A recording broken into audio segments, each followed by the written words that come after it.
to start the proceedings of the day 2. A couple of announcements which I would like to make here. Some of the administrative announcement and how we have structured today. We will have the first session today on the multilateral coordination and support for recovery financing. And after that, we will be having capacity development challenges in the EAS member countries. This session has been designed little differently, and here after the 3 presentations along with the remarks of the chairperson and the co-chair, we will be having group discussion, and the delegates would be requested to make choices that which group they wish to join. We will be having 3 groups. One group would be capacity development and knowledge sharing. The second group would be data management and sharing of information. And third group is the response and logistics support framework. These 3 groups, which probably all the groups, the delegates would be divided into 3 different groups, and 30 to 40 minutes would be given for the group discussion. And there, after that, once we are through with the group discussion, we will have presentation 5 minutes from each group to the plenary, where other groups who have not participated in the deliberations of the other 2 groups they will be seeing and giving their comments on that. So that's everybody's views are taken in that. So after that, we will have this after this lunch break, and then 2 o'clock to 4 o'clock, we will have another technical session on post-disaster long-term recovery and reconstruction. After that, that is the last session, and then during this time, we will be requesting our volunteer country members to have a discussion at 2 o'clock on the draft document, which is going to be declared at the valedictory session as the outcome document of this 2-day event of the EAS member countries. And in the valedictory, valedictory will be started at 4:30, and we are likely to close this workshop at 5:30 p.m. So this is how the proceedings, we had planned earlier to start with the recapitulation that what we did yesterday. So without wasting much of time, because we have lost 15 minutes time already. So I'll just very quickly in say 2 minutes that we have all had these sessions and a lot of deliberations. We had this soon after the inaugural session, we had this technical session on earthquake risk profile of the EAS member countries, and then earthquake response lessons learned, and knowledge sharing on the technologies in the region and application of mitigation measures. And finally, we had this multilateral coordination and support for this is today for this yesterday. And lot of deliberations went on. Excellent presentations were made by the different member countries and also that different international organizations. We have been able to, our team who are working 24/7 involvement, they have been able to draft that also, that what kind of proceedings went on, which we would be circulating you during the tea time.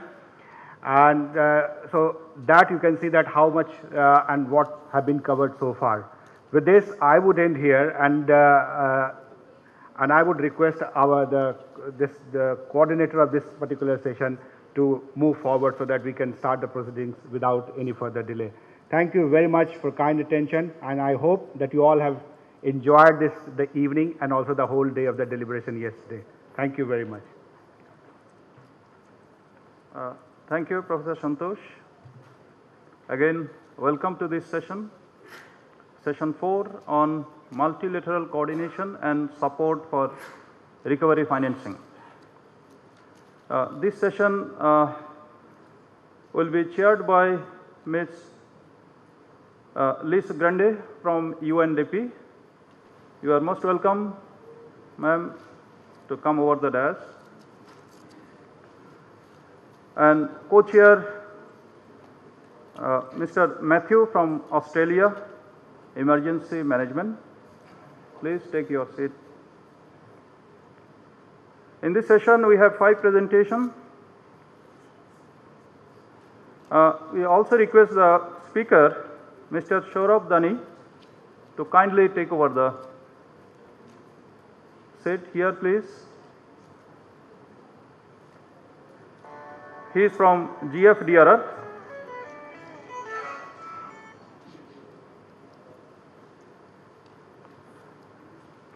Yeah, please.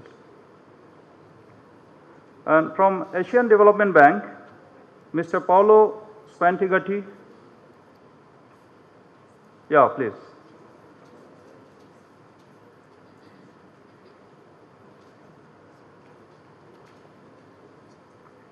Mr. Oliver Lacey Hall from UN-OCHA.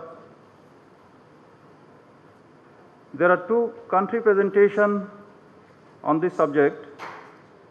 From Indonesia, may I request Mr.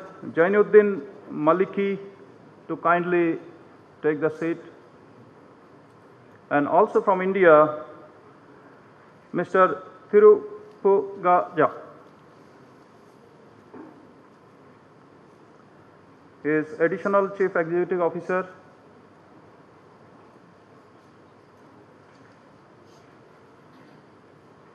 Gujarat State Disaster Management Authority. Yeah, please.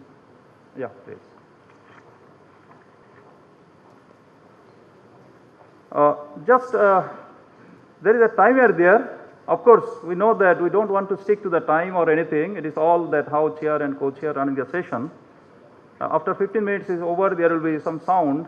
Please don't mind that. You mind your presentations and other things. And now I give the floor to chair of this session, Liz Grande. Please. Thank you very much, and a very warm good morning to you. My name is Lise Grande, and I'm the head of the United Nations family in India and also the head of UNDP, and I'm privileged to be co-chairing this session. The theme of session 4 is multilateral coordination and support for recovery financing, with the emphasis on the role of the multilaterals. In terms of my introductory reflections, I would just like to share the following. In the 18 years that I've had the privilege of working for the UN, 17 and a half of them were in emergencies. This is the first posting I've had in the UN where I wasn't actually responsible for some kind of an emergency operation.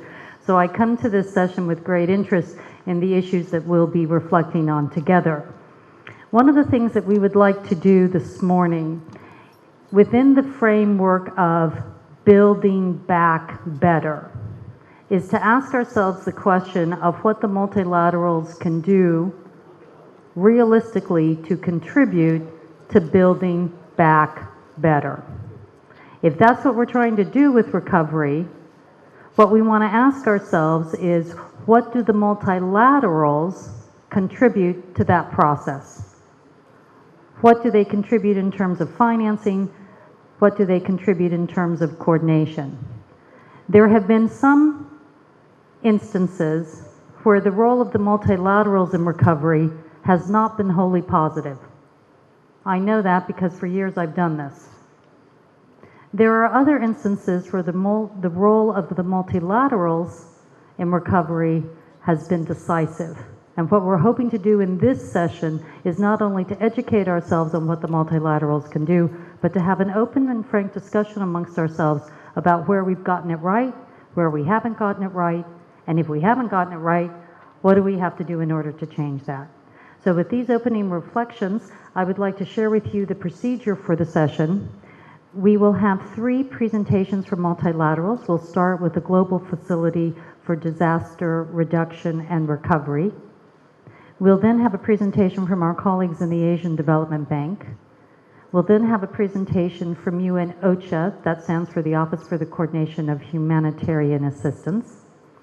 We then have presentations from Indonesia and from India. We've asked that the presentations be around 15 to 20 minutes. At the end of all of those, we open up the floor for what we hope will be a frank and engaging discussion. If I can call upon our colleague from the Global Facility for Disaster Reduction and Recovery.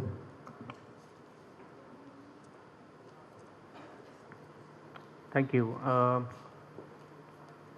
Should I wait for the presentations to start, or how do we go about this? Okay.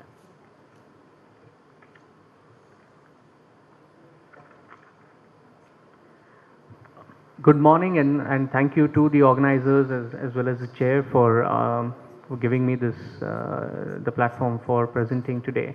I think quickly what I'm going to do is talk about kind of the financing mechanism and financial tools that are being used by the World Bank, by a few others, reinsurance companies, looking exclusively at kind of risk mitigation as well as post-disaster recovery. So keeping time in mind, I might skip a few slides, but I think the entire presentation should be made available to you. So for that, I think, and you can also ask me lead-on questions later on. So, okay, quickly, how are we doing this in terms of? Oh, can I do that? Yeah, Next, I think that's easier. Thanks. Or you can sit there, I can say next and then I can do. Yeah.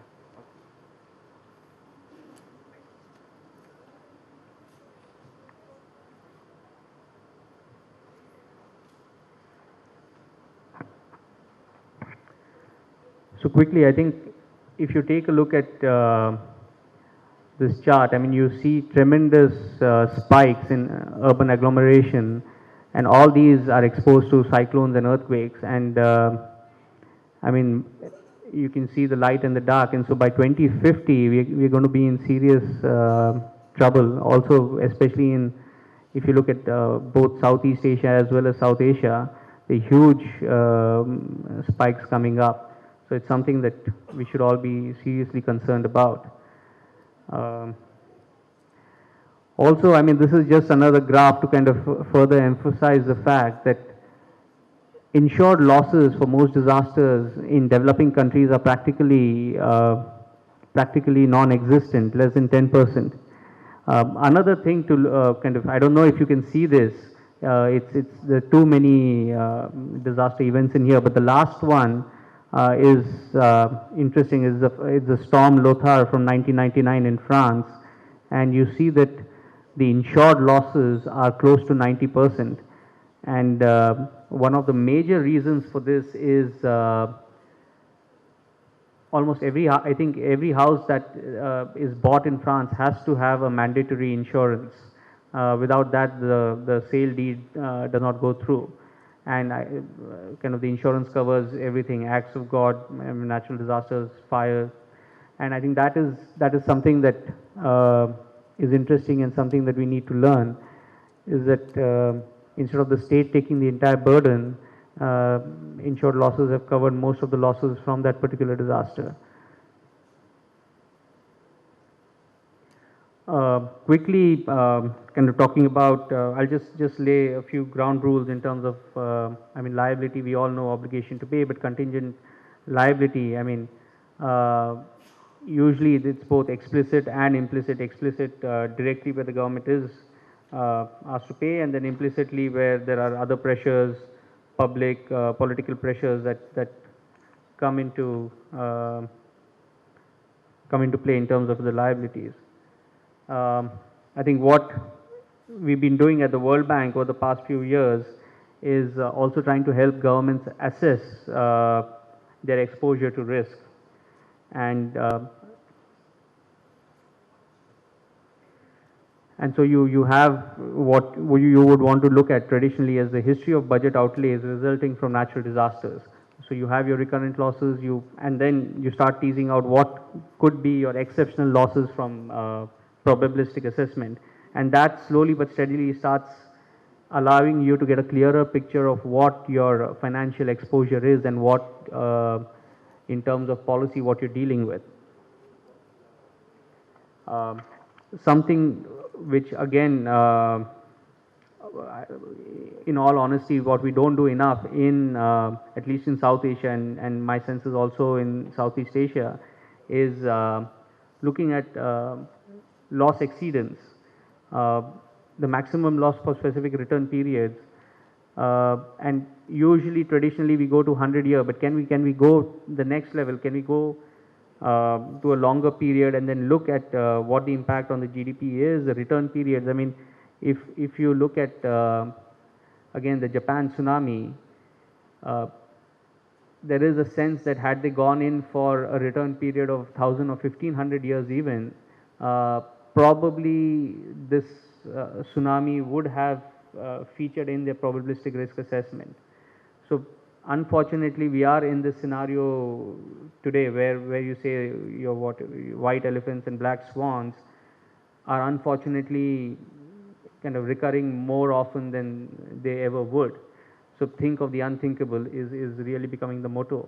And for that, I mean, also what this loss exceedance analysis allows you to do is tease out from commodity shocks, currency shocks, any other contingency shocks, that liabilities that come up, and look at natural disasters and see what the way they would impact your GDP or your entire budgetary process. And then the bottom line, I mean, how do we improve our capacity to respond, and also shoring up our fiscal balance. And again, the key line to any of these financing instruments, how do you reduce your state's financial exposure?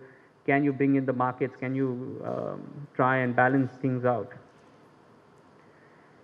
And yeah, I mean, the same thing, cost dimensions, time dimensions, administrative, legal dimensions, all of these come into play when you're starting to design any kind of financing instrument.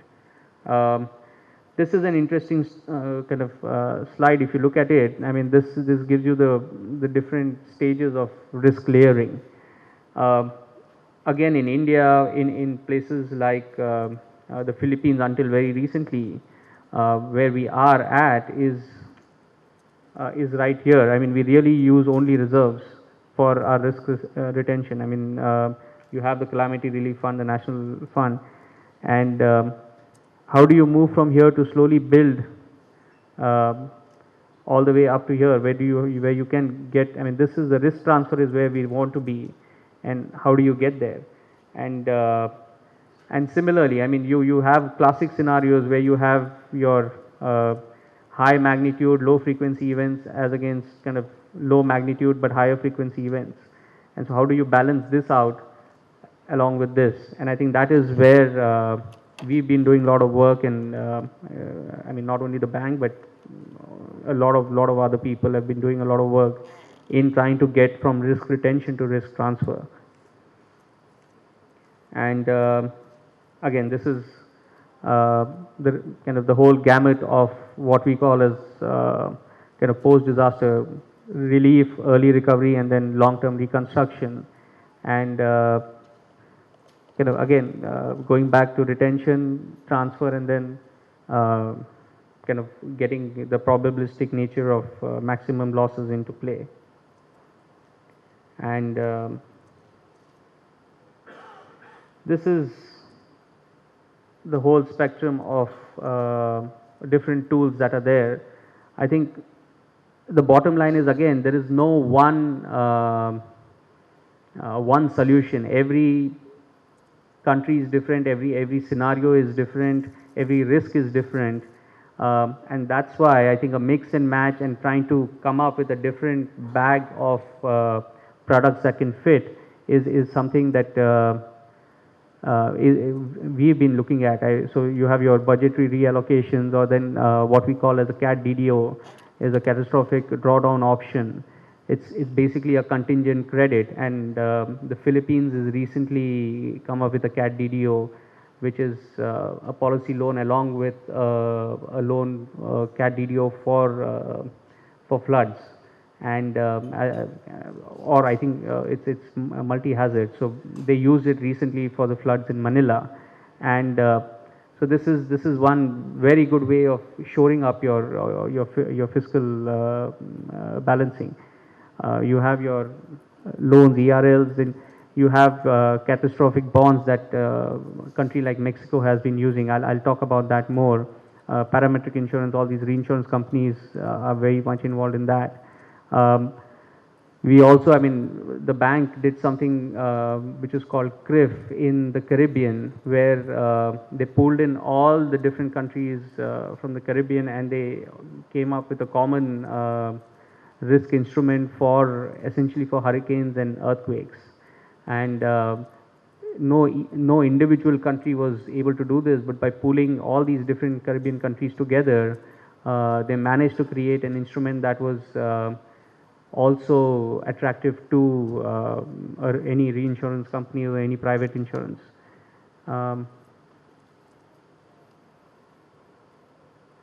So I think this is, I think I just spoke a lot about this, but this is, yeah, for example, a contingency CAT DDO CRIF is the one that I just spoke about in terms of 16 Caribbean countries pooling risks for earthquakes and hurricanes. We're starting to look at a lot more weather derivatives. Again, weather-related losses based on indexes, huge issues with those as well at the moment, because unfortunately the way weather indexing plays out at the moment is that they look at inter-seasonal rainfall, the entire seasonal rainfall, and based on that kind of they decide your derivatives rather than having an intra-seasonal. And in a country like India, you've started seeing this more often, where your monsoon patterns are changing and you have lesser days of rainfall but higher intensity. So even though your cumulative at the end of the season probably is normal, the way that plays out through the entire season probably impacts farmers hugely. And that's why, I mean, weather related losses need to be further teased out, probably need to have a vegetation index that comes in along with only rainfall or precipitation and things like that. So a lot of people are working on this, and it's getting smarter. And then multi-cat program is something I'll talk to you about at the end, which is what Mexico has been doing. It's a multi-peril catastrophic bond. How am I doing on time, if I may ask? Okay. Okay. It's a reverse. Okay. I'm racing against time here. Excellent. Again, private sector, public sector. How do you transfer? Let me skip to this slide. I mean, this is just a gamut of all the different things that from the World Bank and GFDRR side we've been involved in. So. So Philippines is what recently came up, this 500 million CAT DDO. Indonesia has been working on, again, open sourcing of data. It's called risk in a box, risk assessment. I mean, I can't stress enough that we need to get our basics right. Risk assessment is something that is completely necessary. It's needed for setting up any kind of financing instrument and attracting the private sector. We are not doing it enough, not in South Asia, slowly starting to happen in Southeast Asia. Also open sourcing. This kind of information need not be restricted. There is really no credit to anyone to try and keep this closed door. How can we open it up to researchers, to to decision makers, to other people that kind of need this information in order to also be informed, but also to enhance, because this will keep getting enhanced with more people coming in with better data, more higher resolution data. And I think that is something that we really need to seriously think about in terms of developing for the region. Another thing is kind of Malawi has this whole thing on weather indexing. The Turkey earthquake insurance pool is been now around for a while, and it's quite interesting. Mongolia, this index-based livestock insurance was very much kind of to do with livestock getting impacted by cold, brutally cold winters, and so they came up with this unique system where livestock was getting insured. I'll quickly talk about Mexico, the catastrophic bond experience. Caribbean is, I briefly mentioned it, the CRIF thing, the 16 countries pooling together. so this comes to the fact, is Mexico ready for its next big catastrophe? And one really doesn't know the answer, but from their side what they've done is put systems in place. They have these three things: this Aravisa, which is basically a fantastic storm tracking system that also estimates material and human loss while the storm is being tracked. And they collaborate a lot with NOAA, the US National Oceanic and Atmospheric Agency. R-Fonden, this is again a unique thing that Mexico has done, where they immediately following a disaster, they can calculate losses anywhere in Mexico. I mean, they're fantastic, and that feeds back into their early recovery and reconstruction designing and planning. The Sikawa is again a web-based tool that automates reporting of damages from literally the minute a disaster strikes.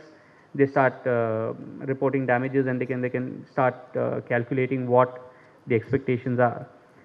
And this really kind of lays the groundwork for better response, for faster response, getting your supplies in there. Okay, time is up. Quickly, if you give me a minute. And then bottom line is this whole multi-cat Mexico catastrophic bond. It's a 315 million bond. They had an earlier bond in 2009 which finally expired after 3 years. It was very successful, and now they've renewed this whole catastrophic bond. And it's basically insurance coverage against earthquake risk in 5 major regions in Mexico, as well as 3 regions against hurricane, both on the Pacific as well as the Atlantic side. So it does cover a large spectrum of the country geographically, spatially, as well as in terms of hazards. These are some papers that you can look at for further information. And with that, thanks a lot.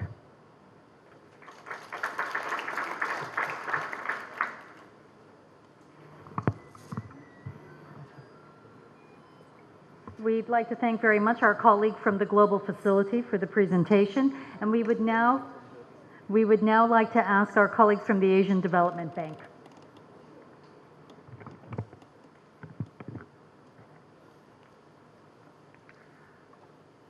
Clock is ticking, but just before starting, to maybe energize a little bit, is just sort of an exhortation of not to feel that all this awareness and these instances, they are useful. I have been working for many years in development. I went to Nepal in 2006, and I worked on, I think, all possible sector of development, but disaster. I didn't even know what it was apart from reading the papers. I was thrown in Nepal. The first couple of years, I again kept ignoring it, and slowly by attending, and I'll talk briefly about what was happening there, I started getting aware, and maybe I'm not an expert, but and I am one of the person who, together with government, we design possible assistance programs. So all what you do, in addition to a lot of other benefits, may sensitize people like me who are not necessarily experts in taking it on board. So it is useful. We talk all the time about awareness, but sometimes it has some small achievements. So I'll just try to present a little bit what is the thinking, what we do in ADB, and how we are evolving or trying to evolve. First thing is that we're now moving towards more and more trying to emphasize the integrated in the disaster risk management aspect, and which covers roughly, I would say, so disaster risk reduction and climate change adaptation, disaster risk financing, and post-disaster recovery financing, which we also support. The key objective of IDRM is to develop really the capacity to manage all aspects from risk reduction adaptation down to post-recovery, but also they are mutually reinforcing, as I was saying, because by investing more in risk reduction as well as disaster risk financing, obviously the need for post-recovery financing then are expected to decrease. I'll start from the last one because it's probably where we have more experience, so we have been working more, and that's why, again, going to the point, probably at the beginning it was, or it still is, not enough an integrated approach. So in terms of post-disaster recovery financing, we have basically two major windows which we've been using. One is what we call the lending for disaster response. When a disaster strikes, we often participate to multilateral rapid post-disaster damage assessment. And we have basically two ways to tackle the needs. One is this, what we call a portfolio restructuring. So we look at what is ongoing, we see if we can identify some savings and redirect them. So either through those savings or through the country sort of normal allocation, we then process emergency assistance loans. Bottom line is that taking into account it's an emergency situation, we have faster and more rapid ways of getting our loans approved and going to the board. We also have special funds for disaster response. I mean, this is obviously depends on what the countries in our board, the funders, decide. But so in the past, we've been having some special funds, notably the Asian Tsunami and the Pakistan Earthquake Fund. We also have we have established an Asian Pacific Disaster Response Fund with some unutilized funds precisely from the tsunami. And we're also just starting, we will launch next year a disaster response facility for the countries which are beneficiary of our concessional assistance. So, as I mentioned, loan allocations may be requested, and so we do an assessment and we reallocate. For emergency loans, we have special procedures so that the execution, the approval and the execution is as fast as possible, given the needs. The emergency assistance loans, again, as I mentioned, basically focus on, so it's emergency, but maybe not in terms of the emergency in the disaster word, but it's really to help rebuild high priority physical assets. So it might not be for giving food or shelter, but for rebuild the most needed, most urgent infrastructure and restore economic and governance activities. The tsunami and the Pakistan earthquake were established to support disaster response, so it was a fresh injection of money. So it was not the result of loan savings identified or using the country allocation, but the purpose was to make significant contribution during extraordinary emergencies. So this Asia Pacific Disaster Response Fund was established in 2009, and this is to provide incremental, quick disbursing grants to cover the initial costs of responding to a major disaster. It's interesting because, again, it provides sort of an additional facility designed to sort of fill a gap between what are our loan and grant arrangements and also the long-term post-disaster reconstruction. So the modality is that assistance is provided as a grant for up to $3 million per event under certain condition.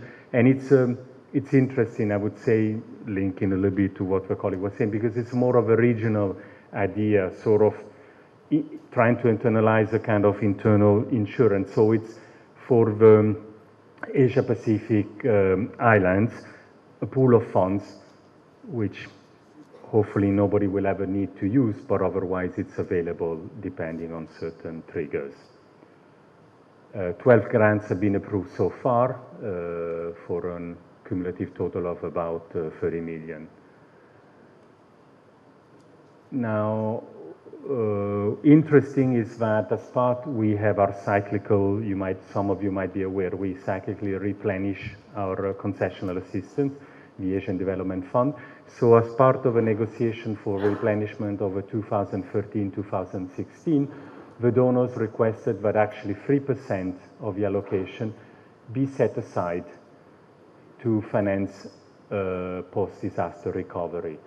So this DRF will be used for natural disaster, and we will be used to support emergency assistance, restoration, rehabilitation, and reconstruction.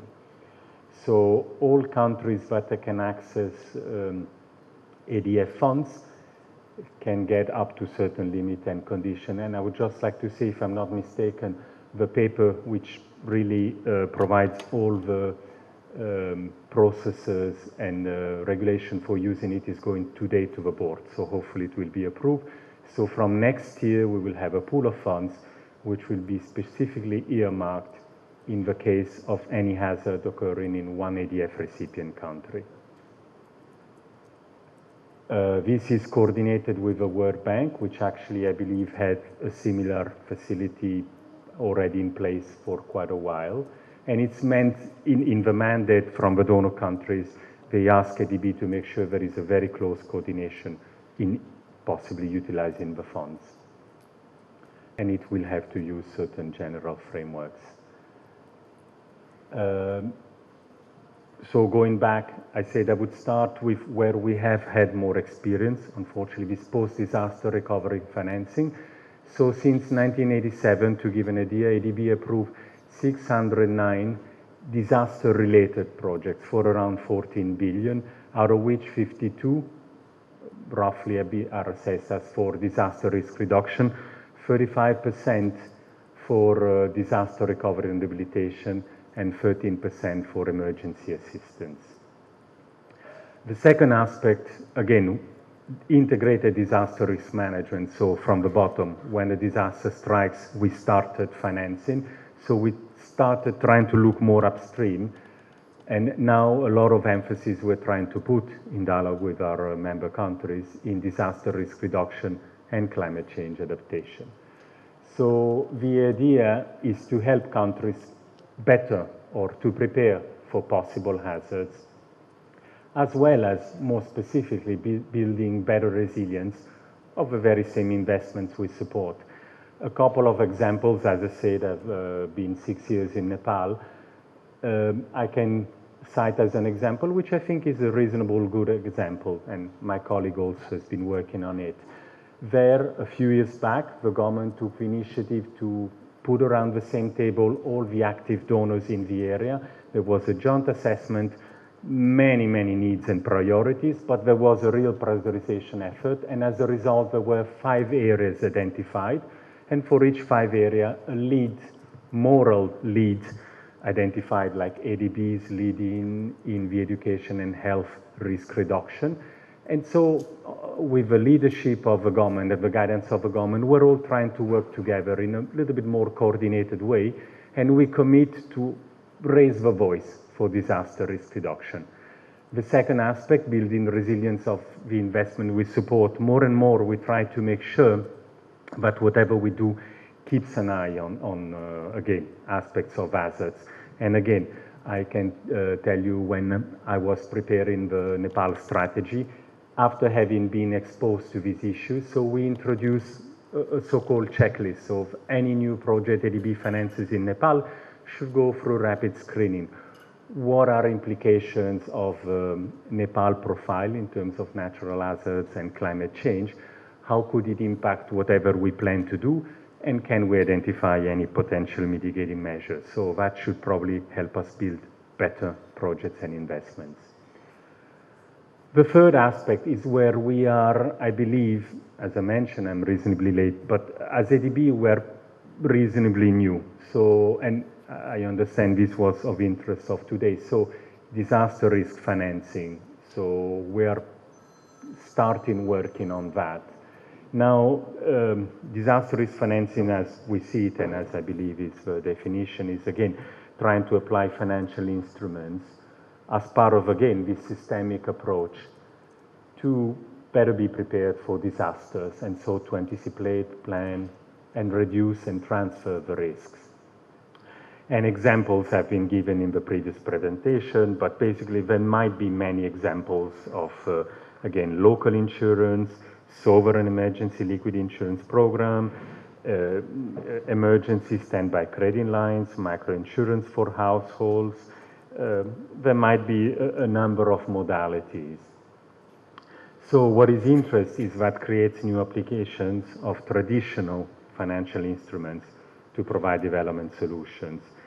And again, by making available, and I'll explain also how ADB comes into the picture, but by making available these multiple financial instruments, you help match individual instruments to specific natural assets. And if you recall in the previous presentation, this diagram matching, that is precisely the intent.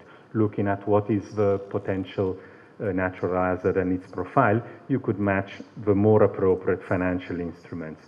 And all this requires underlying probability models that help build a better picture of the likely occurrences.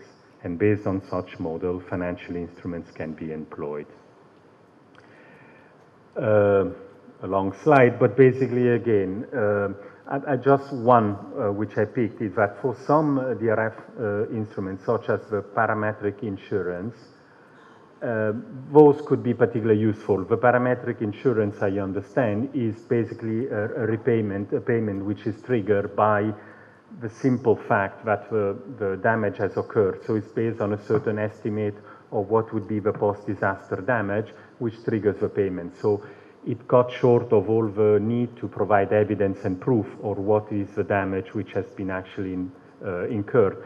So this has, obviously, the point is that if a model is sound enough and you can envisage such a kind of an insurance, this has enormous benefits in terms of rapidity, of delivering the repayments, avoiding issues of governance. So it's one of the examples of again, improving the quality of disaster risk modeling and improving also the delivery of the payments. Just a description of reinsurance and what can be its importance. Just one point is that I think what is interesting, and in particular in some countries like I believe, for example, India, is that you can also think about reinsurance, not necessarily at the whole national level. You could think regional in two senses, with other countries, but also part of the country. We talk, for example, about earthquake profile. For we heard yesterday that actually earthquake can strike anywhere in India, but there might be areas of India which are more prone. So you could figure, or you could try to devise reinsurance which more directly cater more earthquake-prone areas. So again, what is the issue? That we see that significant gaps remain between the development that the country needs and the capacity of the private market to respond. And so an important part of this integrated disaster risk management efforts will be to develop effective public-private partnerships. So bringing in the private sector with its schemes and its innovative financing solutions, addressing the needs of a country to basically cater for such disaster risk financing needs. A few more slides, if you allow me. So this one, and that's where ADB again comes into the picture, is that despite the scale of disaster impact, and Asia is probably the most vulnerable continent, our sense is that Asia remains behind the Latin American country in its readiness to undertake broad-based ex-ante DRM reforms. And also another aspect is that the insurance sector in many areas of Asia is still reasonably underdeveloped. And so there is definitely a need to help develop all these aspects. Some conclusions and possible areas for ADB. So, as I mentioned, the scope of Asia region disaster management deficit is extensive. We believe that there is a need to, one, develop the capacity, and this is linked, particularly looking at disaster risk financing, which is, as I was mentioning, an area newer to us, ADB. So for DRF, we need to create more awareness and to develop a capacity to access whatever is there. There is a need to link disaster risk reduction and climate change adaptation to the disaster risk financing, to develop liquidity programs, to develop legal and regulatory frameworks, to support the adoption as part of an overall disaster finance strategy, to invest in risk assessment because it helps developing disaster risk financing program, and then to bring in the private sector, because ultimately they would be the one expected to provide disaster risk financing. Where is ADB? Where does ADB stand on that? We, as I mentioned, believe in trying to develop an IDRM framework, which is based on those three pillars, because they mutually reinforce itself. And just simply, if you consider that DRF itself, a cost of risk transfer, obviously is reduced and will be more and more reduced if the investment in risk reduction are undertaken, so that the likely losses will also be reduced. So there is mutually reinforcing impact, and hence even more we will strive to help develop more the disaster risk financing, as is an essential part of this three-pillar approach.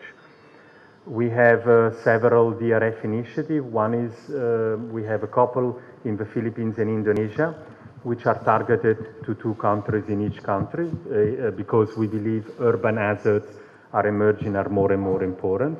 In Vietnam, we're also but focusing more on the strategies rather than implementing mechanisms. We are working on developing a disaster risk management trust fund with support from Canada. And basically, we are partnering with the World Bank for the creation of a disaster finance pool among the 15 Pacific Island countries.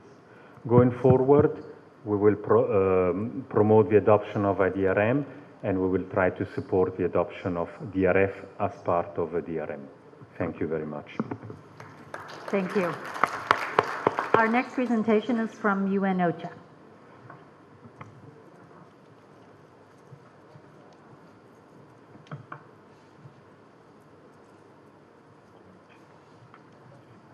Well, thank you very much indeed. I will talk specifically about humanitarian financing systems and mechanisms during the next 10 or 15 minutes. I thought perhaps the best way to frame this was to describe a little bit about the international humanitarian environment, talk about the tools themselves, and then rather than try and pontificate, leave you with a few questions that we could perhaps discuss in the session at the end. So, very oversimplistically, here is a kind of a very brief overview of what we have in terms of emergency response tools and services, which basically consist of the teams that my colleague from INSARAG talked about yesterday, particularly in the context of earthquake response, the work of the International Search and Rescue Advisory Group, and the establishment of coordination mechanisms at the site of any large earthquake or disaster. And that's backed up by rigorous information management capacities and various preparedness instruments that we have. And of course also emergency funding or humanitarian funding instruments, which are the items outlined here in yellow on the side of this slide here. Pretty much all of those financing instruments are regulated by the sort of founding General Assembly resolution for humanitarian assistance, which was passed in 1991, and which created most of the mechanisms that I'm going to talk about now. I'll start off with what are termed in that General Assembly resolution as appeals. And I've put the word appeals in these in these speech marks, because I think we've probably got beyond the time when this is a particularly useful word.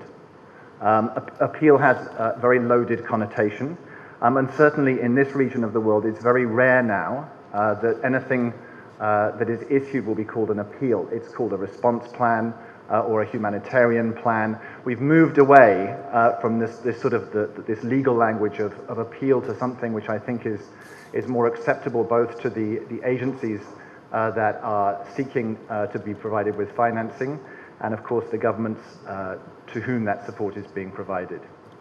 The General Assembly resolution makes it very clear that any appeal or provision of assistance is basically provided with the agreement of the government. The government, as you know, holds the principal responsibility for responding to a disaster. Anything that the international system does is in support of government work. So the two kind of appeal instruments that we have are the flash appeal and the consolidated appeals process, or CAP. They are two different but sometimes linked instruments. And the flash appeal, as I'm sure you can guess, is something that is done extremely rapidly after the occasion of a sudden onset disaster. And the consolidated appeals process is something that comes later in the cycle with the aim of providing a clearer overview of what the humanitarian needs are and what the related financial requirements are. So this flash appeal, it's really something that is produced within the first 7 days after a large-scale disaster. And it's basically designed to meet urgent, life-saving needs only.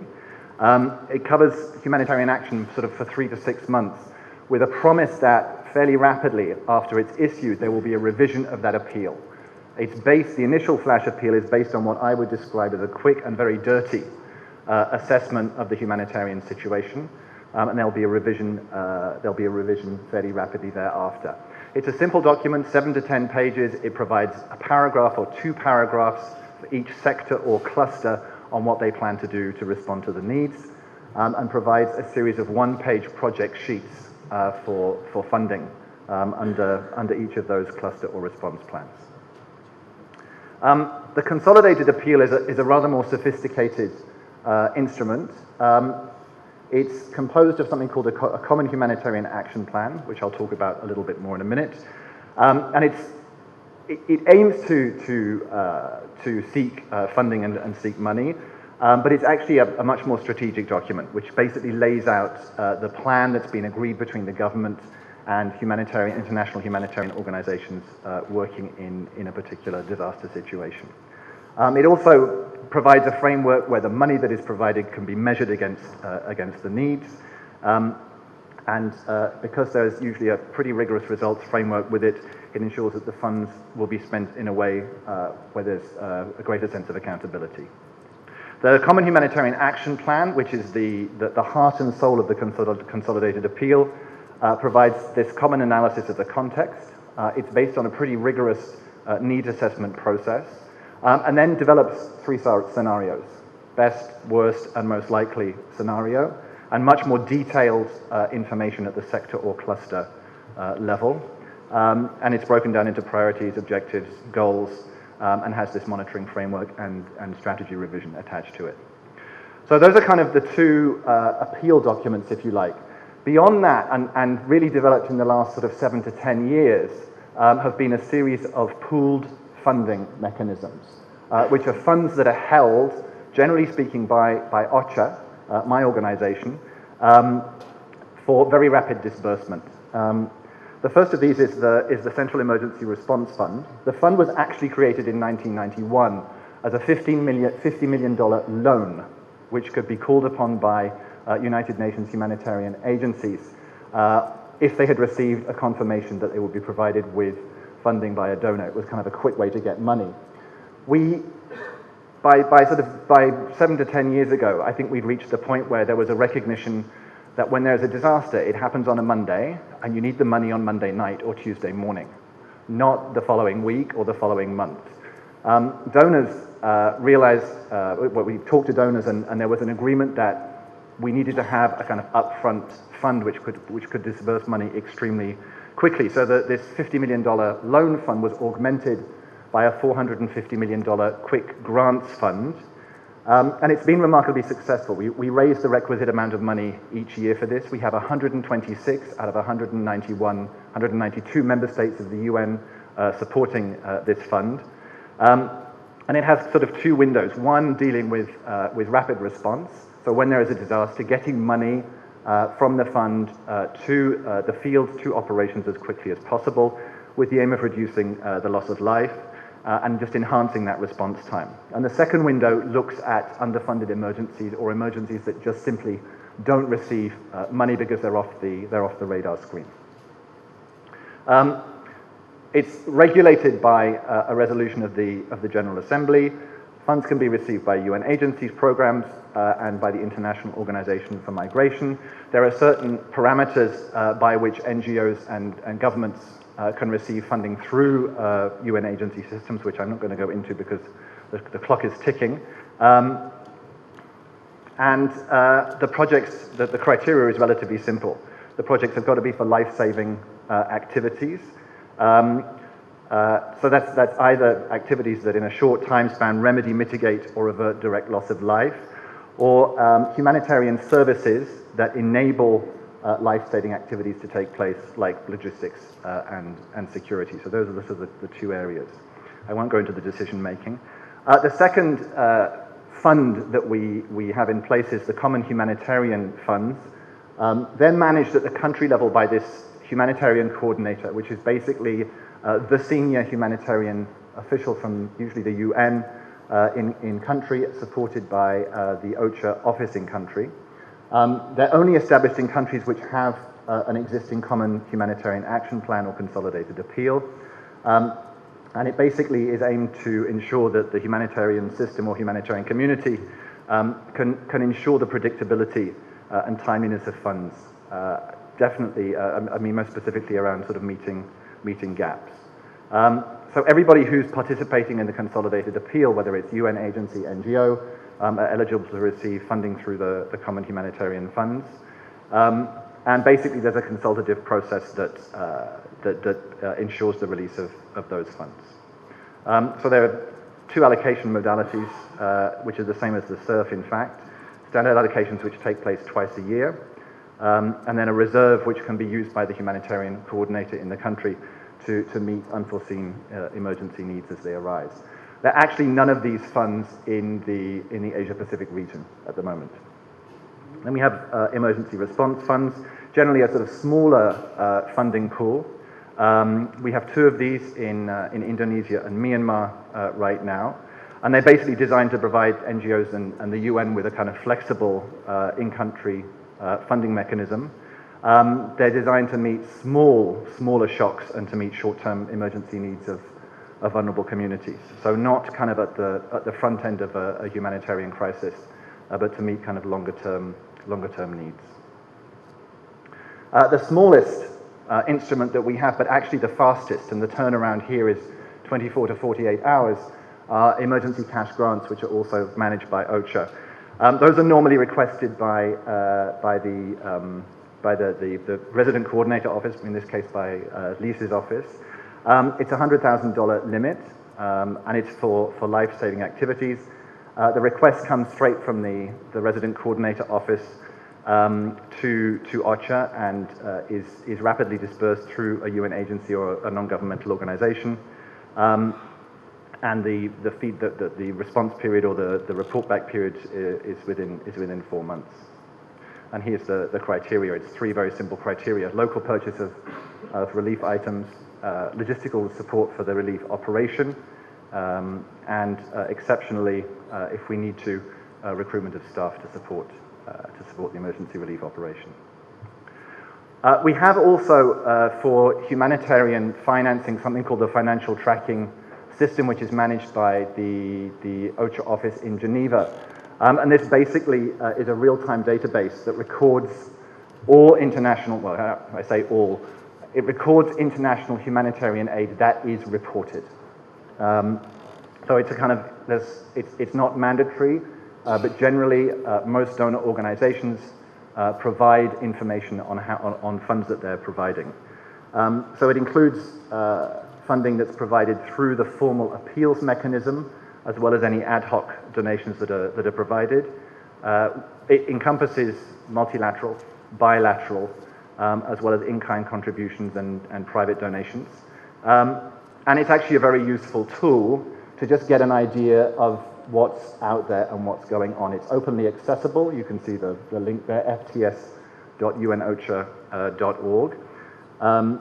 And it's also used internally, of course, by OCHA to figure out which are the underfunded countries where money from the Central Emergency Response Fund can be provided. So it's a pretty useful tool. It looks like this. You can go online. You can build your own. Sheets. So if you're particularly interested in knowing what your government or your country has provided to a particular emergency around the world in 2010, you can do that. So this is pretty. It's pretty much around humanitarian financing. Just to plug something, we are developing for this region, at the request of governments in this region, a guide. It was requested in Shanghai last year. That will contain information on all of these humanitarian financing instruments and a lot more besides. And the rollout of that document will take place in 2013. So that's kind of, if you like, that's a quick overview of the humanitarian financing system. I was fascinated to listen to the two previous presentations and to understand the level of sophistication and the level of sophistication with which recovery and development financing from natural disasters are being looked at. I think we have a much more simplistic view of the world, and that perhaps isn't perhaps such a good thing. The difficulty, which I think we as international humanitarian organizations, the donor countries that we work in, is a little bit the compartmentalization. You know, my world, I mean, I think, you know, Lise also spoke to this. My world is 20 years of working in humanitarian emergencies, and that's kind of what I know. And I know that when we leave at the end of a 3, 6, 9-month period, there's a huge amount of work that needs to be done on building back better. Right now, my position would be that the humanitarian system is not as involved in thinking about that process as it should be. And we need to think about that, and we need to work on it. And I think, you know, we need closer links between the Asian Development Bank, between the GFDRR as recovery and development financing organizations, and OCHA as kind of the holder of humanitarian financing than we have right now. And this region may be a very interesting place to start that process, given the profile that we have here, the number of disasters that there are, and where Asia and the Pacific are in terms of thinking through these issues. I think in the room we would also need to have our humanitarian and development donor partners. I think a number of donors are now looking at how they bring together humanitarian and development financing. Other donors are still struggling with that. I think we all need to get into a room and have a more constructive discussion about this. Perhaps the last thing I would say is that there are some very real difficulties around that. And perhaps the key difficulty, and the one that I've had this morning, is language. The language that we use and the language that recovery and development institutions use is very different. And we need to find a way somehow to bridge that. So maybe sort of 2 or 3 questions. How do we think about language? What is the forum for us to start to think about how we can more effectively join up humanitarian and recovery financing in this region? And with that, thank you very much. OCHA, thank you very much. We're now going to shift to presentations from 2 of the member states, and we're pleased to invite Indonesia to the podium.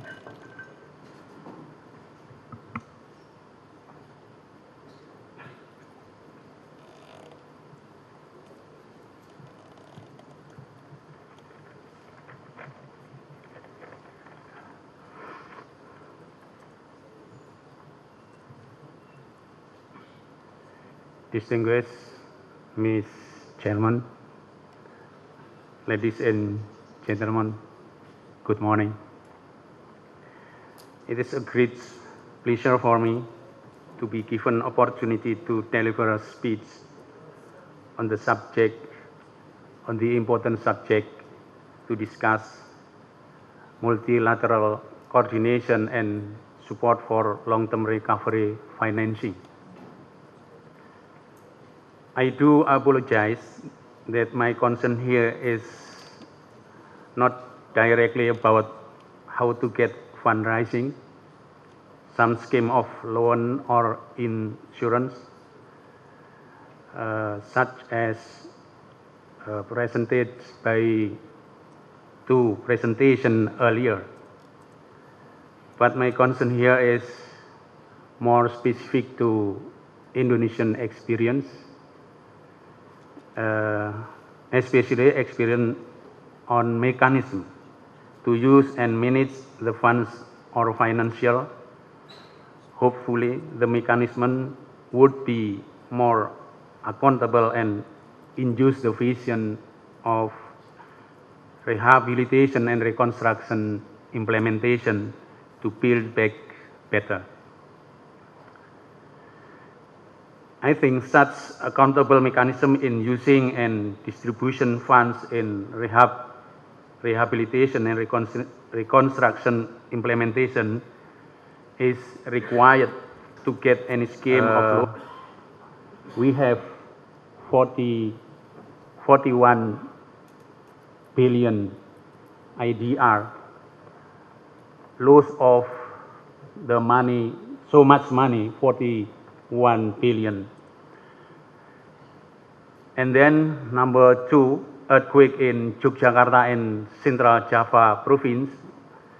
There are loss 29 billion IDR, and the total loss is 104, more than 104 IDR.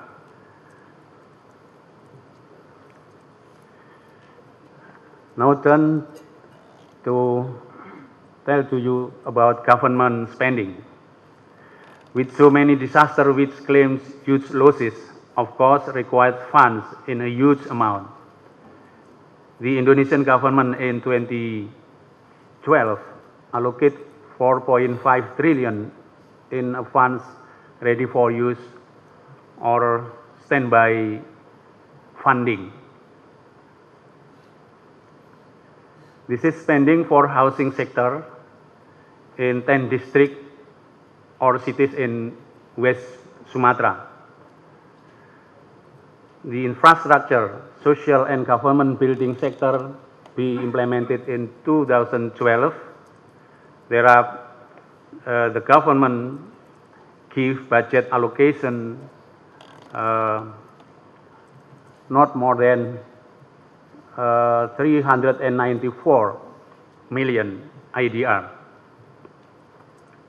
Ladies and gentlemen, the objective of rehabilitation and reconstruction, the fundamental objective, the use of the rehabilitation and reconstruction fund is especially to finance. Number 1 is aspect of humanity, number 2 aspect of housing and settlements, and number 3 aspect of infrastructure, and number 4 the economics, number 5 social aspect, and number 6 aspect of cross sector. And the basic principle to rehabilitation and reconstruction implementation is not just the government responsibility, but as well as local government responsibility.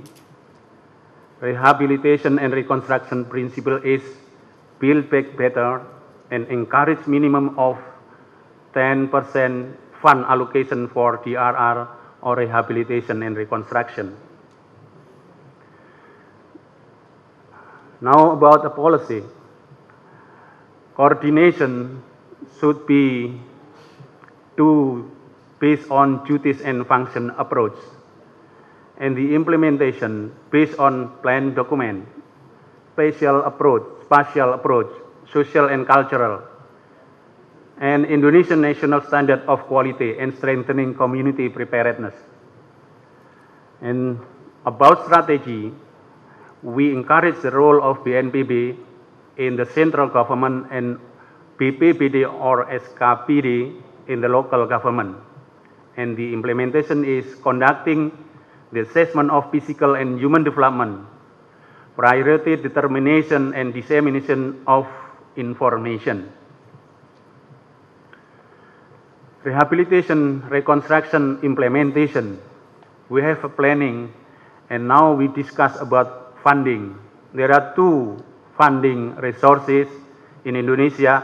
The first one is the resources from government funds, and number 2, non-government fund. For example, insurance, as well as the role of international and community assistance trust fund. Let me to show you the scheme of rehabilitation, reconstruction, supporting financial in Indonesia. In the left side, we can show policy and strategy. And the policy and strategy basically is in the hand of President, and the President give mandatory to national agency of Disaster Management or BNPB, coordination with Finance Ministerial and Bapenas, and then coordination fundraising or IMDFF, etc., but with ministerial and state institution budget. In the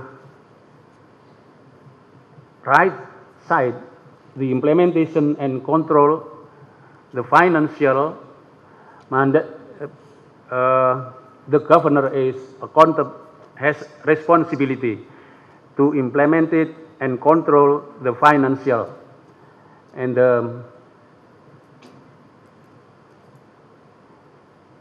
mayor or head of district also accountable, responsible to the implementation and control the budget of the disaster.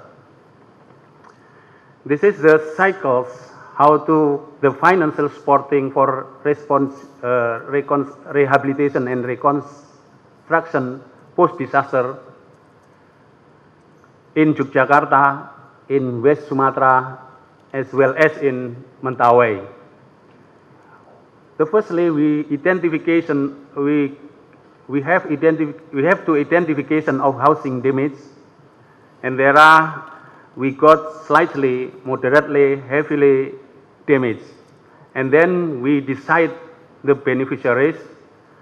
After that, we establish a community group, in Indonesia say kelompok masyarakat. In the community group, there are facilitator team that consists of one senior technical facilitator, one technical facilitator, and one non-technical facilitator. After we establish the community group, then the next one is advocating rehabilitation and reconstruction plan and implementation. And number 5, preparing administration requirement to disburse financial, and the end, distribution of rehabilitation and reconstruction implementation funds. This is the example of government budget component we have from Yogyakarta province. We can see here that the government budget just give 40% of the total budget needed. So it is mean that we still need another scheme of aid, insurance, or another resources funding. This is the experience of government budgeting component from West Sumatra. The grand total of the budgeting is 6.5 trillion, but we just have more than the total needed. I think all of the spending and effort is for the young generation future. Ladies and gentlemen, that's all, and thank you very much.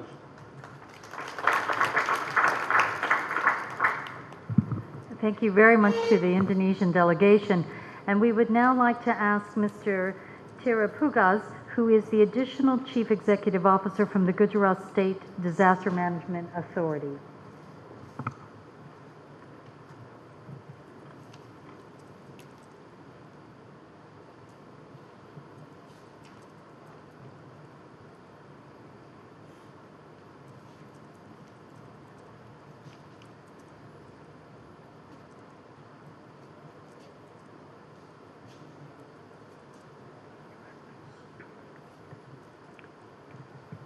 Many decades ago, Laswell defined politics very famously as politics is who gets what, when and how.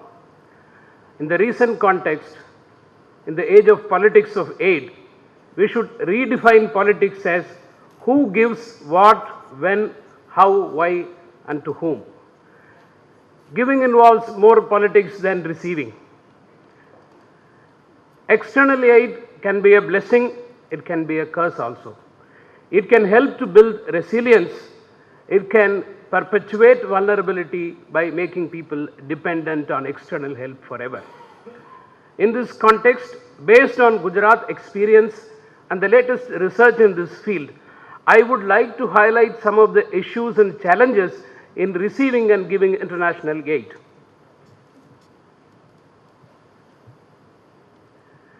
Gujarat earthquake occurred on 26th January 2001. It was a 6.9 Richter scale earthquake. 13,805 people lost their lives. Nearly 167,000 people were injured.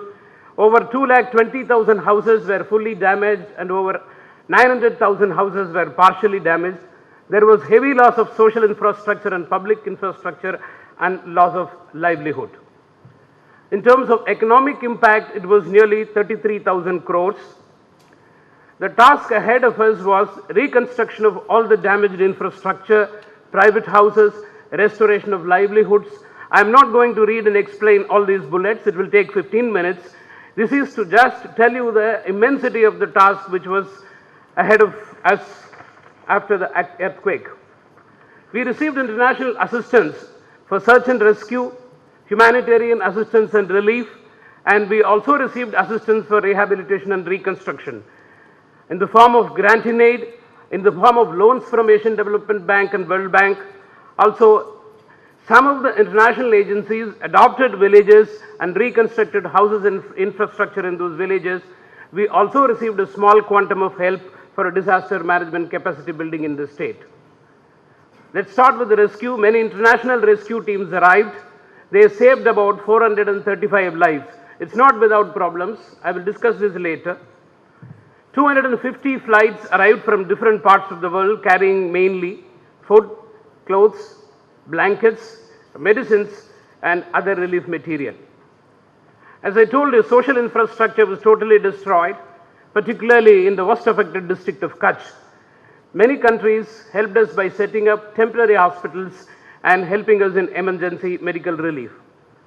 As far as reconstruction was concerned, international agencies directly participated in reconstructed houses, or they partnered with the local NGOs.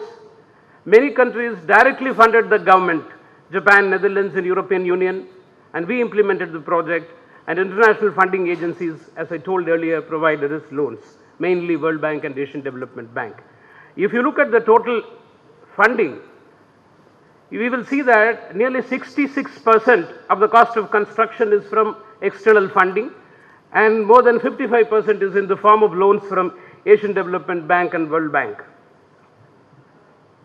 Now let me discuss some of the key issues related to accepting and giving aid. First is the politics of aid. The aid is not directly proportional to the magnitude of the disaster impact or loss of lives. Certain other things determine the quantum of aid.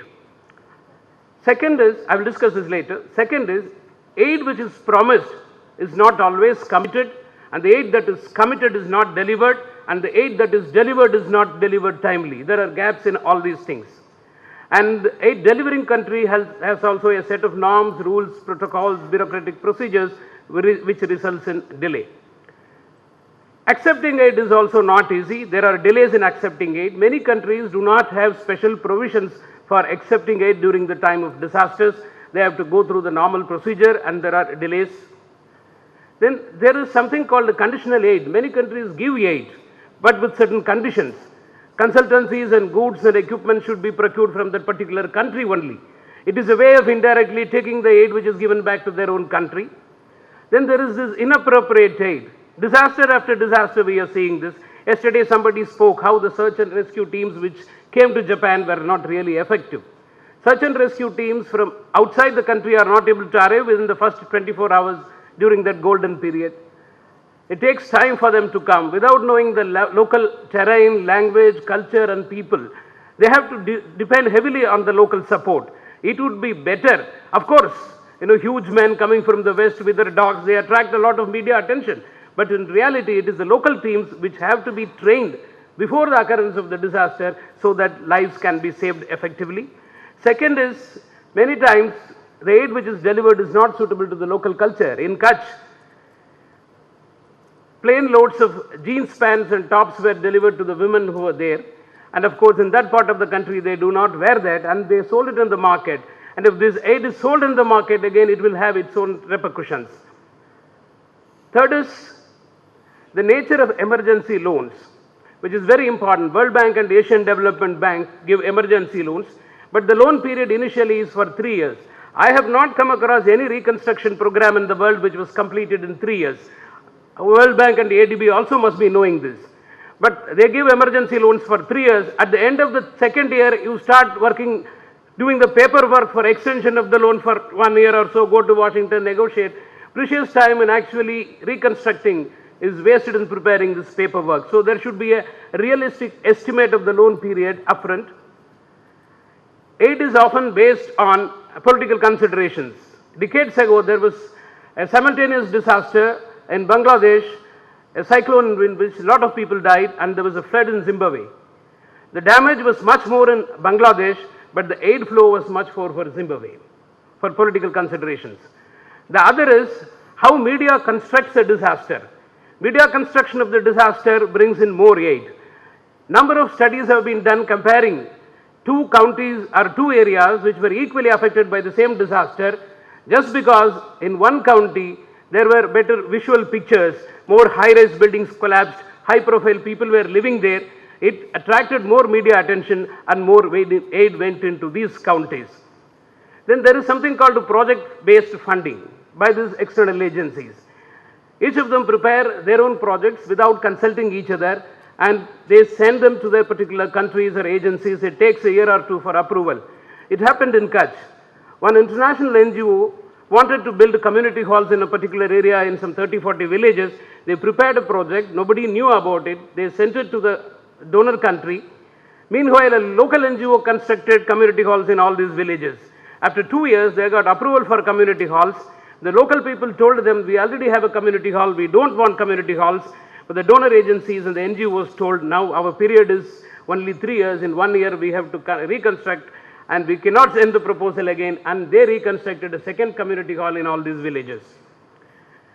Aid is always given for asset creation, which has more visibility, less aid for livelihood, and less aid for capacity building. Donors want more visibility.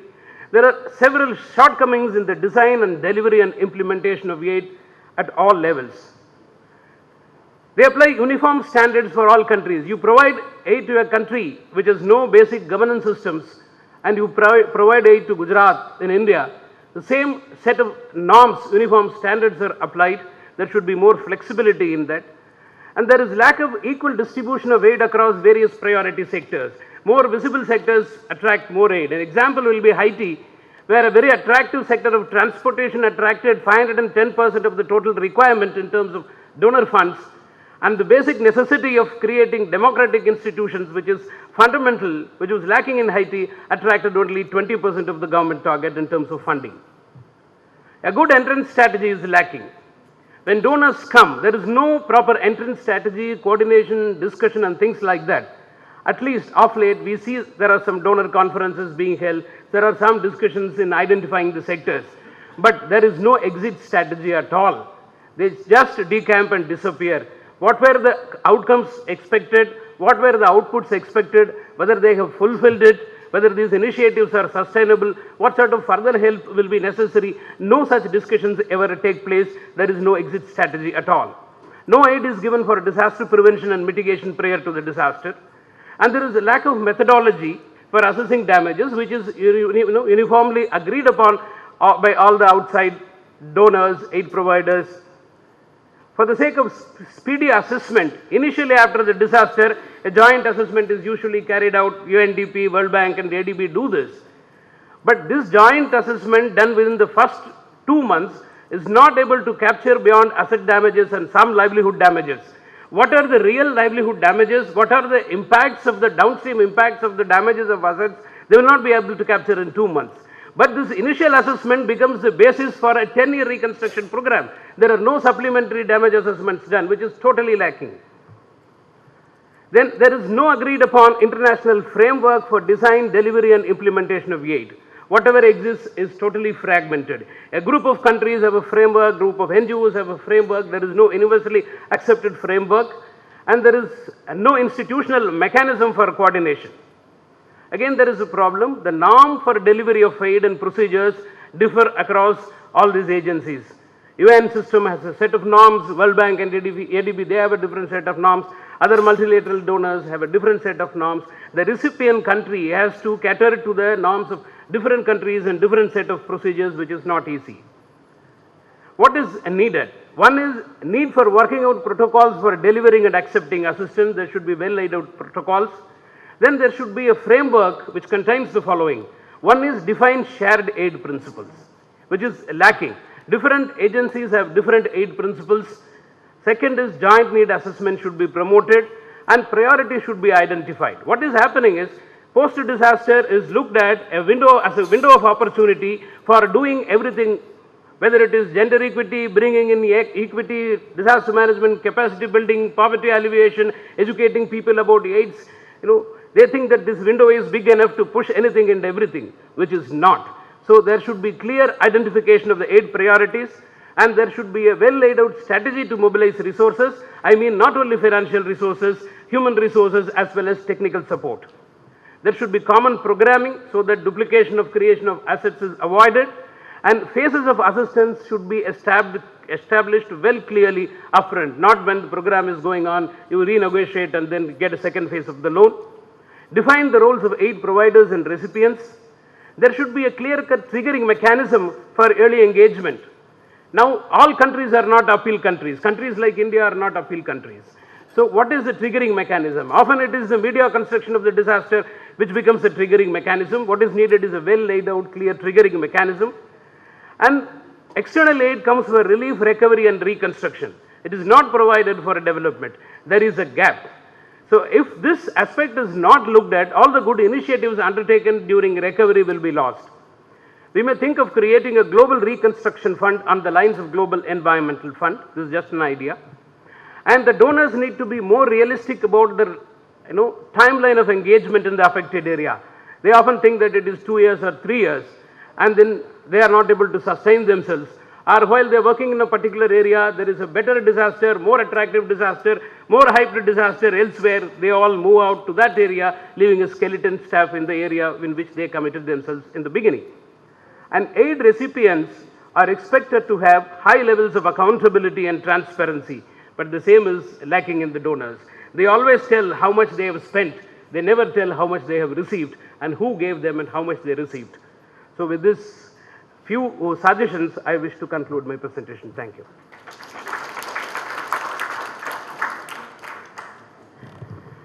Enormous thanks for that terrific presentation. I would like to take a moment to summarize some of the highlights of the presentations that have gone on so far. We'd like to thank Saurabh in particular for drawing our attention to the importance of reducing financial exposure, including through combined risk financing instruments. We owe our thanks to Paolo for briefing us on the integrated disaster risk management tool, including things like the Asia Pacific Disaster Response Fund. Our thanks to Oliver for sharing with us the humanitarian tools that can be used not only to prevent disasters, but to respond to them, including appeals and pooled funding mechanisms.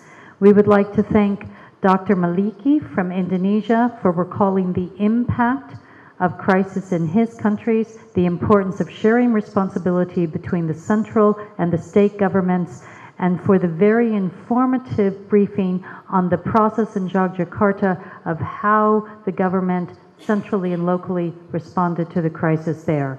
And a very particular thanks to our colleague from Gujarat for highlighting all of the things that can go wrong in inviting multilateral assistance in. I started to list them by hand, and there were so many that I'm going to pull out just a few that struck me in particular. Recalling the politics of aid and not pretending that there aren't politics behind it. The importance of living up to promises, the problems created by long delays, the unacceptability of conditioning aid, the insistence that aid must be appropriate, the unrealistic time limits that are set, the failure to use aid to improve livelihoods, the failures in project design, the failure to have a proper entry and exit strategy, the problems created by duplication and fragmentation, the very important and exciting suggestion that we collectively consider a global reconstruction fund. It's a very quick summary of a number of our presentations. We have about 10 minutes for comments and reflections from the floor, which we welcome.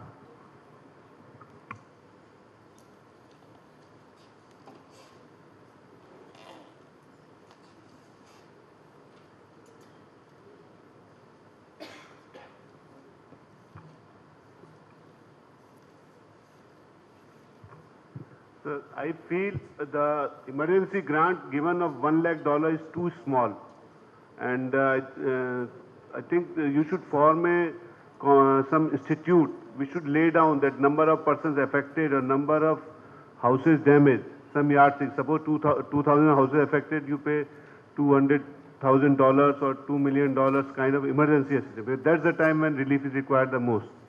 But long-term assessment, you can phase it out. 1 year, 3 year, 5 year or 10 year. And the second thing is that some integrated approach is required, which should be coordinated by the local user. So one common sort of ambassador or some person who coordinates with all agencies, because local authorities are extremely overworked with meeting with people, protocols, and receiving and seeing of the various politicians. So I hope this will be taken into account by international agencies when giving aid, and they will improve the inputs to the system. Thank you. Thank you, Chair. My name is Arun, and I work in NIDM. My question is to Mr. Saurabh. We have certain disasters, particularly in our part of the world, which are almost an annual feature. And if we see the recovery phase, and if you go for post-disaster need assessment, the entire process takes 2 to 3 months for doing the assessment. And then you have the system of approvals, which ultimately lead you to further more time. And by the time we get into the project mode implementation, there will be another round of disaster coming.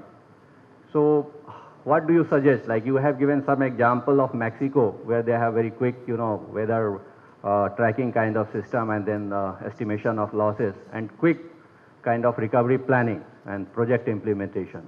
So what would be your suggestion for India?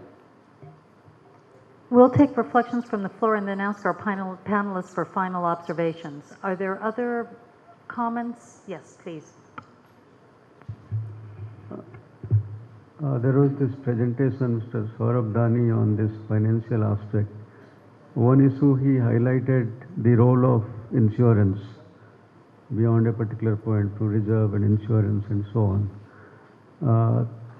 It has been analyzed in the literature that any insurance scheme, there are problems what known as moral hazard or adverse selection and so on, any insurance scheme. And particularly in the case of disasters where there can be catastrophes,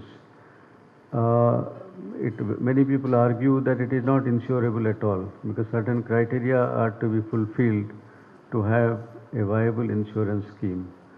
So what is any idea on this conceptually? And secondly, is there any case where an insurance, of course people talk about the Turkey's insurance pool and so on, anywhere has it succeeded in the sense that because of that particular insurance product, the burden on the state exchequer has been reduced?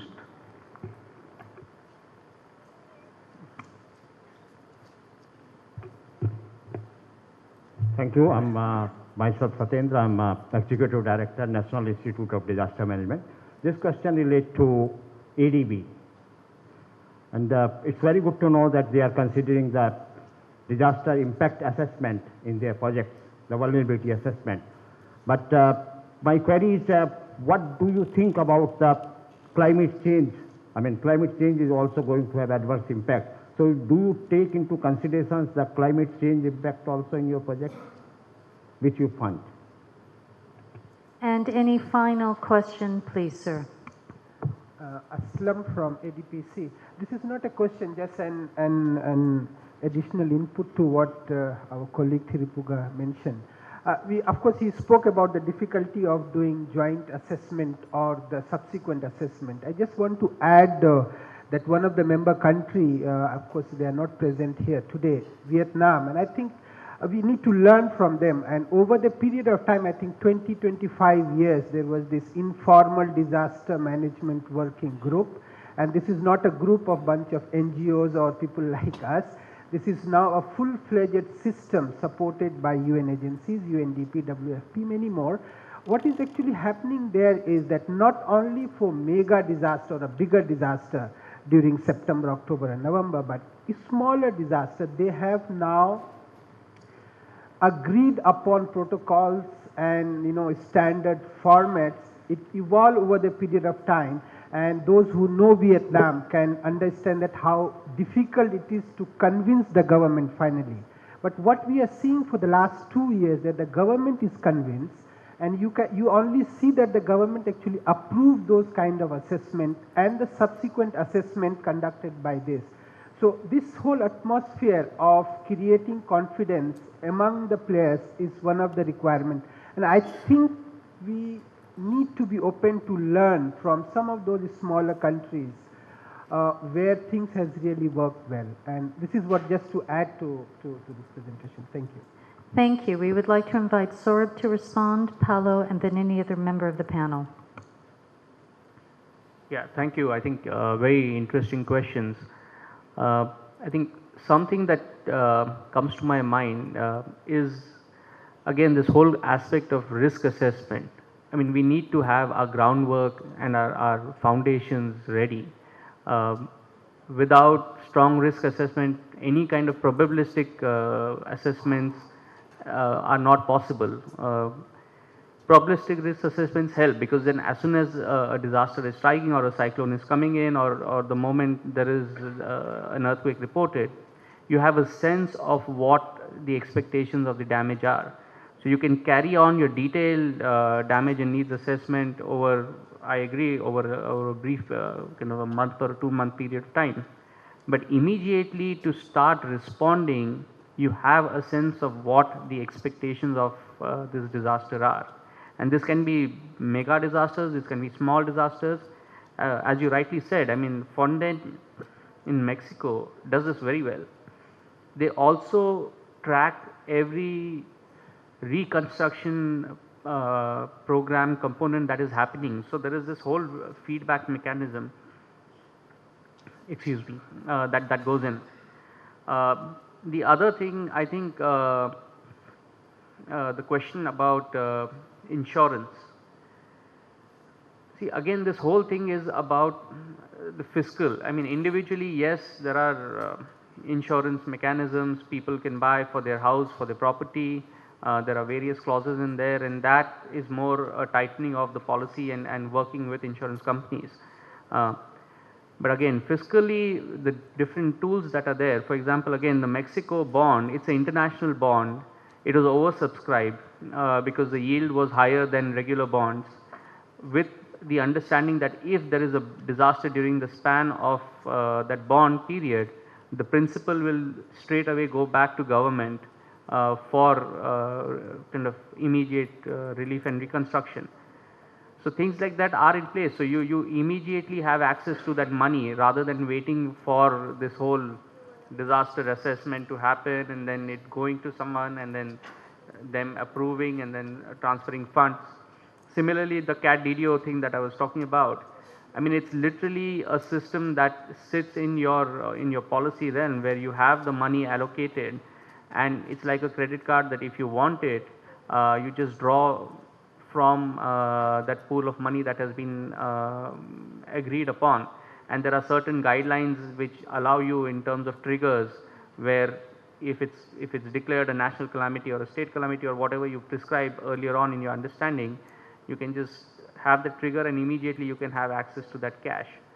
So there are mechanisms, there are smart systems coming into place precisely for also all the difficulties that were pointed out by our colleague from GSDMA. So, but my kind of last kind of statement would be risk assessments, probabilistic modeling, opening up information, and trying to involve as many players as we can. These are really kind of, once we have our foundations right, then everything else starts falling into place.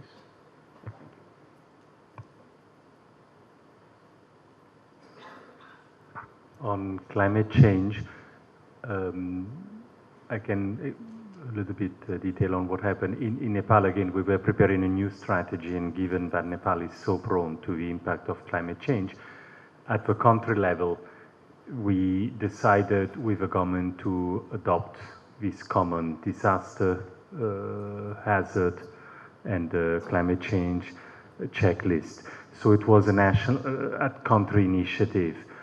What I understand, and again, it is politics, given that climate change is much on the radar screen, I believe we're thinking of applying a similar tool a little bit throughout all our countries, all our projects. Now, the point is, again, and that's where I would like to turn around, AD is politics, and that's where it's important. ADB has a sort of governance structure.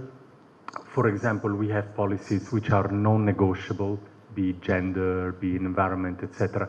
Whether climate change will become a non-negotiable, compulsory, very formal instrument, whatever it is or not, that will depend what our management decides. At the country level, there are ways to make it happen. That depends also in the interaction. In all honesty, in Nepal, it was more our own internal initiative, which the government welcomed, was very rapid in saying it's excellent. In other countries, maybe the government might be more sort of sensitive to the issue and propose it, so that can be done. And hopefully, eventually, it will become a more formal tool. If there are no other comments from the panel, then I would like to invite the co-chair to close our session. And I'd like to thank the chair and the panel for what has been an extremely interesting session for me. As you know from yesterday, I'm a response-focused emergency manager. But over my career of 25 years, I've looked at aid and I've looked at assistance being given both on a local level and on an international level. And I'd like to just draw some parallels between my experiences in Australia and what we've heard here today, that we have had in the last year or so a lot of the NGOs and any government-style aid come under a great deal of scrutiny in Australia from our individual donors, from our people on the streets who donate money and want to see results very quickly. That's caused a lot of our NGOs to look at the way they both market themselves to the market and the way government sells how its aid is being produced. And we mustn't underestimate what that does. One, it places a lot of pressure on the NGOs and the government to spend money quickly to have a rapid and very visual response. But it also raises the spectre of the container loads of genes turning up in strange places as spontaneous groups get together. And I remember speaking at a group some years ago who were all busy knitting squares to build blankets to go to the next disaster, regardless of where it was in the world, but they were going to knit those blankets and they were going to go somehow. And there was no Australian government involvement, there was no NGO involvement, it was just a group of people who wanted to do good in the world. So I'd like to make a final thanks to all of our speakers, and it was a wonderful process. Okay, thank you. Now, may I request Mr. R. Banerjee, Chief Executive Officer from Gujarat State Disaster Management Authority, to please come on the dais for distributing the mementos to our distinguished guest. Yeah. First, to session chair, Ms. Liz Grande, please. Yeah, please. Distribute. Yeah, I think it will be better. This way? You can come.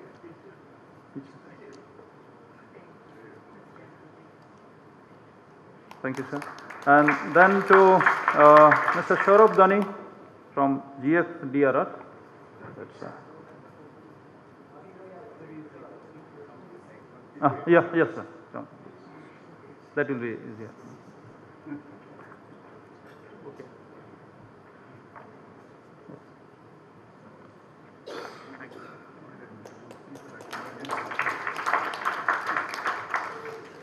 Then Mr. Oliver Leslie Hall from UNOCHA.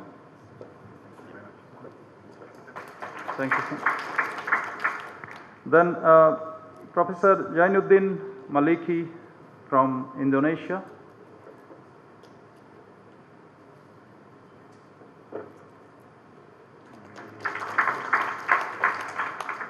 And from India to Mr. V.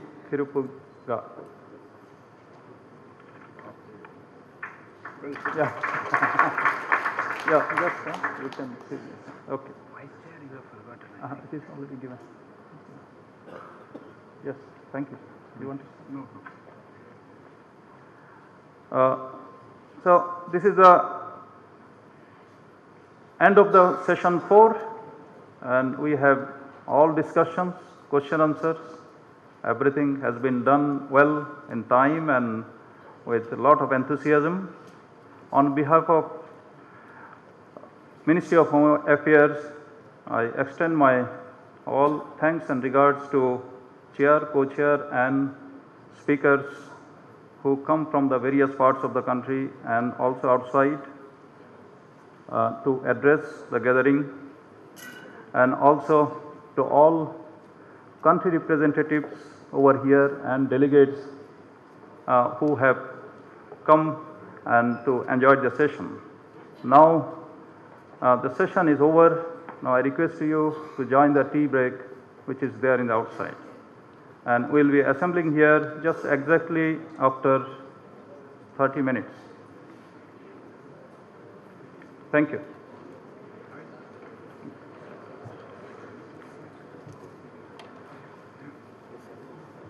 Sorry, we are already running late by 15 minutes. Oh, so okay. tea break is only for 15 minutes. 15 minutes. So we come here at 11:30. Thank you. I would like to welcome our chairperson, Sri V.K. Duggal, Honorable Member NDMA, to kindly chair the session, please.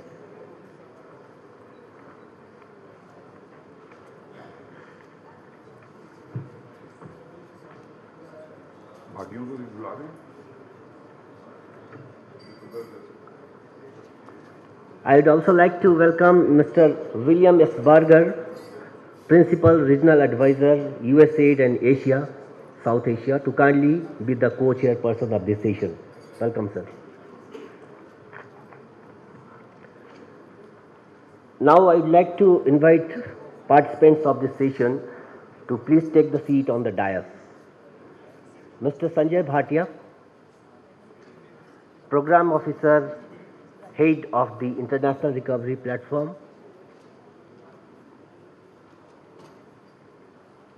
Dr. Nagesh Kumar, Chief Economist and Director, ESCAP Sub-Regional Office for South and Southwest Asia.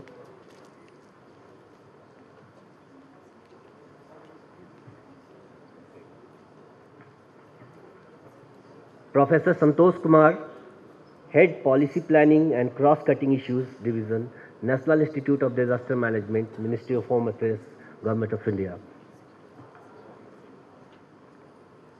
Mr. Brandon Ong, Commander Fire Station, Singapore Civil Defense Force.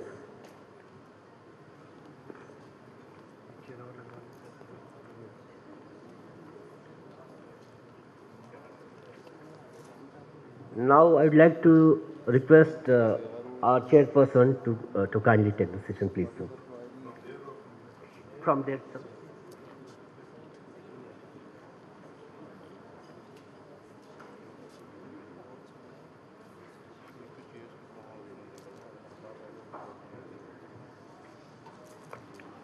Thank you.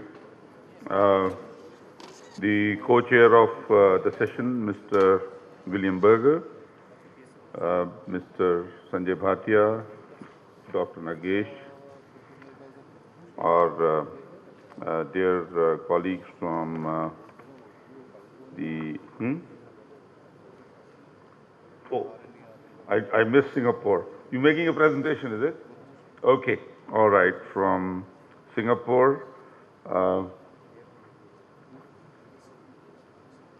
Okay, that is Mr. Brandon Ong, Professor Santosh Kumar from the NIDM, and distinguished friends and people engaged in the disaster management activities in your respective countries and internationally.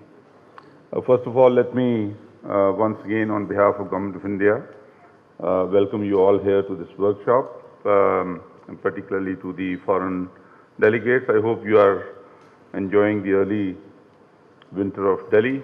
A bit smoggy, but I think still the visibility is not all that bad.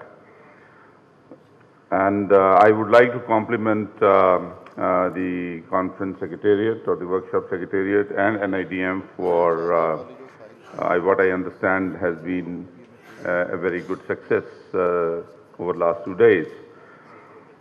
I'm sure all of you must be aware that this workshop is the outcome of the proposal made by our Prime Minister at the, I think it was the 6th meeting of 6th EAS Summit in Indonesia last year, and which was again seconded by our Foreign Minister earlier this year at Phnom Penh.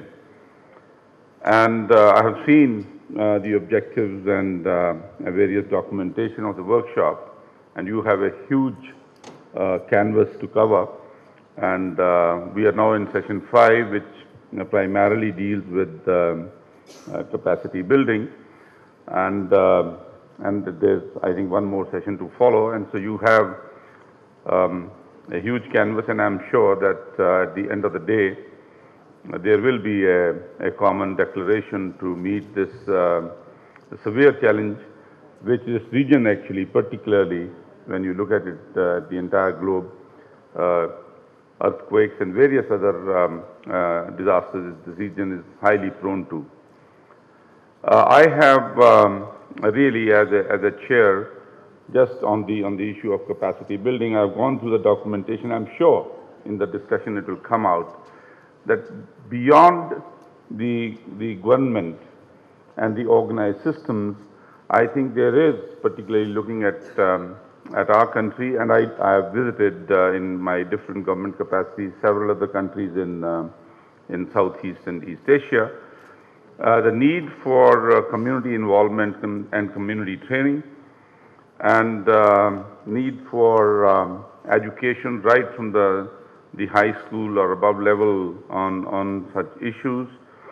The role of the response forces, the rescue and response forces in preparing the communities in facing such consequences. And I'm very glad to see our Director General of the National Disaster Response Force here, who heads the largest response force in the world, which India has created. In fact, some more battalions are being added.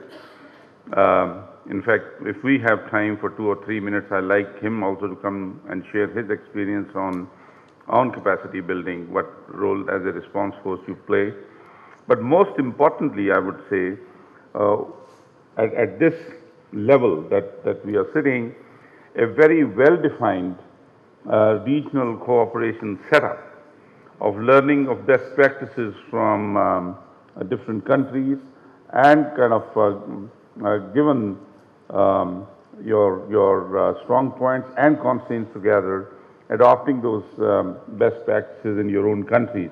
I think if this workshop is able to achieve something in that respect of what I would say is a well-defined regional cooperation on capacity building. I'm not talking on the other subjects, I'm just limiting myself to the session's topic. I think we would have achieved our aim.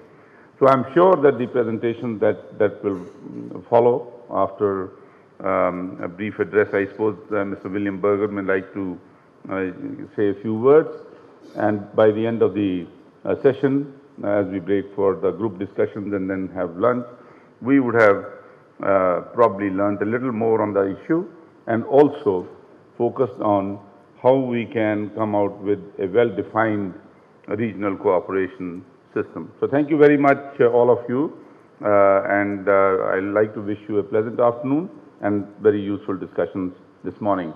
Now, we have a limitation of time. Invariably, what happens is that first session eats up more time than it is.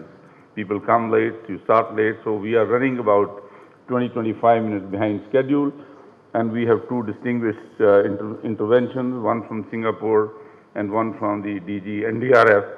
So the groups will have to be really active. From the originally scheduled 60 minutes, I think you're going to get only about 30 or 40 minutes. But since you know the subject well, I think we can achieve, as they say, less could be more. We can achieve a lot more in those 30 or 40 minutes. But we must stick to the lunch break time so that this afternoon session can start on time. Thank you very much, ladies and gentlemen, and once again, welcome to the workshop.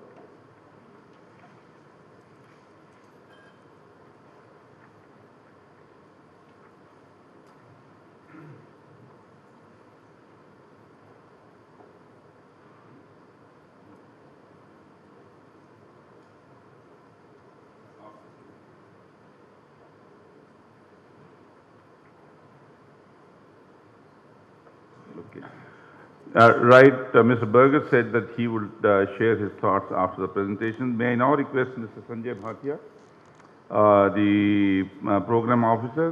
He's the head of the International Recovery Platform with UN-ISDR, to please make his presentation. Thank you, Chair and Co-Chair, and thank you all for being here and giving me this opportunity. The focus of the workshop is building regional frameworks, and I'll try to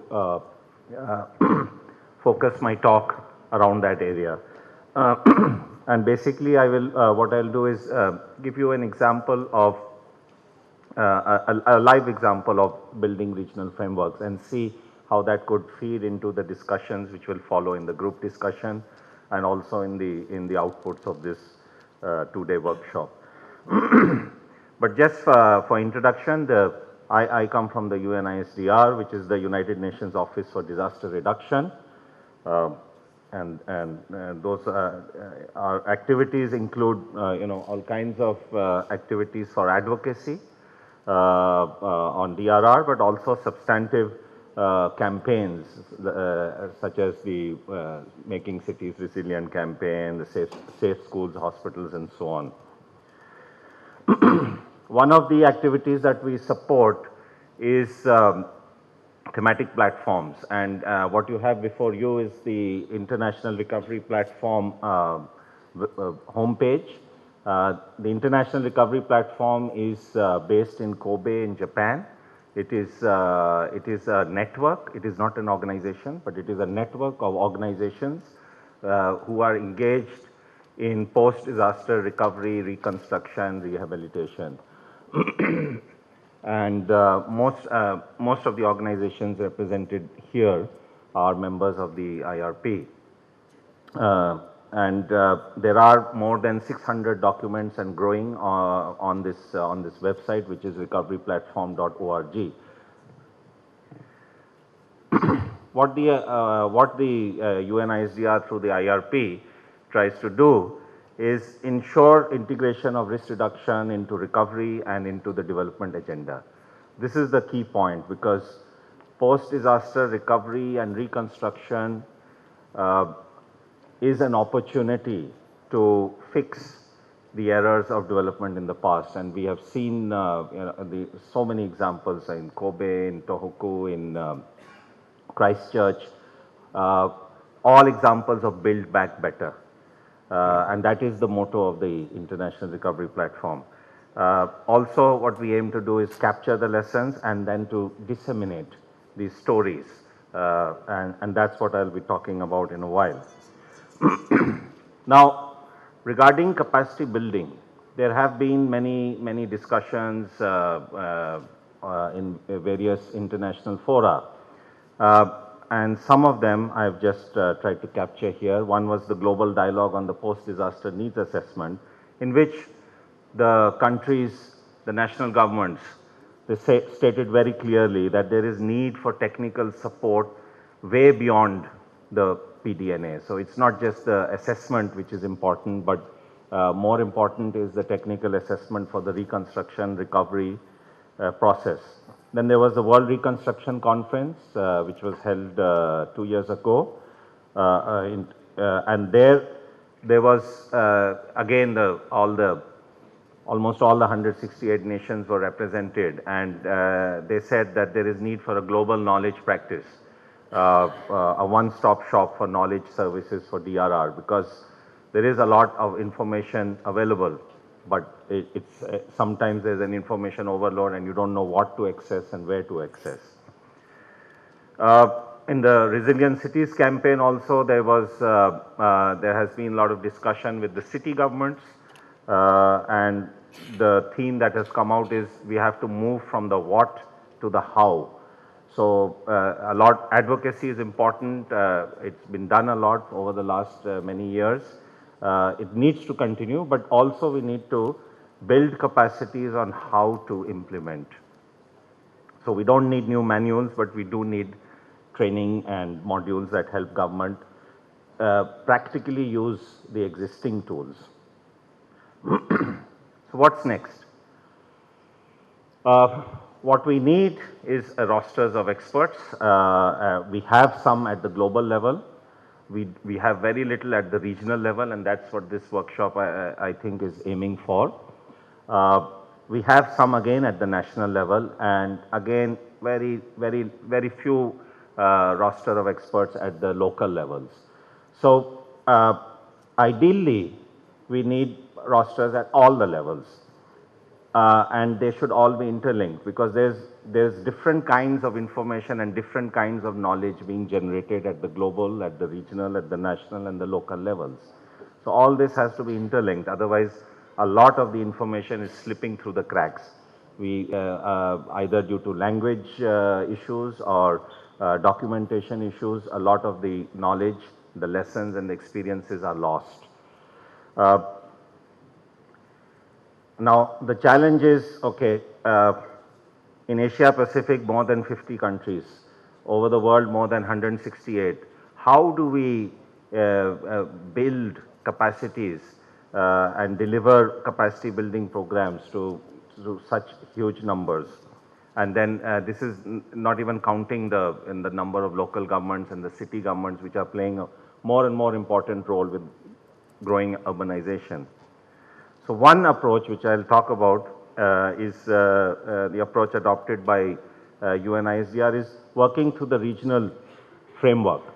So there are regional intergovernmental organizations already existing, and the regional framework makes a lot of sense because it's a quick link, as you see here, from between the global and the national. The regional is the quick link. We have this document. I have a few copies if anyone is interested, on the role of regional organizations in recovery planning. And when we talk about recovery planning, we are also talking about integrating disaster risk reduction into the development agenda, because reconstruction is same as development. The same actors and the same processes are involved, and also the recovery phase is actually preparing for the next disaster. And if you integrate disaster risk reduction into the recovery, what you effectively do is reduce the funds you spend on response and reconstruction after the next disaster. And that's what this document talks about, not only an assessment of the present capacities, but also recommendations for the future. And maybe this might be helpful for even the group discussions which are going to follow and the outputs on how to create regional assistance frameworks for capacity development. And now something about the specific project which has been running for about almost 2 years now. What we are working in is 5 regions across the globe,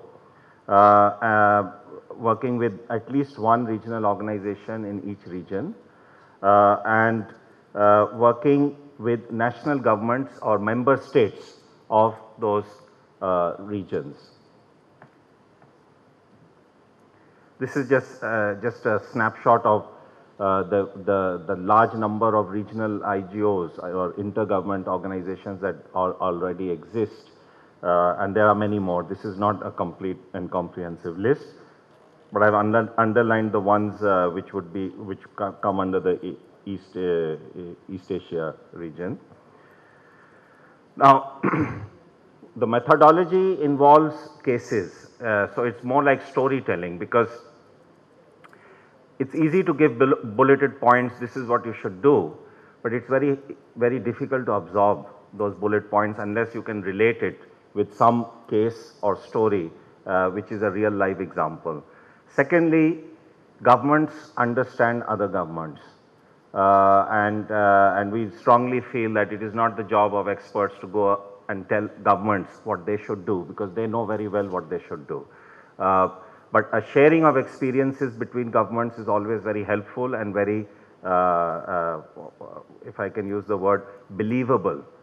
There is a lot of discussion, and then there is a learning by reflection on prior experiences, because all governments have experienced disasters. It's not something new, and they all have some experiences. Some may be good, some may be bad. What is important is how they deal with that information, the learning and the knowledge. Do we, ignore, or do we try to say that everything went well, or do we critically analyze what worked and what didn't work, and then try to see how to improve. The base material is this, which has more than 550 cases covering various sectors of infrastructure, shelter, livelihoods, and so on, all the key areas of reconstruction. It's available in all languages, English, Russian, French, all the UN languages, and Bahasa and Serbian and so on is continually being translated based on demand from national governments. So far, more than 450 government officials across the world have gone through this workshop, and there is this continuing learning process also. So everyone who goes through the workshop becomes a member of the roster of experts, and there is an organic link between us and that roster of experts. So the knowledge is updated every 6 months, and also supported by an e-platform, so that a lot of this activity is not face-to-face, but regional, but virtual, right on time.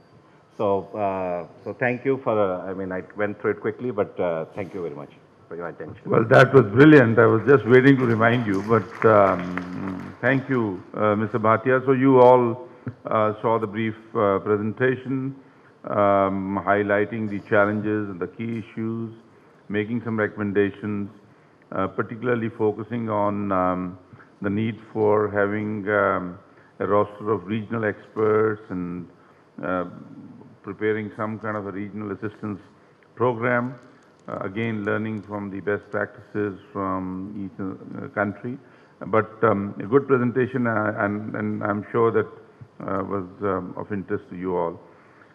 May I now request, we are going to set aside about 5 to 7 minutes for some Q&A at the end of the presentations, in case there is something which is bothering any delegate or participant, and which could be addressed to the members who have made presentations.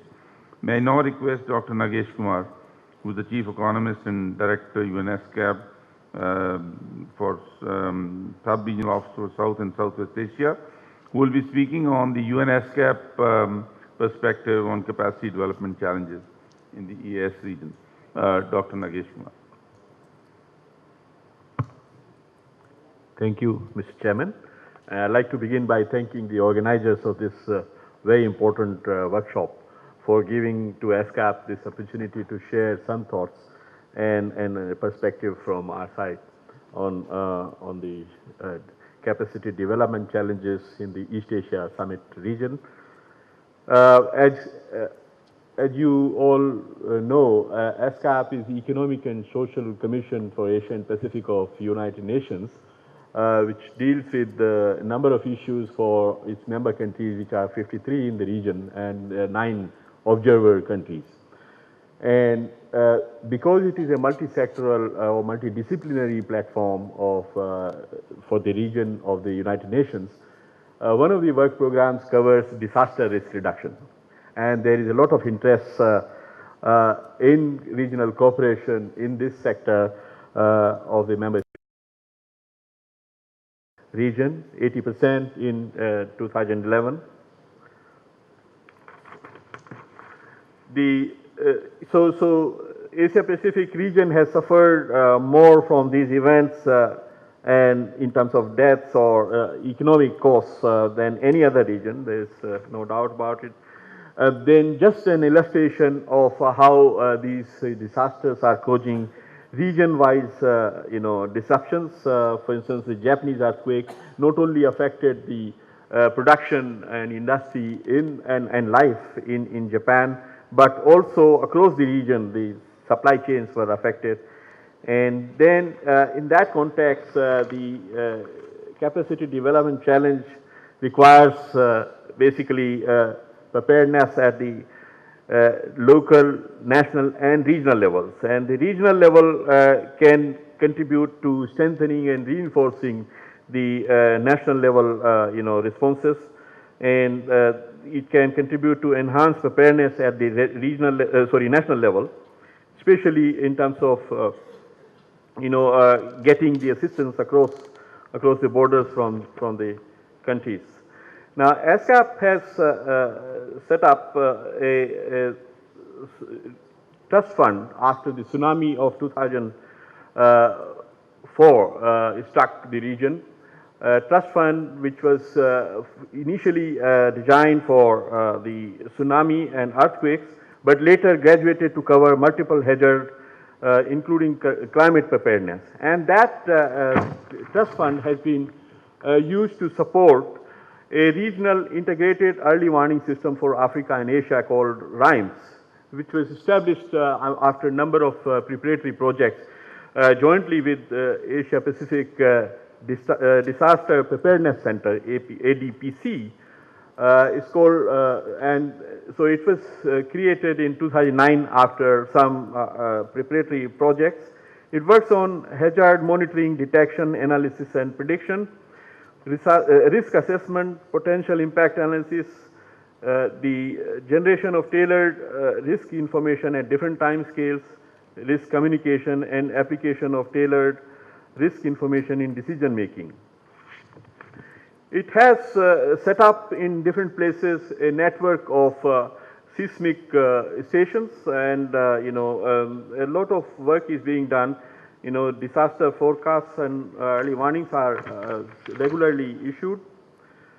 And sorry, there is something wrong with the presentation. I think the map is not able to come. But there are a number of countries which have already joined, 13 countries: Bangladesh, Cambodia, Comoros, India, Ireland, Lao PDR, Maldives, Mongolia, Mozambique, Papua New Guinea, Philippines, Seychelles, Sri Lanka and Timor-Leste. And then 18 more countries are collaborating, and these include Afghanistan, Armenia, Bhutan, China, Indonesia, Kenya, Madagascar, Mauritius, Myanmar, Nepal, Pakistan, Russian Federation, Somalia, Tanzania, Thailand, Uzbekistan, Vietnam and Yemen. And the approach that RIMES has adopted with respect to capacity building, which is the focus of this session, is very unique and interesting indeed. What it tries to do is that it invites officials involved in disaster management work in different countries, especially the countries which are having high risk of seismic or disasters.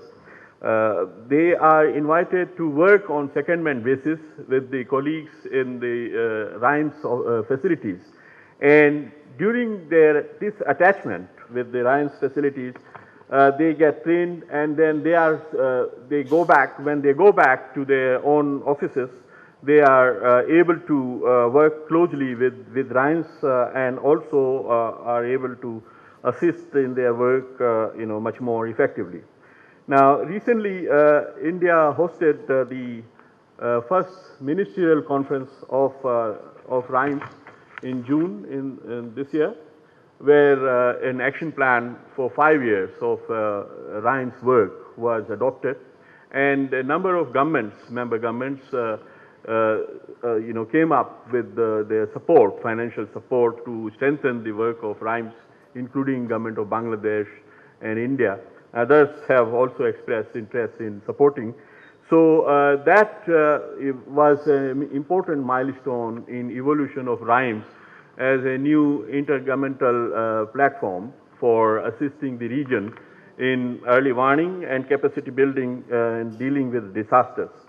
Now, just last 2 slides on lessons learned from the Great East Japan earthquake. ASCAP organized 2 EGMs, or expert group meetings, jointly with Government of Japan and JICA and Asia Pacific Disaster Risk Reduction Center and the International Recovery Platform. These workshops were just to share the experiences between countries from dealing with major disasters, and the lessons or key findings from that those workshops included the fact that infrastructure investments enable quick recovery, and bridging the gap between the responses and recovery requires enhanced needs assessment and further collaboration. Effectiveness of legal instruments was very much highlighted. The public awareness and education need to complement structural measures, including the early warning systems, and international cooperation to learn from these disasters and build back better was stressed a lot. So I'll stop here. My time is also up. Thank you very much. Thank you, Dr. Nagesh Kumar, for giving a broad highlight on the UNSCAP's perspective, as also giving some very useful data, and particularly about the setting up of the trust fund for the early warning system and the like. Well, we have to move on, and now I'll request Professor Santosh Kumar. I think no. What I'm going to do is you do it now, because Singapore and Mr. PM Nair, who's the DG NDRF, they're both going to be speaking on capacity development in the response system. So I think back to back, it will probably gel more with the audience. Thank you, sir. Thank you. Thank you, Chairperson. Distinguished delegates, I belong to the institution, it's called National Institute of Disaster Management, which has been largely mandated to do the capacity development. So we eat, breathe, and do whatever for the capacity development.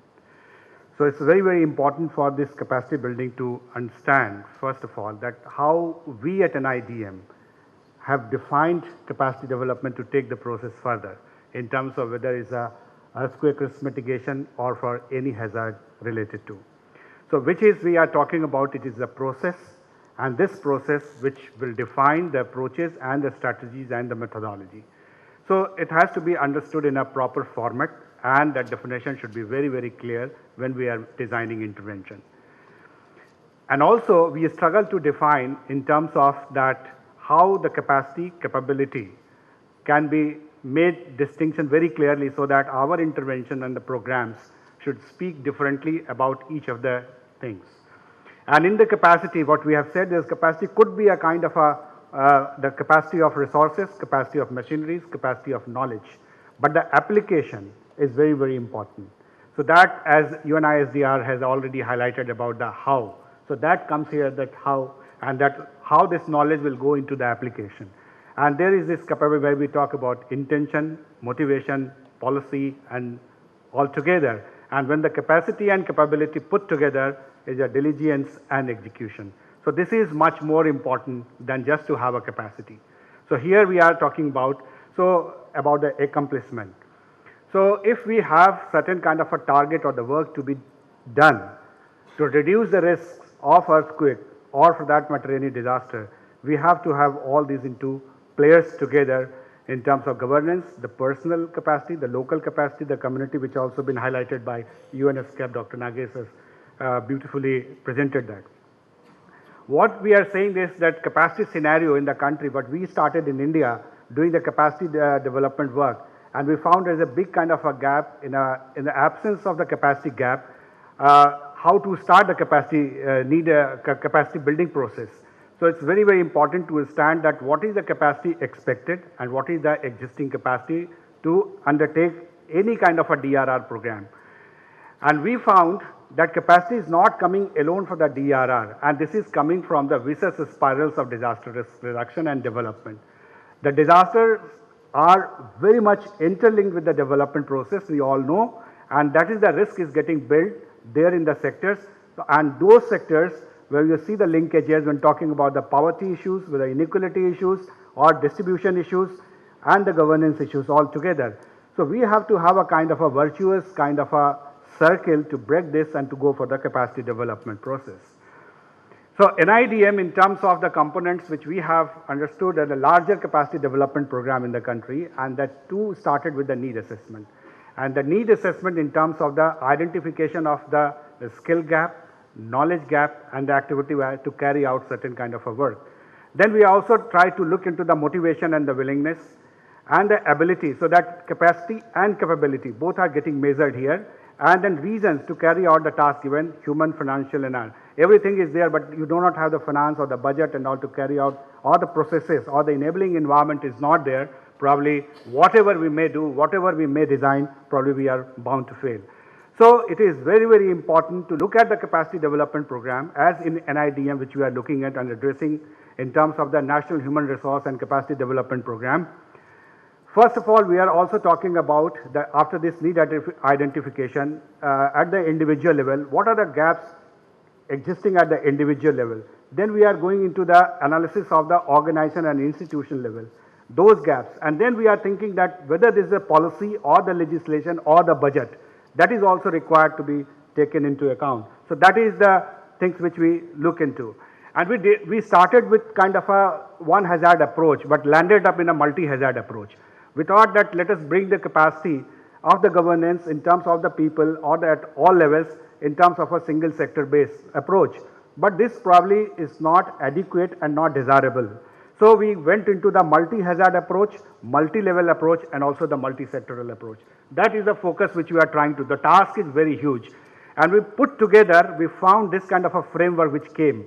And that we are talking about the capacity development framework which we are using now, linking with the organization, workforce development, resource management, knowledge management and the public awareness as a kind of a 5 major pillars for the capacity development program, addressing the issues which are emerging out from the multi-hazard and multi-level and multi-sectoral.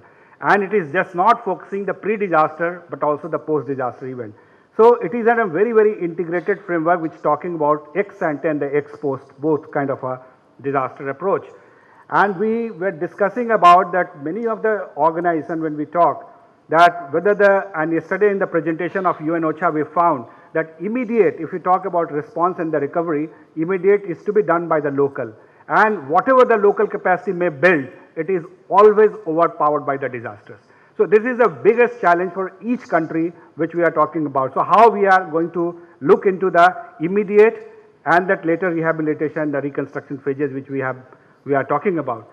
So what the scenario which is required, which I am saying, existing capacity when we look at, you see the existing capacity and the capacity development efforts will take up to the higher level. That's the national efforts, which are applying all the national efforts, we are moving up to that. But despite this, that always disaster overpowered the national capacity. So now the further gap can be bridged by the regional cooperation, each country's cooperation or the international efforts. So this is much more important, whether the one national effort should go all alone to cover up to the red one or they should have a cooperative efforts. So this is the question which we are flagging. So key issues which I wish to flag here, that national capacities are always overpowered by the catastrophic disaster. And the second is that always to be done for the unknown devil, because we do not know where we are preparing for what. So that what is missing. So we have to always assess. So that we have to identify. Capacity built and capacity loss is another challenge. National capacity building efforts is very closed and largely confined to the government efforts only in most of the countries. But many countries have taken new experiments, and that probably to be brought into the consideration. And capacity development initiative are limited sector specific vis-a-vis disaster risk sector only. It has to be spread out to the multi-sectoral. And high or moderate capacity at federal level and low or extremely low capacity at the local level, which is the existing level. We have to have strengthening the process on. So recommendation which I would wish to recommend here, we have to make first as a paradigm shift in approach.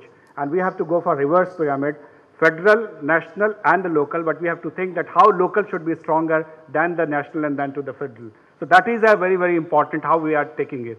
Then the sectoral reforms for bringing more players into the sector. That is very much needed and we all agree. I don't have to say that how we are, so we have taken it. And promoting innovation. Smallest of the innovation, and yesterday we were talking about the traditional knowledge and all, and many of the experts on the technology also spoke about the technology. So that has to be bring into a capacity development program, and it should go as a continuum. It should not start with one disaster and end with other disaster. It is a part of life. It should be the habit of the nation rather than just taking as a program, project-based approach, and should focus on the DM cycle all along. And last but not the least, which I would say, the developing institutional mechanism. That is much more important. Like in India, we have created India National Institute of Disaster Management and down the line with the State Disaster Management Institute and then further the Centers for Disaster Management. But different countries are taking different initiatives. So and for regional, like sharing knowledge and that platform where we are talking about where our capacity is overpowered by the disaster, how to bridge those with the kind of institutional framework. That we have to flag here and how we are taking this. So we need to have this developing institutional mechanism and promoting innovation. So I would end with saying that probably we have to focus much more on bringing innovation into the mainstream. Thank you very much for this. Thank you, Santosh. I think in a short time you have brought up the subject in a very comprehensive manner. And I think he has raised some very key and important issues which I presume that the hard copies of some of these presentations have been circulated. So they are there with the delegates. I think the key recommendation for the need for the paradigm shift itself in the area of capacity building and kind of looking at the reverse pyramid as a better model definitely deserves attention. That is where even our own government and our own authority is working towards. More on that later. May I now request Mr. Brandon Ong, who is the commander of the fire station, Singapore Civil Defence Force.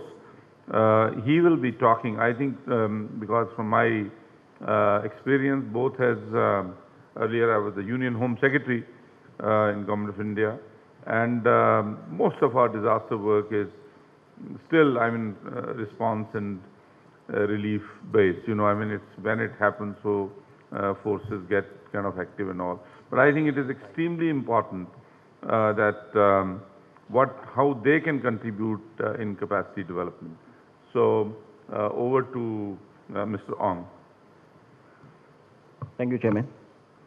Good afternoon, ladies and gentlemen. I'm Brandon. I'm from the Singapore Civil Defence Force. Today, my topic is capacity development in disaster response. In particular, the training that we have. For those who are unfamiliar with SCDF, I'll first do a short introduction on SCDF, and followed by regional and international collaborations, and also what we can offer in terms of training courses. SCDF, we are the National Authority for Firefighting, Rescue and Emergency Ambulance Services.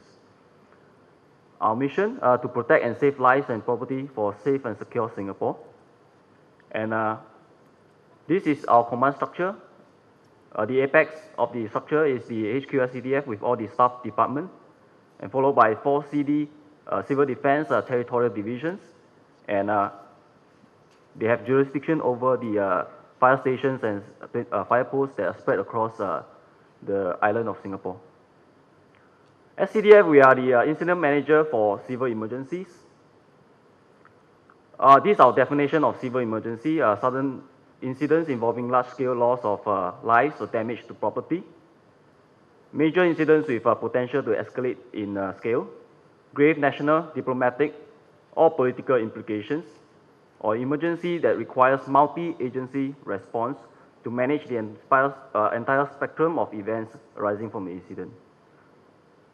These are some of the key scenarios that what we will consider as a civil emergency: major fires, structural collapse, air crash, hazardous material incidents, act of terrorism, or accidents related to radioactive materials.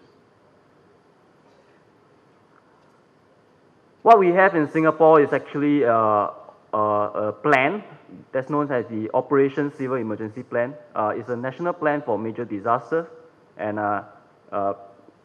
inside the plan we have predetermined agency roles and functions, and for agencies who have a role to play, they are organized into a joint planning staff. These are some of the agencies that would probably make up the related agencies during a disaster. Singapore Civil Defence Force existence is as the life-saving force.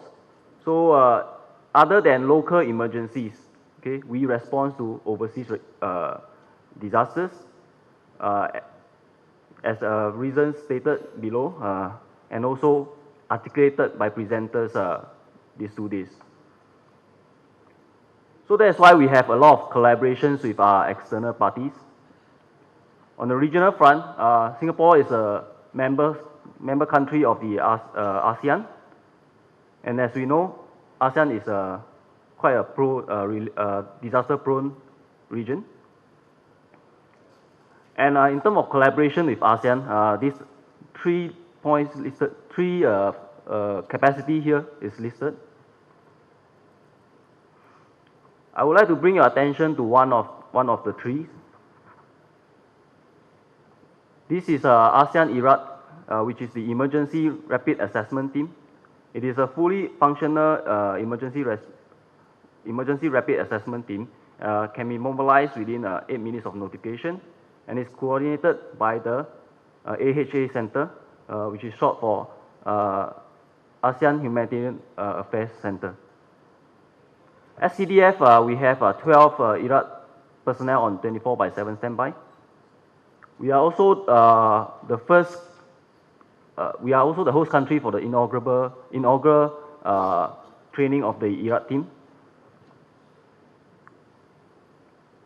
As for international collaborations, SCDF, we are firm supporters and subscriber to the United Nations system.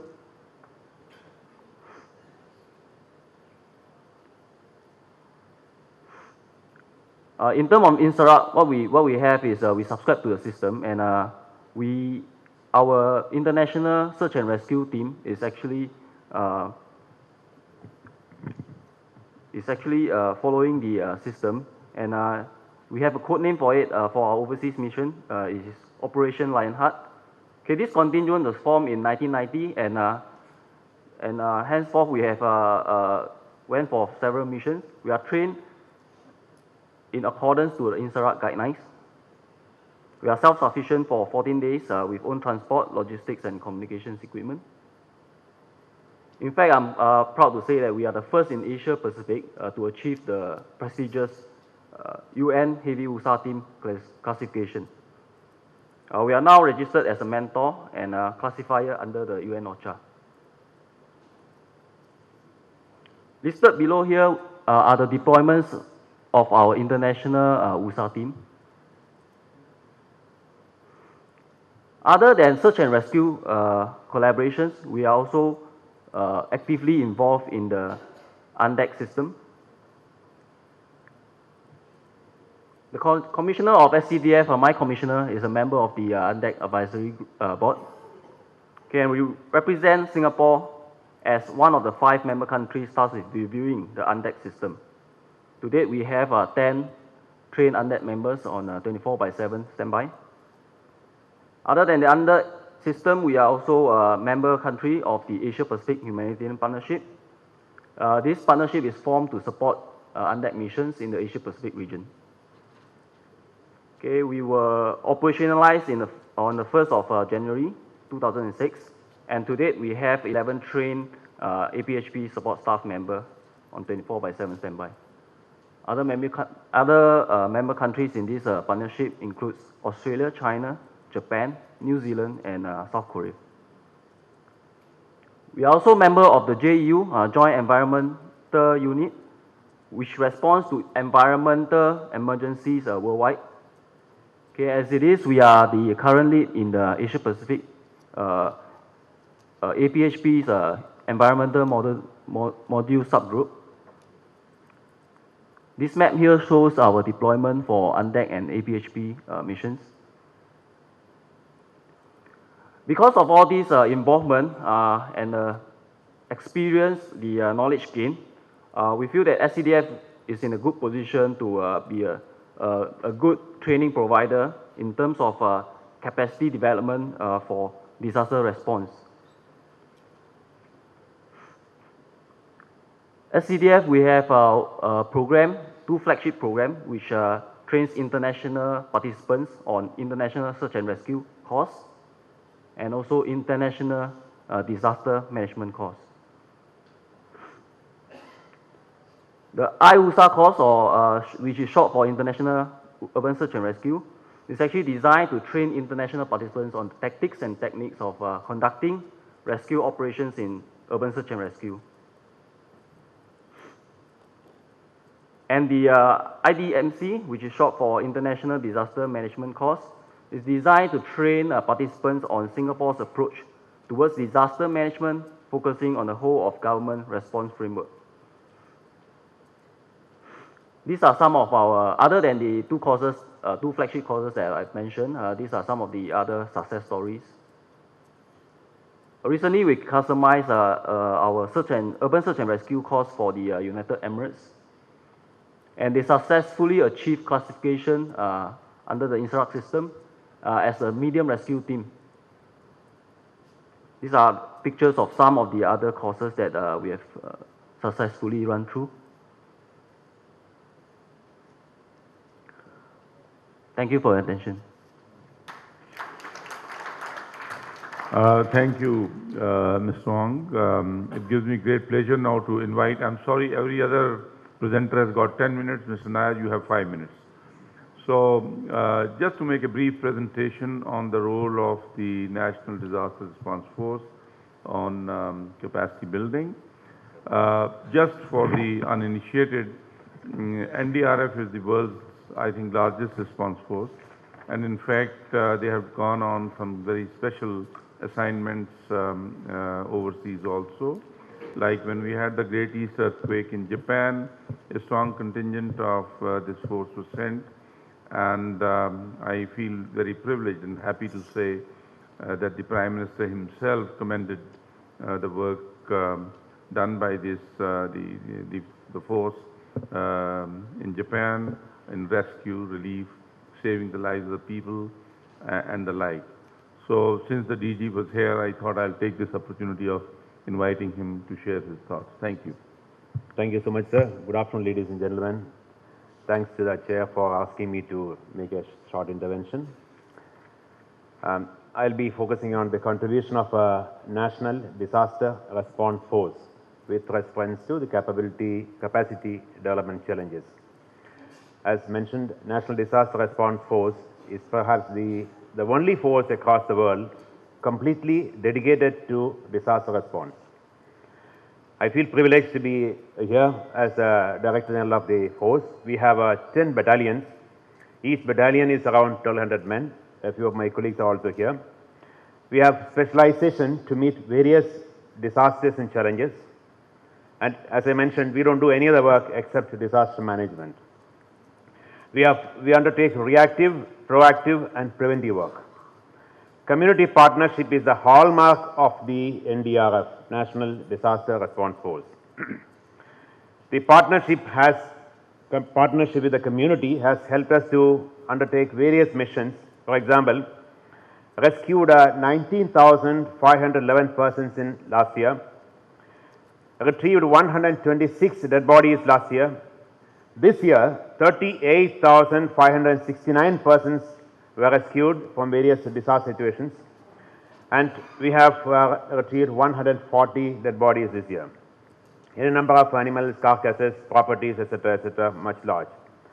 We are responding to various disaster situations like ammonia gas leakage, train accidents, Sikkim earthquake, the earthquake and tsunami in Japan, as the Honorable Chairperson himself mentioned.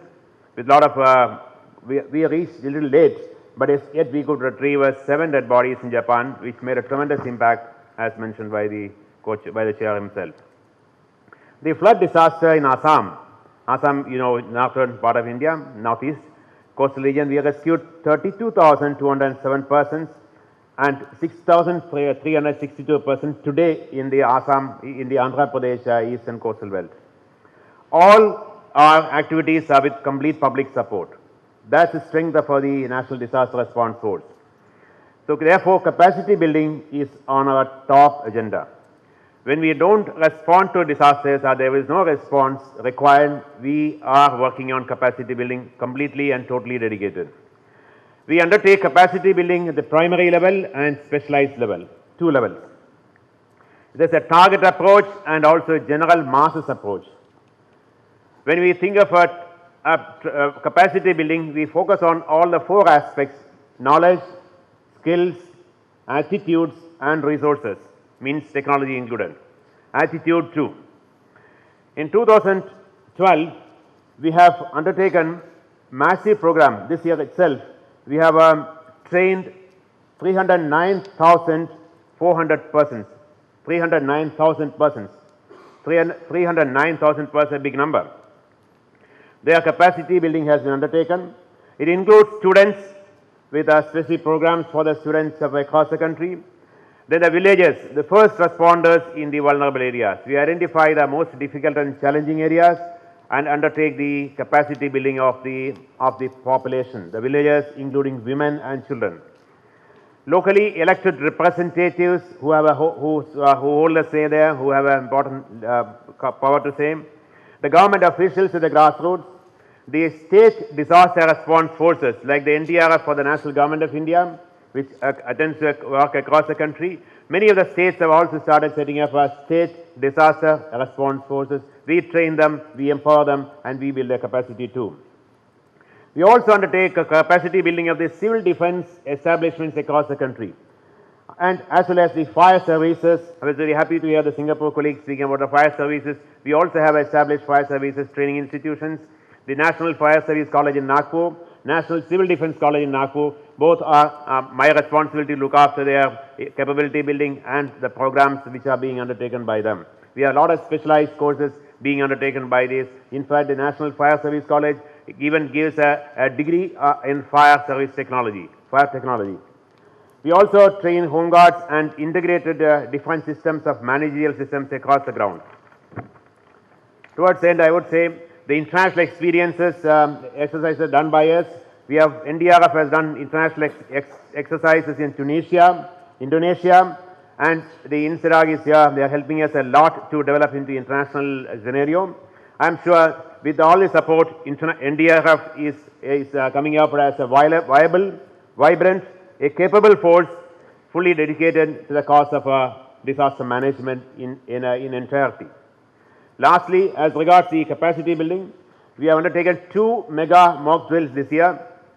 One involving different agencies, institutions, government and non-government, corporate sector, media and civilian population. It's a mega exercise. Went on very well. I have a small, since the opportunity was given by the chair, let me have a few small recommendations. First is the coordination. We have a system of a district magistrate in the districts. Very interesting. Other countries may not have. When something happens in the district magistrate becomes a coordinating factor. Everything boils down to district magistrate. He or she takes the call. All departments, police, home guards, engineering, everything comes down to the district magistrate. Probably that's the best model we can think of in the coordination across the country. I also heard a lot of difficulties in coordination across the world. Probably this could be a good model. We can upscale the model. Second issue is about integrating research into action and documenting good practices. There's a need to do research. We have done a good job in Assam, but what went wrong? What are the downsides? How things could have been done better? There's a need for integrating research into all response systems, which could be one of the major points of concern. Then disaster management is everybody's business. It's a need to integrate all stakeholders into this action. It will be government, it will be NGOs, corporates, media, and all concerned. It should be made known that disaster response is everybody's concern. Thank you so much. Thank you, Mr. Nair.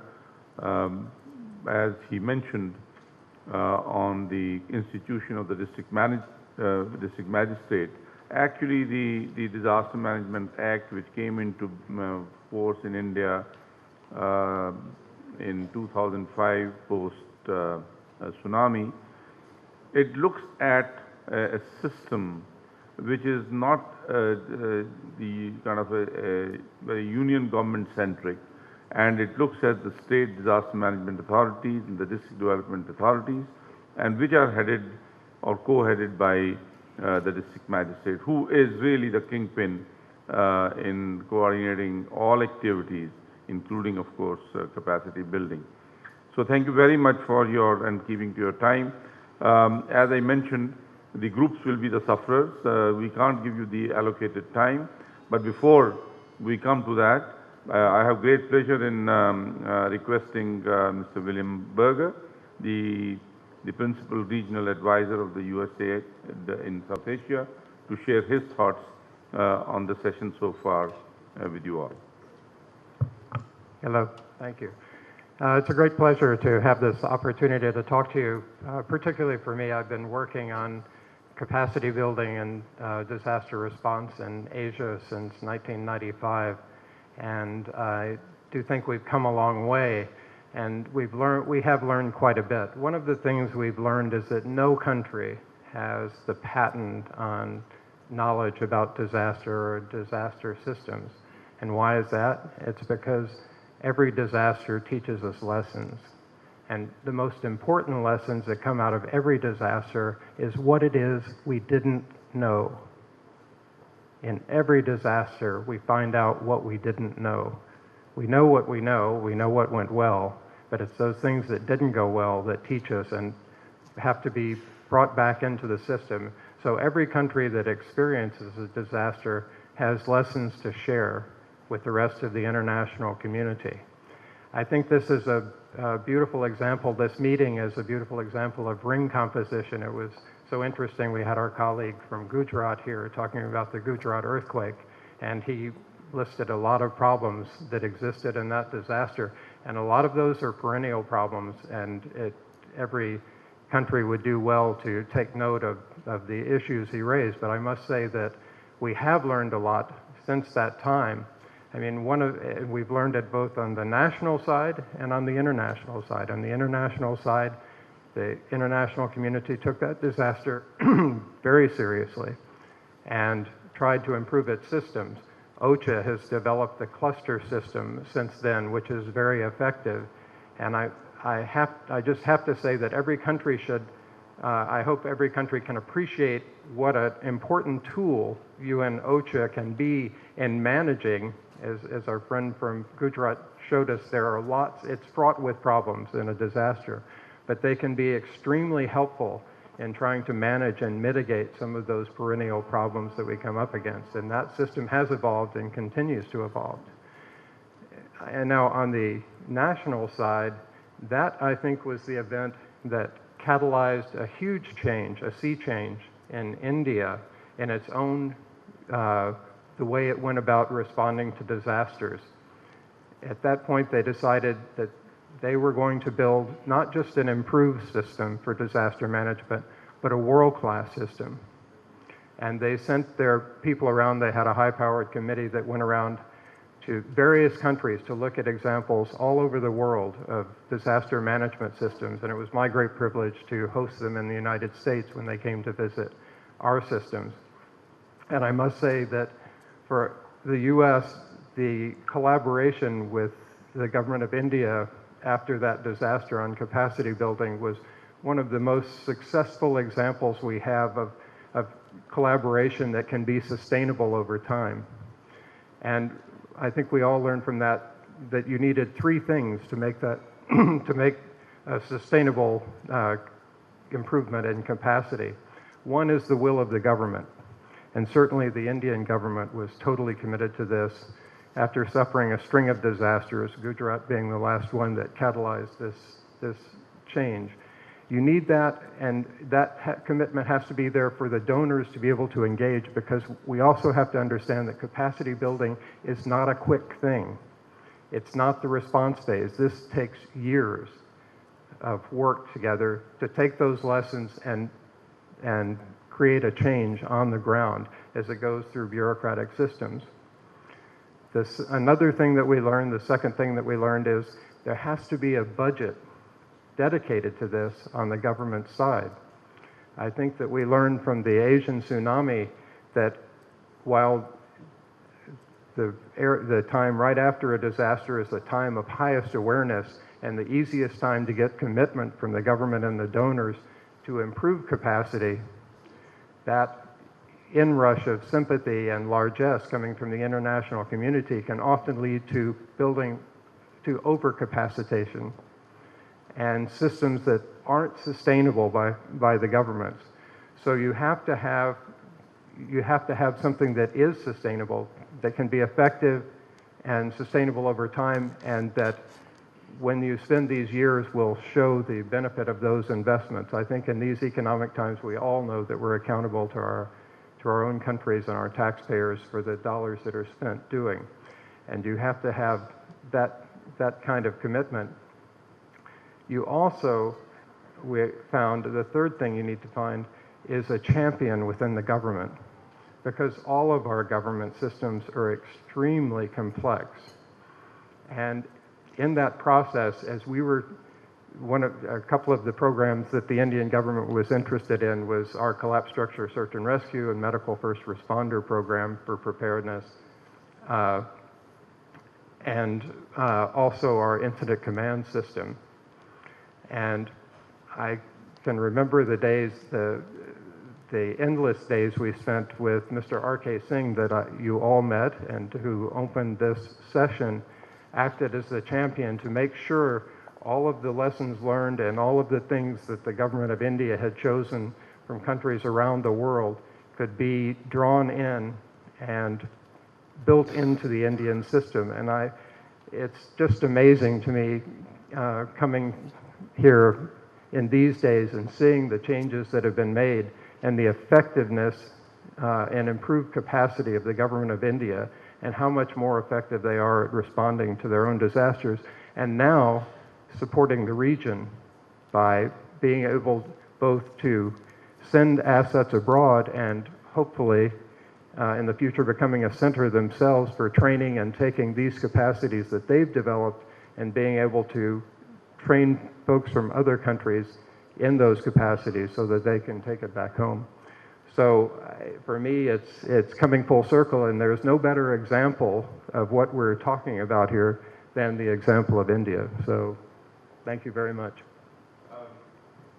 Thank you, Mr. Berger. I think as one of the presenters mentioned, when you are so heavily disaster prone, you better learn from, and there's plenty to learn from each one of the situations that you go through.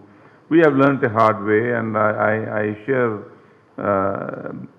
your thoughts and your optimism that perhaps India is on the right road. But the idea here, I suppose, adding that is what regionally we can achieve, because this region per se is highly disaster prone, as has been brought out. And I'm sure that the groups which I will request Santosh to announce. I'm sorry, the time is short.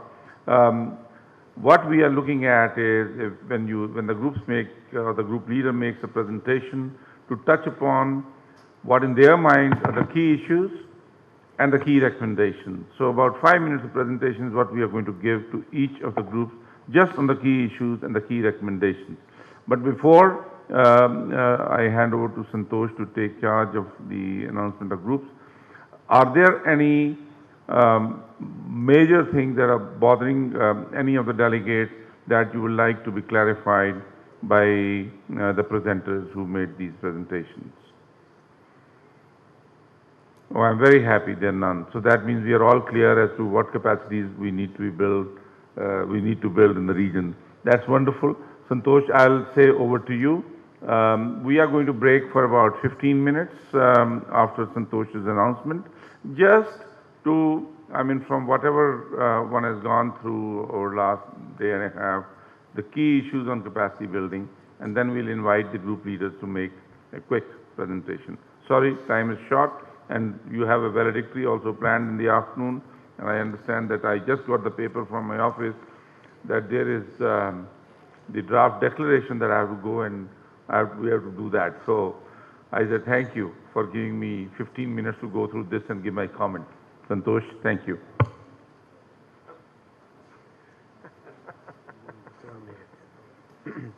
Thank you very much, Chair. As we mentioned about, as Chairperson has already mentioned about the group work, and this we have tried to work on that there would be 3 groups, and since most of the countries are being represented by 1 or 2 members, the idea is to have all the members represented in each of the groups. So we have made 3 groups, and objective of the session you all know, so I don't know for the group session. And the group 1 would be focusing on the important issues related to the key gaps and challenges of capacity development in the EAS member countries. The second is that key focus areas of collaboration, and the third would be the institutional framework. This is the task for the group 1. These 3 to be discussed in group 1, and group 1 will take the position here. So anybody who is interested, we want that each country should be represented in all the 3 groups. But first group, seeing this agenda, the key gaps and the focus areas of collaboration and institutional framework. The letdown principle for each group, we say that each participating country as well as the organization to be represented, international organization to be national, international to be represented in each group. As there are 3 main activities, hence delegates are requested to choose the group according to their areas of interest. And each group would be working, should nominate their leader or rapporteur who can make the presentation, and the rapporteur will give the points of the final discussion. So now the group number 2, the major task is regional capacity and institutional mechanism for data capturing in the region, data sharing mechanism amongst the EAS member countries, institutional framework and modalities for sustainable partnership. This is for the group 2. And the third group would work on the key objective in terms of key gap of response in terms of technology, human skills and the policy. This is the response and the logistic support framework in terms of human skills and the policy. The second is the protocol of emergency resource deployment and its challenges and institutional framework and modalities. The third one is common to all, the institutional framework and modalities for sustainable partnership. So this is the 3 group. First group will have this position, the second will go in that corner, and the third group will be there. So you can choose very quickly that which group will go where, and each country make your arrangements so that though we had drafted already that which will go where, but initially we thought that let us be decided by these countries and the representing organizations to where they wish to go and contribute. So I would end here, and then I will request to have just look at the memorandum. Thank you, sir. Thank you, sir. Now, may I request the Executive Director of NIDM, New Delhi, to kindly present memento to all dignitaries and presenters and chief guests.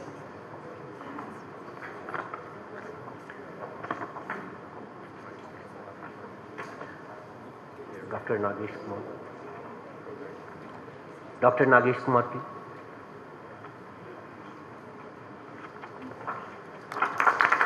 Professor Santosh Kumar.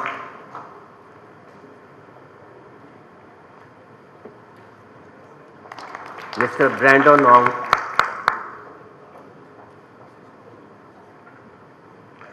Dr. P.M. Nair from NDRF.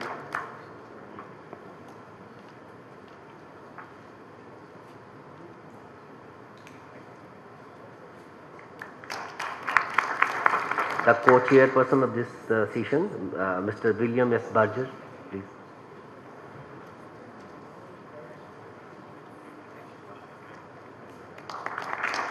And finally, chairperson of this session, Sri V.K. Duggal.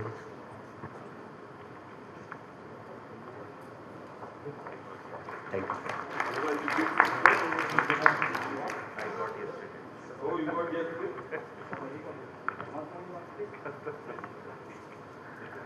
So, thank you, sir. And over to Professor Santosh.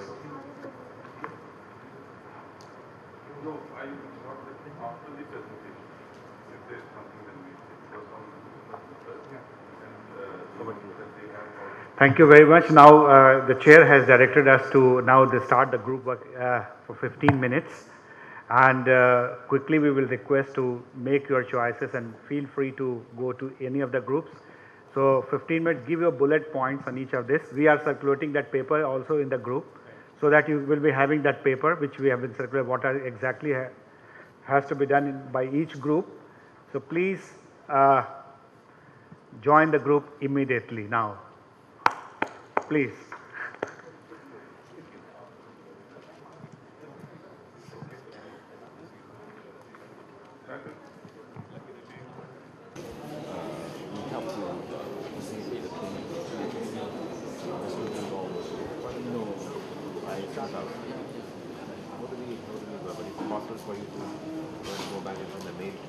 Sure. I got it, and I will send to you all the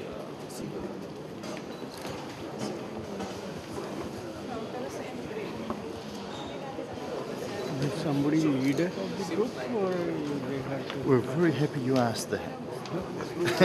Somebody has to start it. I think you should be based on seniority and.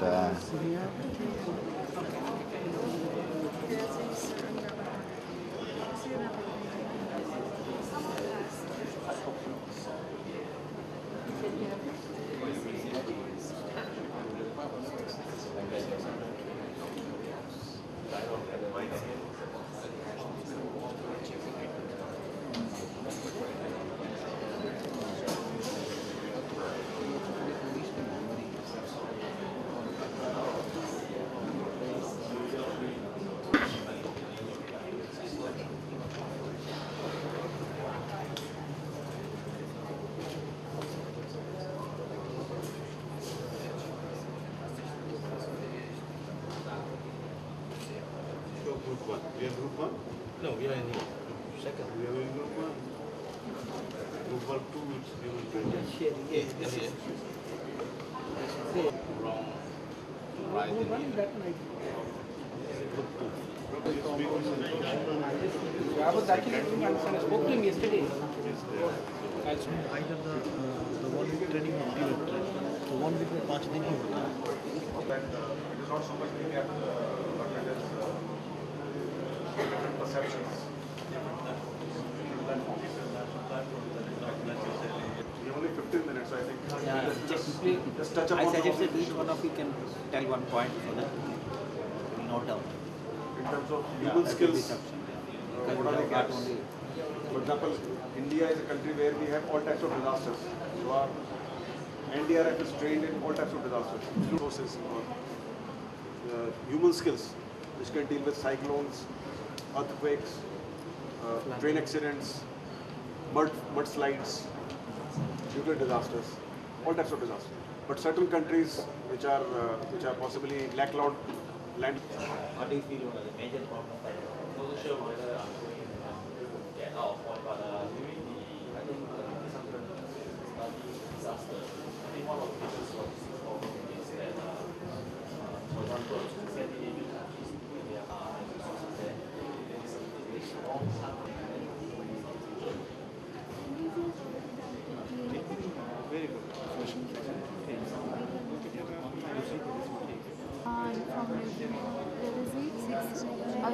अभी तो busy होगा ना नहीं I think मैं free हूँ They got it too. And you have only no use? Indirectly must be your age.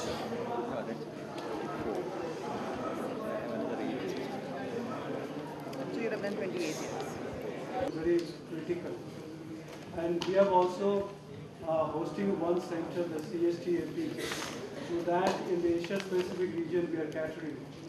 So we have the alumni from covering all the Asia Pacific countries. They can act as a tool for capacity building provider in that respective country.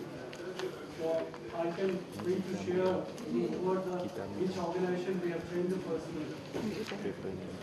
Okay, this is our job. I mean, let's see other countries.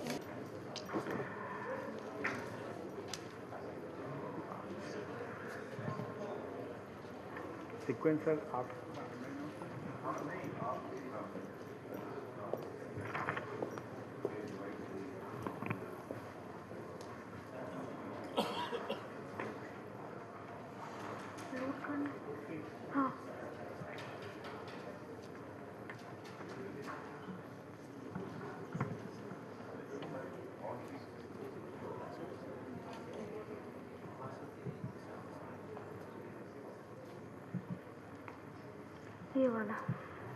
In the plenary.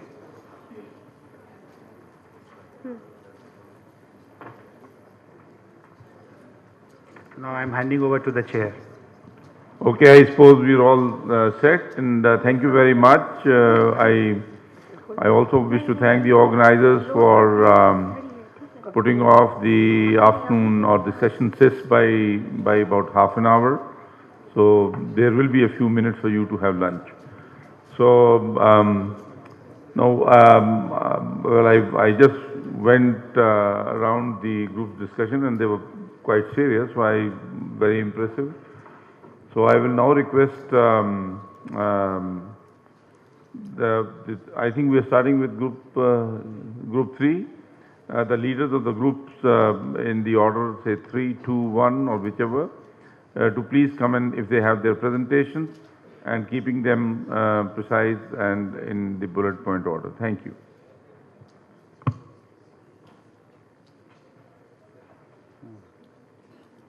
Okay. The names. I don't have the names with me. Thank you, Chair. I do not have the names with me, but we will add them to these slides.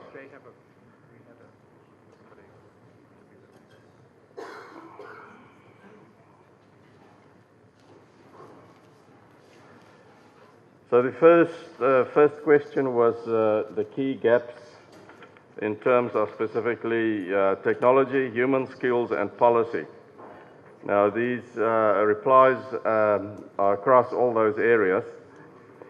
Firstly, we recognized that there are different national platforms and obviously a subsequent lack of harmonization. We're not dealing with this topic in exactly the same way in all our countries. There's also a different level of skills present that we recognize and obviously present a gap.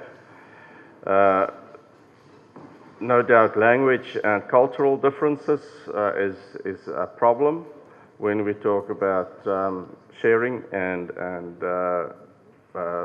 support during response. Distances often impact on the time of deployments. It causes delays. There may be some opportunities there in terms of creation of deployment hubs, for instance. Our local governments are not necessarily equipped to deal with the influx of mass international support, and there may be a bottleneck and delays there. And then finally, we recognized different levels of national infrastructure resilience that may also impact significantly on coordinated response. Moving on to the second point, which was about protocol of emergency resource deployment and its challenges. We feel that this is what we're grappling with. This is what it's all about. We noted the challenges and the issues presented at this forum that we all face with when we have cross-border support, international support to emergencies. So the challenge is to embed a protocol, the processes and the systems for responding to as well as accepting the support across borders. The challenge is to put that together and to get it up to a high level within the EAS for sign-off, for acceptance across governments, so we can have a solid basis to work from. Now, we do acknowledge that there is already work done in this regard in the ASEAN context. A lot of pre-work has been done within the UN context, not to mention only in SARAC, that establish a solid basis for this type of work. We feel governments are ready for a protocol now. We say this over and over at these events, that we're all struggling with the same things. So logically, governments should be ready, and we feel this could be a very useful and solid outcome of a conference like this one. So the challenge is to develop a protocol, and once it's established, then it's down to the countries themselves to regulate and to institutionalize that within their national emergency management frameworks. It's one thing to develop it, but if we don't adopt it all as countries and embed it in our own processes and frameworks, then it won't work. Finally, the question was institutional framework and modalities for sustainable partnership. An idea was mentioned that potentially we could look at different levels of partnerships. Not all countries will have the same comfort with the same level of partnership, perhaps. So starting with a basic level of information, knowledge sharing through to full-scale across government support, and some levels in between could be an option to bring all to the same framework. Again, we acknowledge existing international guidelines do exist or are around that we can start from. For instance, the regional frameworks to deal with terrorism came up as an example that can be expanded perhaps or used as a starting point. That's about as far as we got. Thank you, Group 3. Is Group 2 ready, please? Thank you.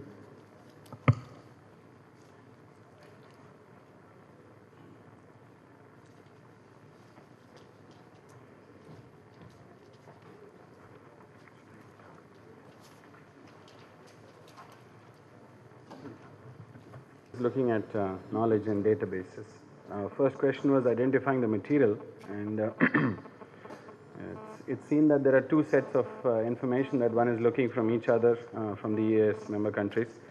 One is the overview information related to data, disaster statistics, best practices, and the DRR lessons that we have.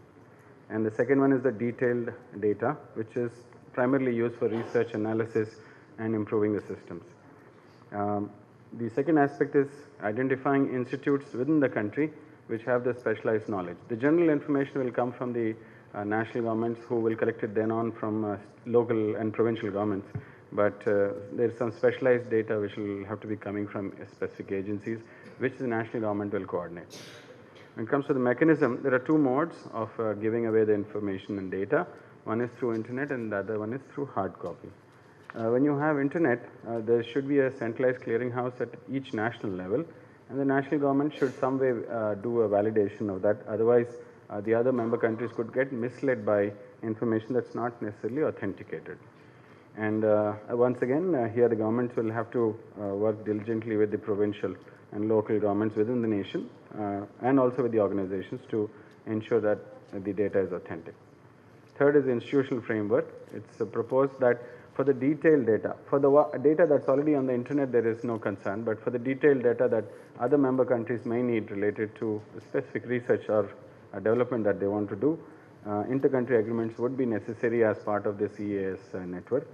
And there's already a precedence to this through the, like the SARC network and the ASEAN network. And it's also proposed that there could be EAS expert group meetings which could then lead to additional data and information, which is common information that can again be given away to the needs of these member nations. Thank you very much, Chairman. Thank you. Thank you, Group 2. Group 1, please. Thank you.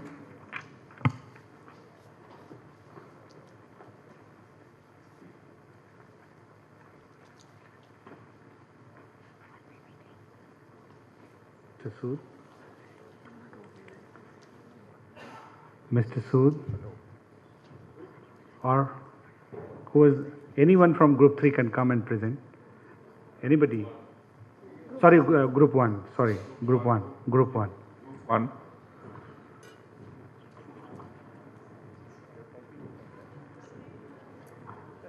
Okay, if there is no one ready to present, then I suppose they can share their thoughts with oh, there is, okay. We can just run through that, sir. The Group 2 mainly focused on to building.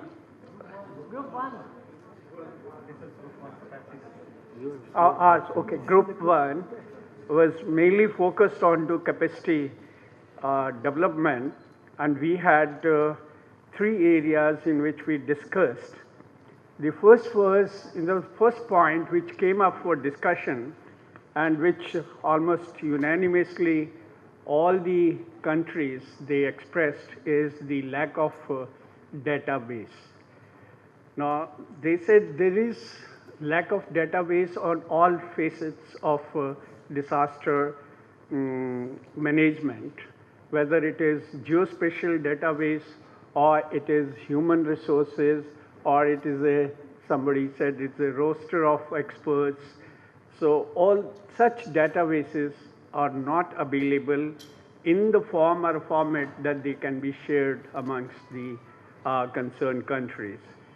The second point which came up for discussion was the applicability of the database at the community level.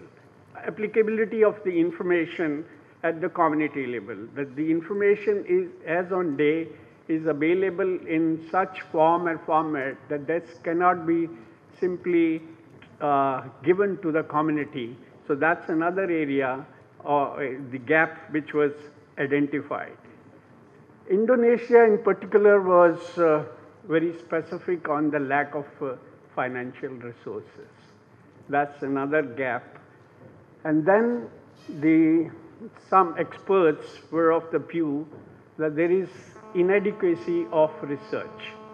Research is the one area which is totally neglected in the field of disaster management. Research based on the learnings which we had from the past disasters, that whatever we learned, we have not researched it further.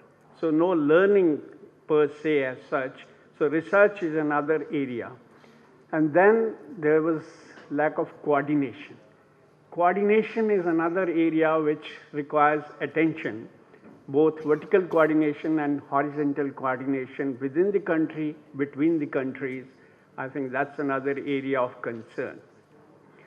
And the second point, which we then, data sharing mechanism amongst the EAS member countries, is it that the geospatial database, all database should now be available in geospatial mode and should be shared amongst the countries.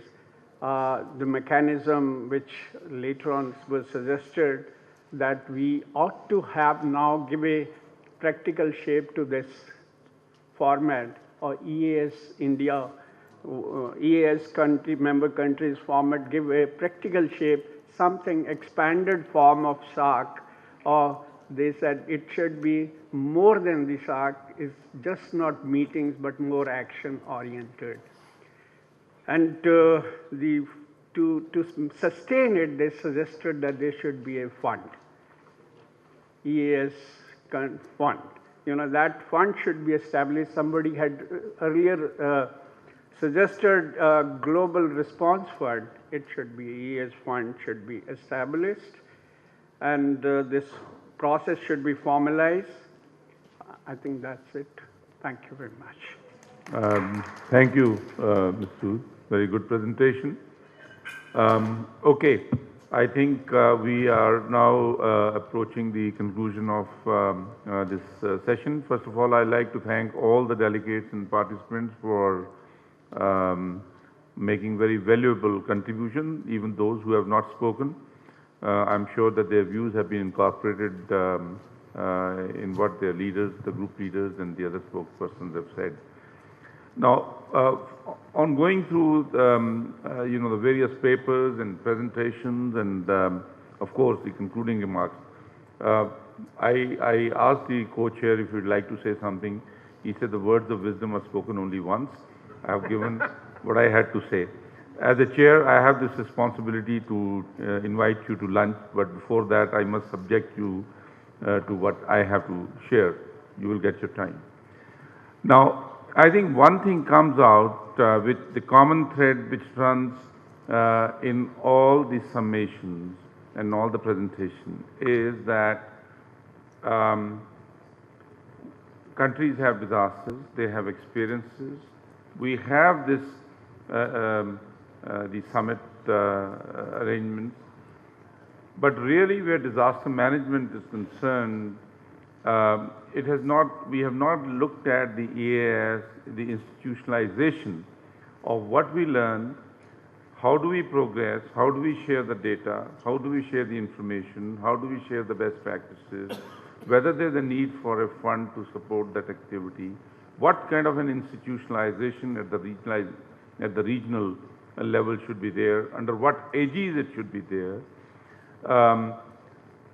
But that, whatever formal shape it is to be given, that there is a need for institutionalization of such a regional cooperation, which is existing now on the fringes through different bodies and different workshops and different things, cannot be overemphasized. So now I think there is already a serious thought process on that, and I am sure that when at the end of the workshop you will be looking at some kind of a declaration, this aspect will find its due place. I am not sure if at this stage one can put a finger on as to which will be the best institutional framework that should be put in place. I think if in the declaration, if we are able to cover that there is a need for an institutional arrangement to take this disaster management framework in the EAS further, right from covering all aspects of how best we can manage, and then maybe a special group or a special committee of experts is appointed to see the international protocols, to see the national protocols, and to see the regional protocols, and come out with some kind of a concrete suggestions as to where, how the dots and the commas can be then fitted in as to what kind of an institutional structure it should be there. But I think it will be important, and I will, we are having a meeting immediately after this to looking at the closing declaration. But I think the House broadly, even in the group leaders' comments, it came out clearly that this is one area. Of course, there are several other fringe areas which have been highlighted. I won't take your time on that. But I think this is some recommendation which has emerged very strongly, and I don't think there is any disagreement on that. So this is something which we should pursue. So once again, I wish to thank you for being with us. There is one more session, and I hope there is some delegates are staying back in Delhi to and do some sightseeing. I was talking to Brendan from Singapore. That's his first visit. It should not start and end with the disaster management workshop. There's plenty to do and see in Delhi, and I'm sure that you all will have a good stay in India. Thank you very much, ladies and gentlemen, and now it is to Santosh to wrap up the proceedings. Thank you very much, sir. Yes, indeed, it's a great pleasure to propose a vote of thanks to you, sir, because the way you have handled this session and given your comments. We are grateful to you, sir, for giving an very, very kind of a wealthful kind of a intervention. Thank you very much, Bill Vargar, to chairing and co-chairing, co-chair for this wonderful session. Though it prolonged for half an hour more, but I'm sure the wealth which has come out in just this half hour is much more than what we were expecting yesterday. Thank you very much, sir, and thank you all the delegates who participated in the the group work and given their recommendations. So thank you very much. Just one small administrative announcement that 2:30 the next session would begin, 2:30 to 4, and the draft outcome group would be meeting at 2:30 instead of 2 o'clock, which was announced earlier that it will begin at 2. And group photo you want now? So ED, Executive Director and IDM has desired that we should have a group photo here with the delegates before we go for the lunch. So I'm ready. There's no problem. So may all the delegates now requested just come. We'll have a quick group photo and then we'll disperse for the lunch. And all are requested that to come back at 2:30 for the next session. 2:30. Please join us here in the front near the dais quickly in 2 minutes. No, leave it. Okay, all right. Remove this chair quickly.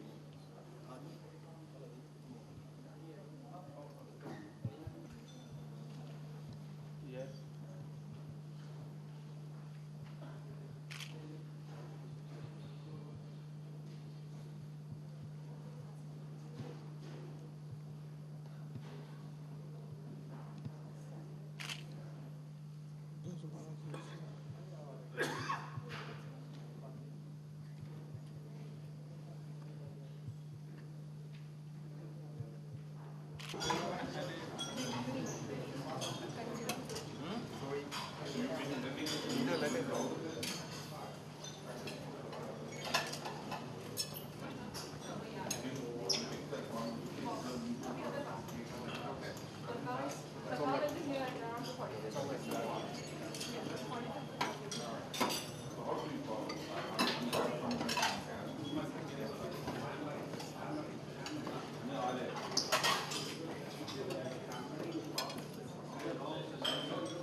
some other region will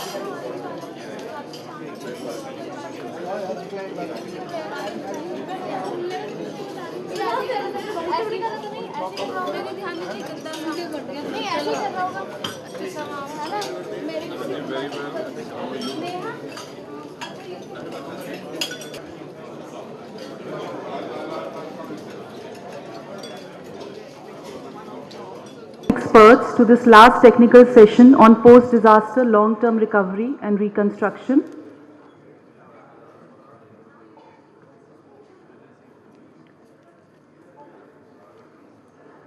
The session will be chaired by Mr. Mohammed Arif bin Bahrom, Under Secretary, National Security Council, Prime Minister's Department, Malaysia. I welcome you here, sir, and I request you to take the chair.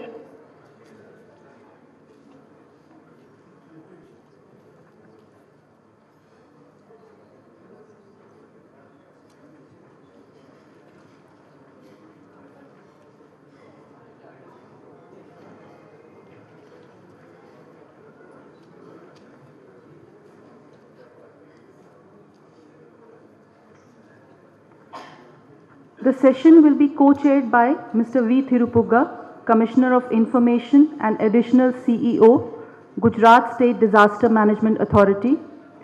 I request you to take your chair, sir. Mr. V. Thirupuga. Change, yeah? Okay.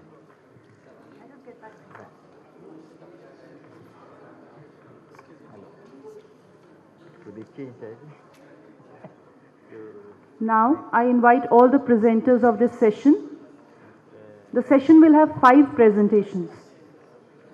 The first presentation is by Mr. Deepak Singh, Senior Disaster Risk Management Specialist. He would be speaking on the global experience of disaster risk reduction in the context of recovery and reconstruction. Mr. Deepak Singh. If you don't mind, I give the introduction and you will be coming up. Or is it okay? If you think otherwise, I'll have the introduction, very short introduction. The second presentation is by Dr. Krishna Vatsa, Regional Disaster Risk Advisory, Bureau of Crisis Prevention and Recovery, South and Southwest Asia, UNDP. He would be speaking on issues and challenges in the post-disaster recovery. Dr. Krishna Vatsa.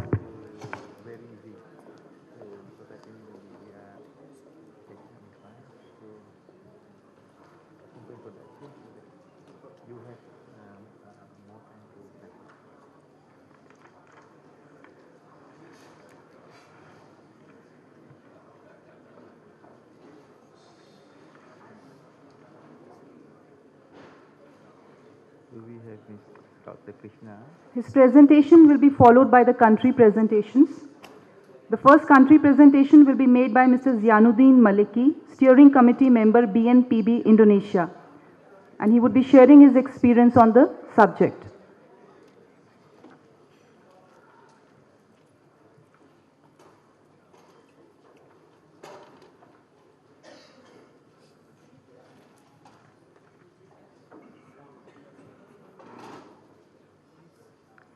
This would be followed by the presentation of Mr. Chonggang Miu, Deputy Director, Department of Earthquake Emergency Response and Rescue, China.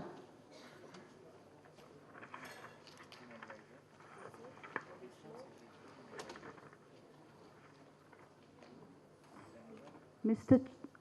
Chonggang Miu.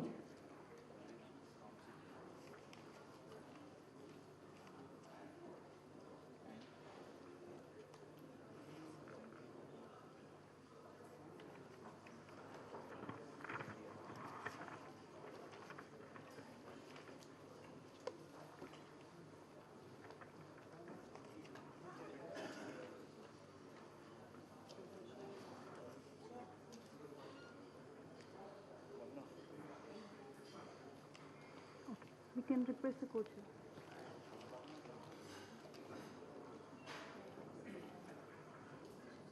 We can request the chair. So please come.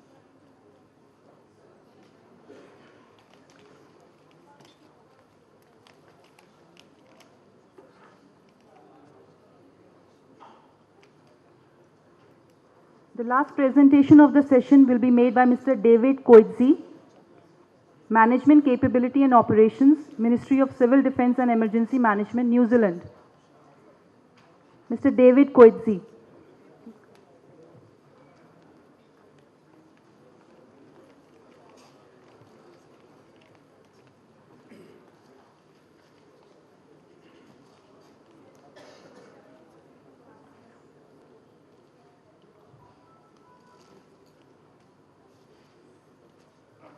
The overall session is of 1 hour and 30 minutes. Each presentation would be for 15 minutes, and this will be followed by the question-answer session for the next 15 minutes. Now I hand over the session to the chair and the co-chair.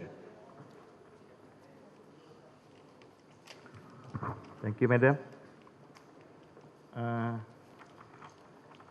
My distinguished colleague, Mr. Vitura Trupugas, who will be co-chair with me for this afternoon session. Distinguished members of the panel, ladies and gentlemen, for this afternoon session, we will be discussing on the theme of post-disaster long-term recovery and reconstruction. For the last 1.5 days or so, this workshop have discussed and deliberated very enthusiastic, very lively discussion that we had on the various aspects on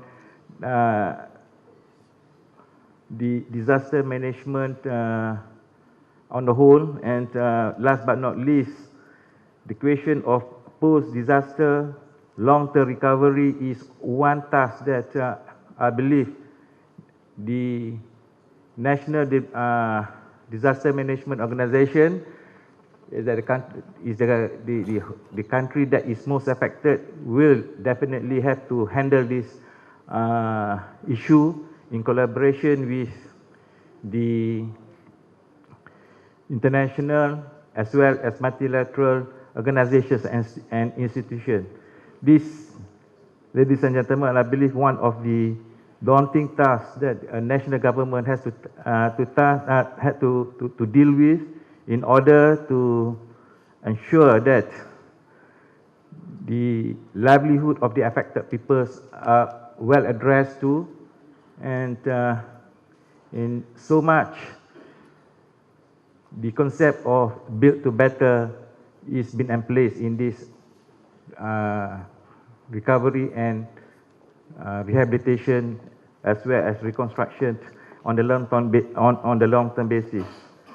And we are fortunate also this afternoon to have, aside from the perspective that will be delivered by the international organization, we have representation or representative from various countries or economies here in the EAS that will give a snapshot of the situations that will more or less enlighten the workshop on the capacities and the capability of economies of varied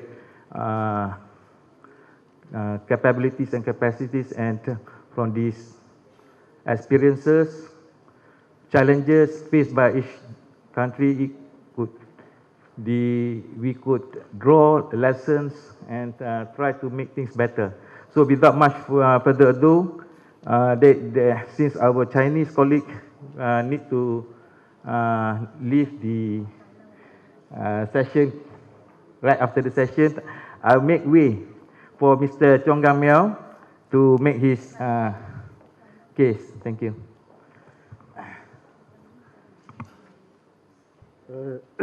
Good afternoon, everyone. I will give a brief introduction to the restoration and reconstruction of Wenchuan earthquakes. And another earthquake which was taken 2 years ago is named called Yushu earthquakes. And here's my contents, and first give a brief introduction of the earthquakes, and then give the plans for the restoration and reconstruction. Yesterday, we already know the Wenchuan earthquake has been the heaviest and destructive earthquake in China, and it's caused many casualties, and the ground motion is almost 1 G near the at the near fault, and this is a general picture of urban destruction of Wenchuan. Of Wenchuan earthquake, which is near the epicenter, and in the epicenter areas, almost all the buildings were destructed, and yesterday I also showed some bridges were totally complexed, and here the large earthquake also induced the landslides, which the village was totally buried, and the mountains collapsed, resulting in the obstructions, which have also induced the lakes. And after this earthquakes, China's released its state overall planning for post-Wenchuan earthquake restoration and reconstruction plan. And here is the front page of this, and it has more than 100 pages, and give a detail of how to do the restoration and the recovery.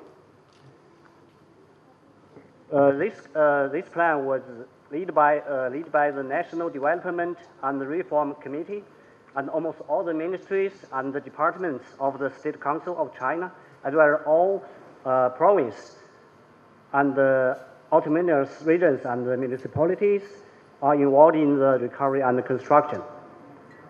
And the objective of this plan was to make sure the housing shall be available to each family, ensure the employment for each household, ensure the living standard security, improve the infrastructures, and ensure the development in economy and in ecology.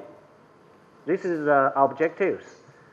And in these plans, we can see detail, and there is a classification of how to recover the different areas, which for the different,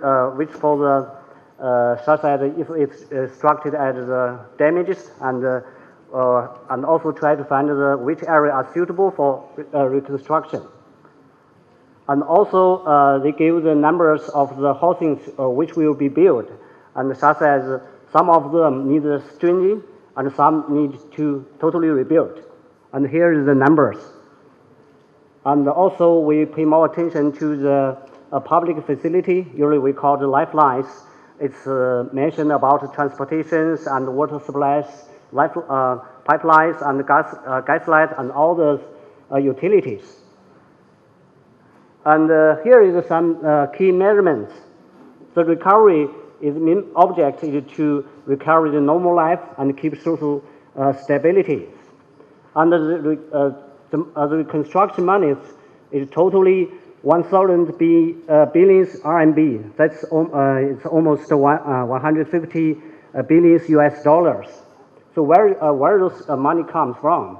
So one part is come from the central government budget, and also we got some support from the international governments. They also play the roles in the reconstructions. And the Chinese provincial government's local budget, they donated 1%. For 3 years, they give all the monies to the affected area of Wenchuan affected areas. And to make sure this works well, and we do some amend some laws to make sure it works well, such as we update the public facility levels, and for example, we upgraded the school and hospital and other lifeline structures, so make sure it can works well during the earthquake. And this map shows the Sichuan province, which the area was heavily affected, and the number shows the money they got from the support partnership province, and it shows the money they got from there, and the unit is billion RMB. Here's the money. You can see the each province supported one counties. And here we also have the website so that you can follow the programs of the money, where it's going and how it's building. And we also updated the donation map near the Wenchuan area, so that makes sure all the buildings, the capacity of the building was upgraded. The recovery and the reconstruction after 3 years is almost totally completed, and the new Wenchuan earthquake region has been erected from the ruins. The halls, middle and primary schools, hospitals, libraries, as well as farmhouse in rural areas has been well built. And here are some pictures. And 3 years later, the new city is right up. And this is Beichuan County and Yingshu County. Those are the heaviest damaged counties. And the middle school, before and after during the earthquake and after the reconstruction. And this one is the newly built halls and streets in the Beichuan County. And the primary school.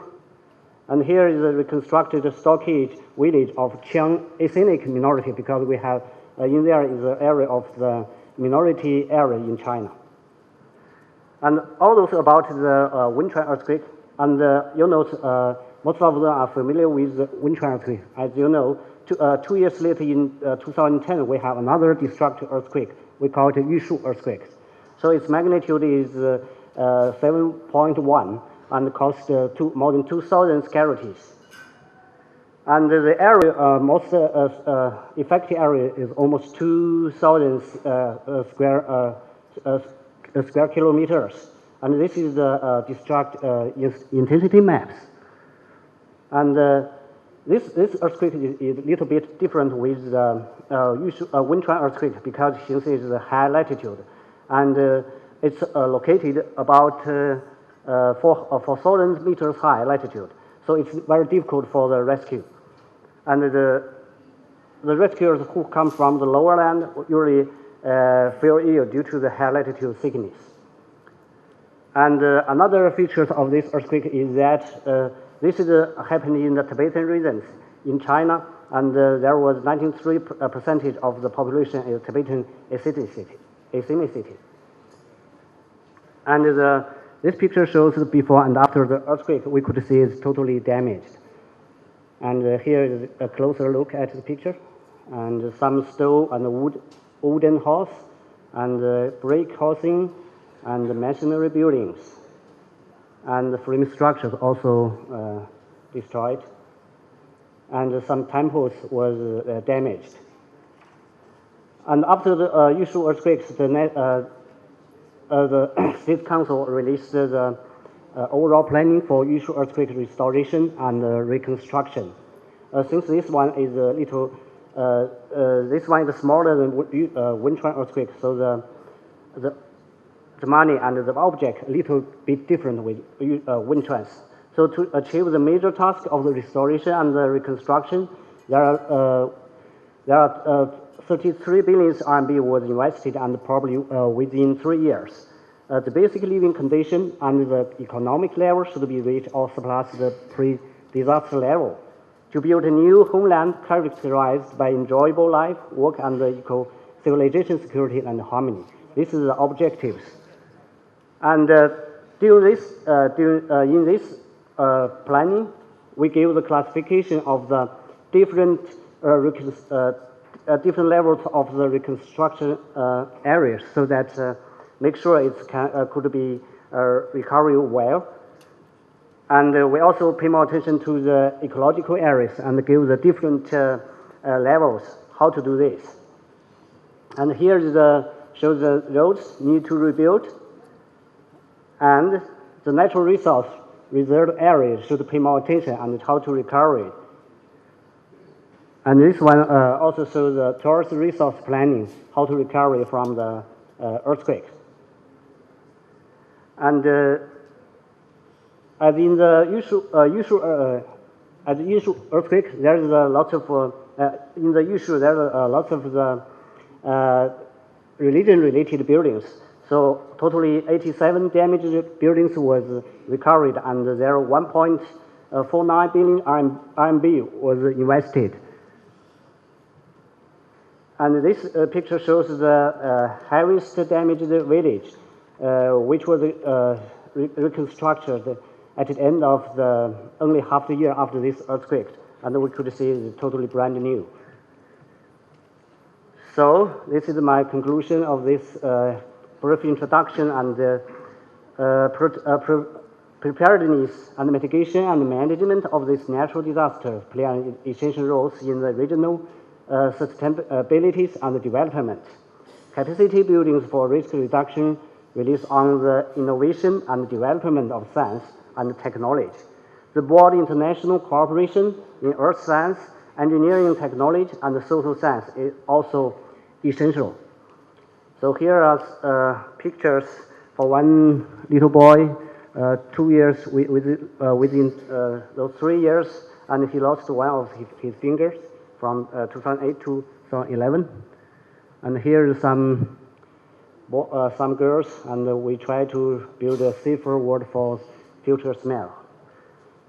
That's all. Thank you. Thank you, Mr. Jong Miao, for your excellent presentation and also in keeping up with the time. Okay, to continue with our discussion this afternoon, I would like to call upon Mr. Deepak Singh, the Senior Disaster Risk Management Specialist from the World Bank, to make his presentation. Thank you. Sustainable recovery and reconstruction framework, and it's not that this is the only framework that is adopted. There could be different frameworks, and during the presentation I'll make a point also that every disaster is unique, and therefore every setting is unique, and therefore there are changes that would be required to this, but still there are some guiding principles that hold, and this framework generally tries to highlight that. Just to set the context, some major earthquakes, most people here will know most of the things about it, so I'll just go to the next one. Now, whenever we are starting a recovery and reconstruction process, the first question to be asked is, what is the vision? Why we are doing this? And to the vision, well-functioning society and economy, I think similar thing was also presented in the earlier presentation. And what is the recovery continuum? What have we done before that? Pre-disaster planning, what has been there? What is the relief measure? What would be the reconstruction measures? And what is the development aspect in all this? I think this aspect was also made by Mr. Chirupugar earlier, that we generally try and forget, we generally forget on the development aspect of the reconstruction process, because if we take that into account, then it can be probably done much better than we normally try and do it. And what are the guiding principles?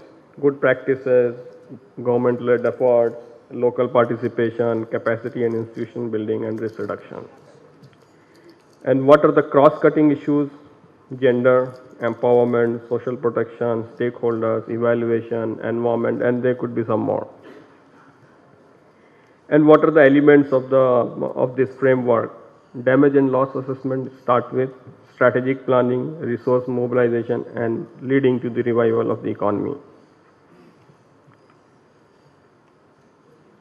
Creating a vision, why it's important and what it means. What do we want to have when we are finished? So we need to set our sight onto what we want to achieve, and that's how this point comes.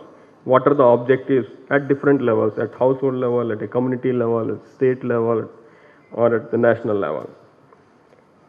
People living, working, and investing with confidence. We would like to achieve that, because for a well-functioning society, these are some of the prerequisites.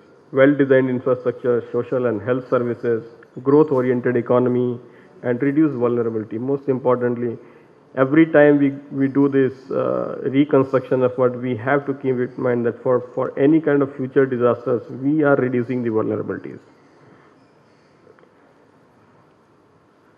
some example, what we want to achieve from where to where. The recovery continuum starts, at the time of the disaster, you have your level of activities, and the time is just trying to plot how it happens, or it's not necessarily how it should happen, but generally how it happens. So initially you have a relief and response phase, and it overlaps with the reconstruction and development phase.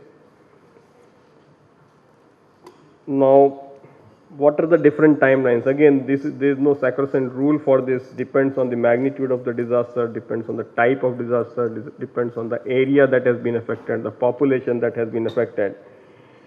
However, what was achieved, if we look at the earthquake in Pakistan, in about 1 year time, 98% of the people had a mid-term housing solution. So they were provided some kind of housing. All offices, schools and health facilities were functional. By about 15 months, 40% of the rural houses were complete. Coming to Gujarat, in about 4.5 year times, nearly 100% house construction was completed. Also connecting to the earlier point as to, what is the kind of time frame that one should look at, and the remark was that multilateral agencies generally tend to fix the whole reconstruction process into about 3 years, but I think we have also learned, and the new projects that we have, or the new assistance that we have, goes up to 4 years and also up to 5 years with some flexibility again at the end of the project period for further extension. So normally now nothing is, no such assistance is less than for 4 months. The guiding principles. What is the transfer of lessons? What we have learned earlier, each disaster is unique, and no effective blueprint is always available, but there are certain good practices which were followed earlier, and that need to be brought in. Lessons learned from good practices need to be internalized and need to be part of this framework. Government led with international support. That's most of the time in any kind of major disasters, we see that the effort is led by the government, but there is an international support, and that combination of this national and international expertise need to be used effectively. Local participation is another very important principle that we try and incorporate. Owner-driven housing construction was practiced in the Gujarat earthquake project, then it was used in the Pakistan earthquake reconstruction project. It's also being now used in the Bihar Kosi flood recovery project. Again, some other actions like governments coming out with some kind of financial assistance and exemptions which help the process, which expedite the process. Further going on the guiding principles, capacity and institution of building and policy making. So what are the focal point institutions? Like in Turkey, Emergency Management General Directorate, the National Disaster Management Authority was created in Pakistan.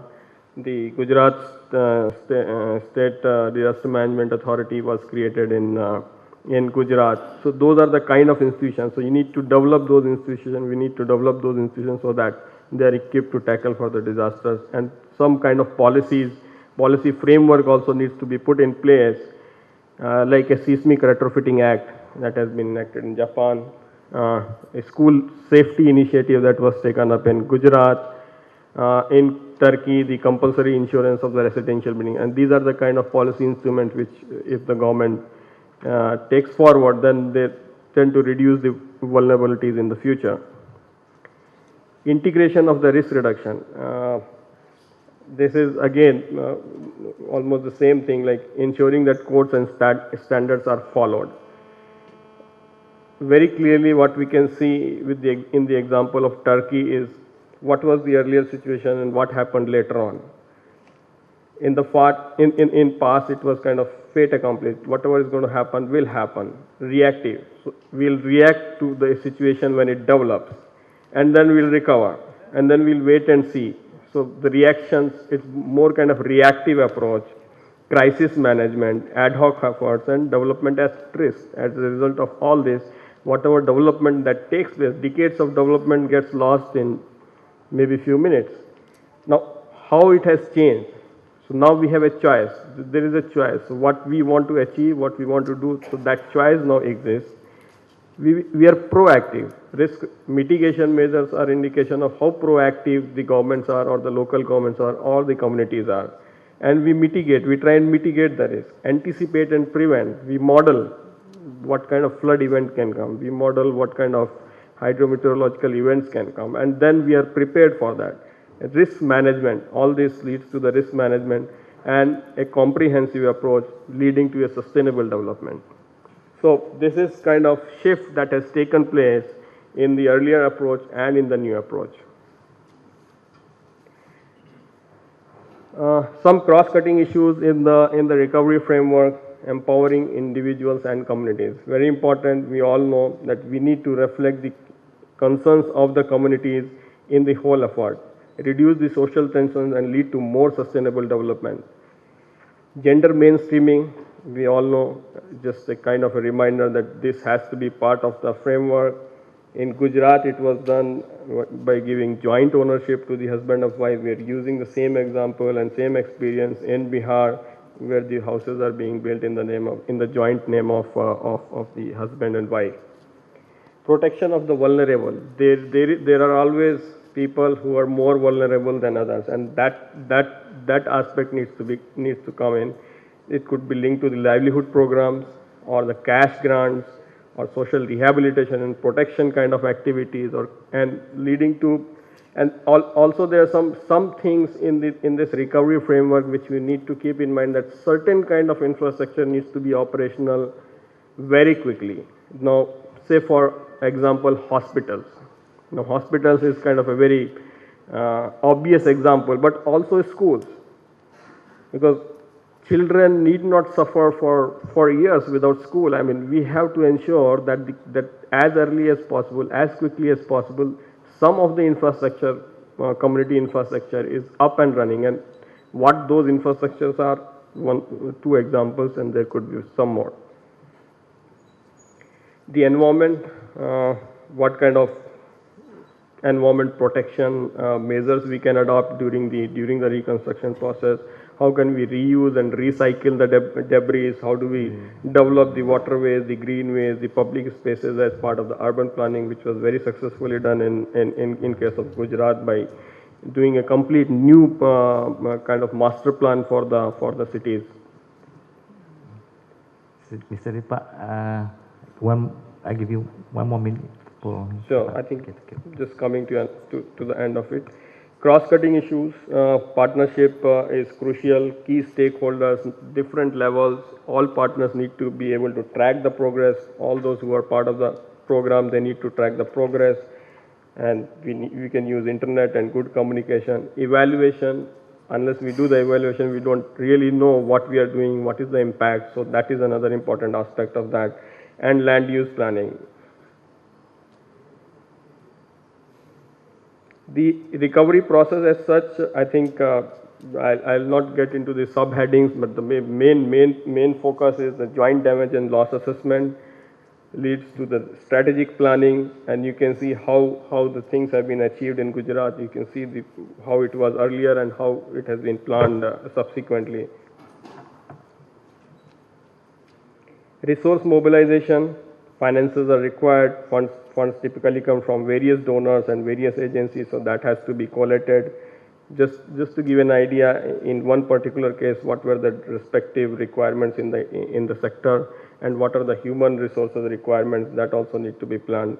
How do you train your engineers? How do you train your students effectively to become part of this process? And speed is important. Restoring decades of development goes in a time, so it's very important, and it needs to be flexible. Ultimately, it leads to the recovery of the economy and the revival of the economy. You can see how a quake-proof hospital has been built, and the drainage systems are being built so that the economy comes on back, the investments take place, you're mitigating the risk for any kind of future damages from the disaster. So this is kind of the framework, and again, as I said, every time we need to keep improving, improvising, and that's all. Thank you. Thank you, Mr. Deepak Singh. I would like to call upon our next presenter, Dr. Krishna Vatsa from the UNDP to make his presentation. May I remind, because we are running short of time, so the time allowable is 10 minutes for the presentation.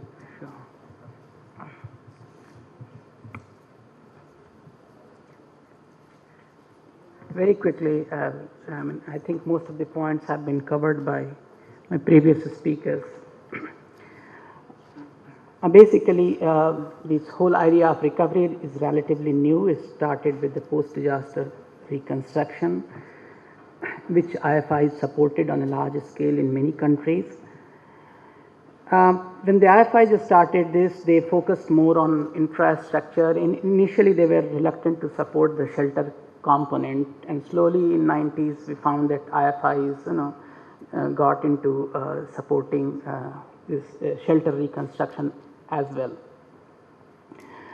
They had supported two major programs in India, Pakistan, and then slowly all the other socio-economic components, they started accompanying reconstruction. So the whole idea of reconstruction took a broader scope. While all this was being done in very large scale and visible disasters, the governments actually had not come up with a public policy for recovery. They would still, or even today, they are providing only the relief assistance. There is no uniform recovery policy at the national level. So there would be a specific post-disaster reconstruction or recovery programs, but for the smaller disasters, which are less visible disasters, there is no recovery program as such. All this recovery, the big disasters, they would be financed through the government allocations, multilateral assistance, and IFI borrowings, and there would generally be a special institutional arrangement for their implementation. In the developed countries, I think recovery was a more well-recognized field of intervention, and the governments would provide support for the reconstruction of public infrastructure. But in relation to shelter, again, the governments followed a limited interventionist approach. Generally, the shelter recovery would take place through a combination of private insurance coverage, loans and savings. For the poor segments of society, there would be some supplemental assistance, but it would not be a lot. And the real estate prices, the real estate market would also play a role in the recovery of the shelter and infrastructure sector. I think 2004 tsunami was a watershed event for the evolution of recovery as a public policy concern. It led to unprecedented international assistance to those countries which were affected by tsunami, and all these countries developed full-fledged recovery programs. This was also 2005, we had the reform of the global humanitarian system. We had the emergence of global interagency standing committee, which had the membership of all the UN agencies and all the important humanitarian agencies. So first time as part of this global humanitarian reform, there was this reference to the concept of early recovery, which was actually an intervention in the humanitarian setting, that when we are doing relief, that is the time when we should start recovery. And the recovery would actually, this early recovery would actually minimize the gap between relief and long-term recovery. So the early recovery interventions were actually an opportunity for the development and humanitarian actors to come together and pool their resources and support a number of interventions. So, as a result of this global humanitarian reform, a number of clusters were set up, and this cluster system is rolled out through the system of UN resident coordinator.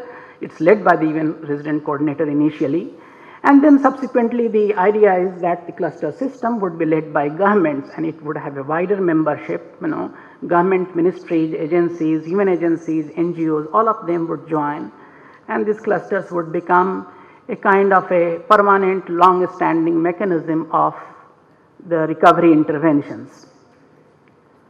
These are the 11 clusters that were set up as a result of this global humanitarian reform. So early agriculture, and for each of these clusters there was a designated lead agency at the global level. So agriculture, camp coordination, emergency telecom, education, emergency shelter, health, nutrition, logistics, protection, water sanitation, and early recovery. So these are the 11 clusters, and one of the clusters is early recovery cluster. The early recovery cluster actually it's led by UNDP at the global level, and it covers all those areas which are not covered by other clusters. So livelihoods, reintegration, land and property, infrastructure, governance, rule of law. These are some of the issues that are covered through the early recovery cluster. And early recovery cluster works in partnership with the government, NGOs, civil society organizations. But then there was also a question of bringing in the concept of recovery in other clusters also. Say for example, education sector or the health sector, those sectors also need to have the early recovery interventions. So then there was this concept of early recovery network, that every country would have an early recovery network, and where each cluster would nominate one person as the focal point for early recovery, and those focal points would come together and form an early recovery network. So early recovery network became an interagency mechanism, and it would be led by the UN resident coordinator. And the network has a responsibility for coordinating the ER efforts with each of these 11 clusters. So this is the kind of global and national architecture that was thought of for the early recovery at the global and the national level. See, this is the kind of early recovery framework, different sectors here: shelter, education, agriculture, wash, protection, nutrition, health. So these are some of the sectors in which early recovery would be mainstreamed. And this is the L-shaped model of early recovery coordination. We have here 11 sectors represented, vertically, and each sector there would be early recovery interventions. So the early recovery network, there would be early recovery cluster there, that's vertical, but the early recovery network, it spans, it transcends all the clusters.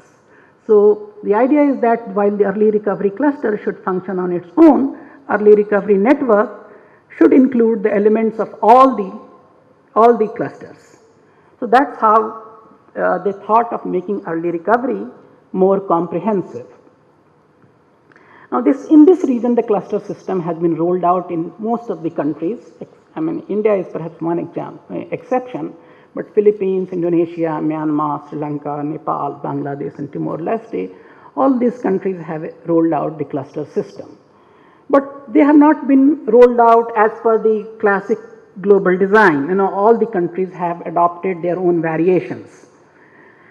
Also, the participation, the ownership of the government is uneven across the countries. In some countries, the government participate actively. In some countries, they are not so active. See, in Philippines, the clusters have been taken over by the government, these government agencies which chair the clusters. So early recovery clusters too have been set up, and they include the issues of governance, livelihoods. So this is how In several countries, this cluster system is now working. It's uneven. It has just been started. There are, these are fledgling entities, but they are in existence.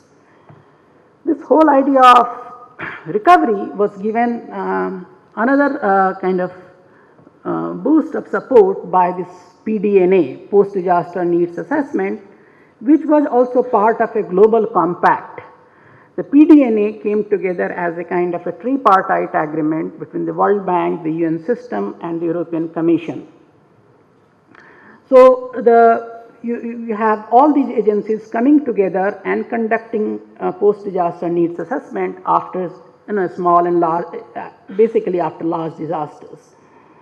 The PDNAs have been conducted in the recent past in this region: the Philippines, Indonesia, Thailand, Myanmar. Of course, these are not classic PDNAs. There are some variants, but these PDNAs are very large-scale exercises. A number of agencies participate in them.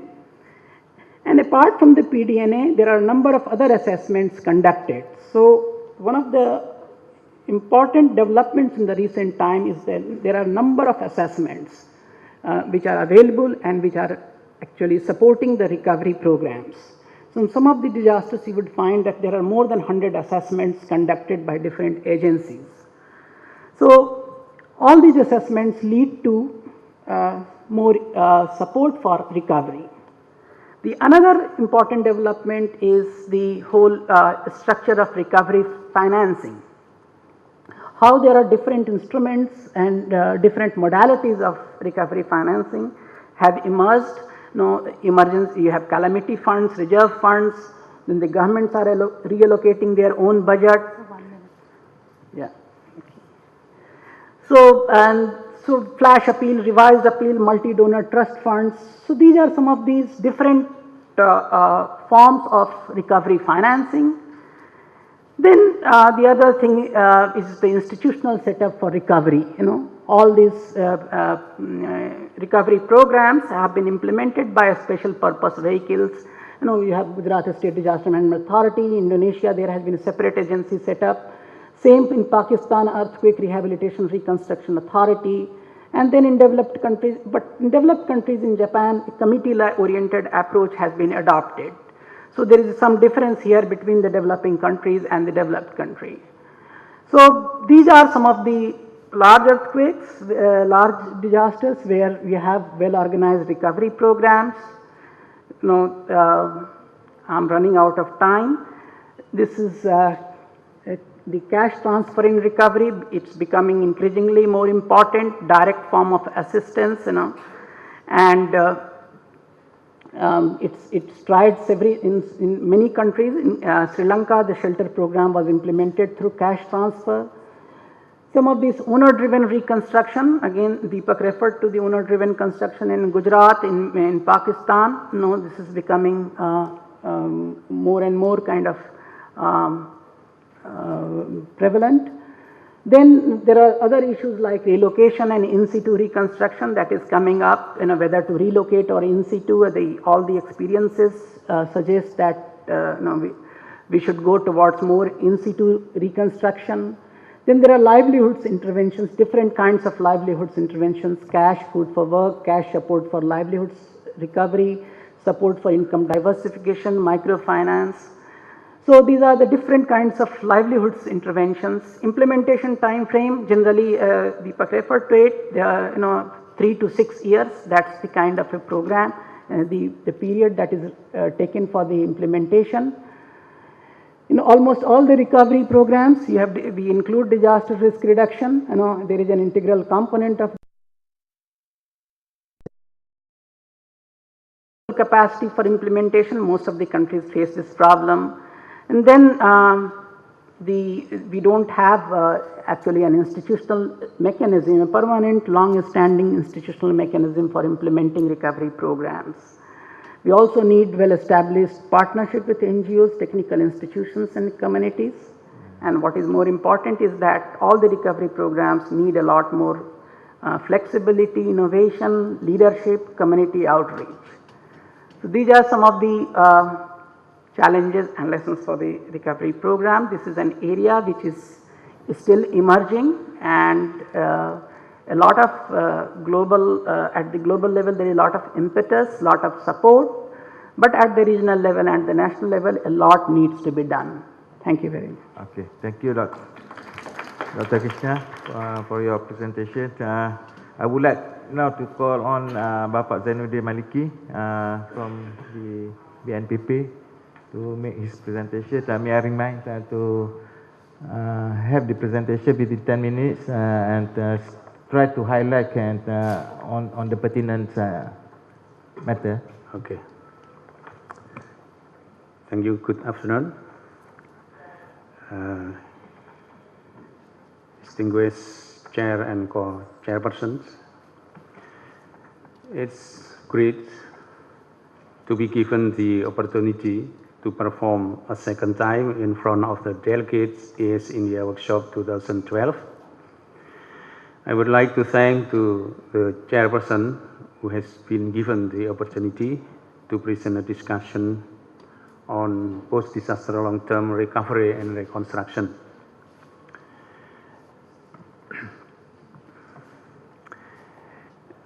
In this explanation, I will submit 5 parts.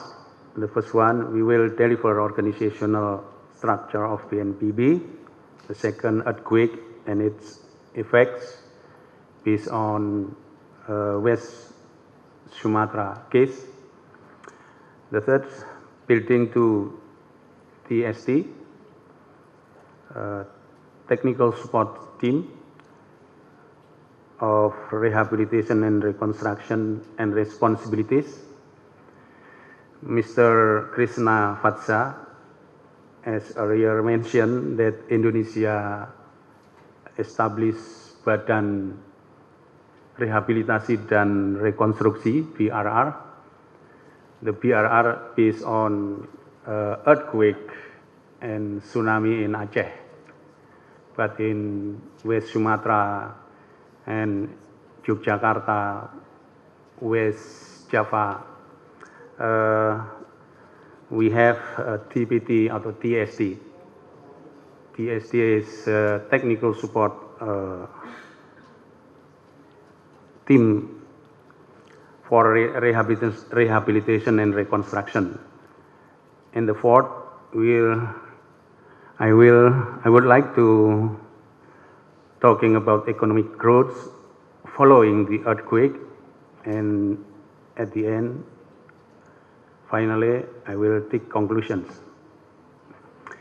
As mentioned earlier, that I am member of steering committee. So let me start by explaining steering committee position in the organizational structure of BNPB. In the BNPB organizational structure, there are 2 main elements: steering committee, this steering committee element and elements of executive, both elements led by the head of BNPB. Member of the steering committee comprises with government and professional societies, tasked with providing input on policy on disaster management. And in addition, it's also responsible for monitoring and evaluation so that the executive element can gain feedback or second opinion about disaster management. Of course, it is including the post-disaster long-term recovery and reconstruction. In BNPB organizational structure, there are 3 deputies. Recovery and reconstruction are controlled by the 3rd deputy, the deputy for rehabilitation and reconstruction, and the duties and responsibilities we discussed today. Recovery and reconstruction that we discussed this time concerning to the earthquake. Earthquake, not just victims are young or old, male or female, rural and urban. Anyone can form the earthquake victims. The earthquake made them lose or at least delay their dreams of the future.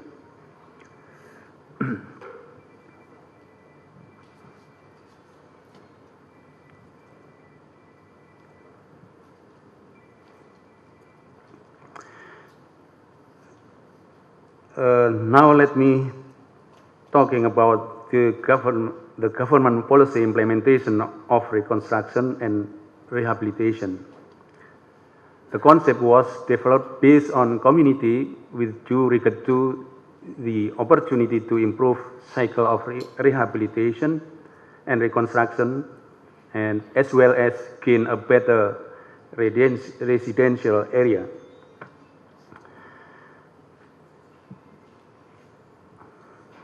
So let us learn from the case of earthquake in West Sumatra. As we know, the 7.9 scale of Richter earthquake affected 12 districts in West Sumatra, namely Padang, Pariaman, Padang Pariaman, Pasaman Barat, Pasaman Tanah Datar, Pesisir Selatan, Agam, Solok, and Solok City. This is the affected area.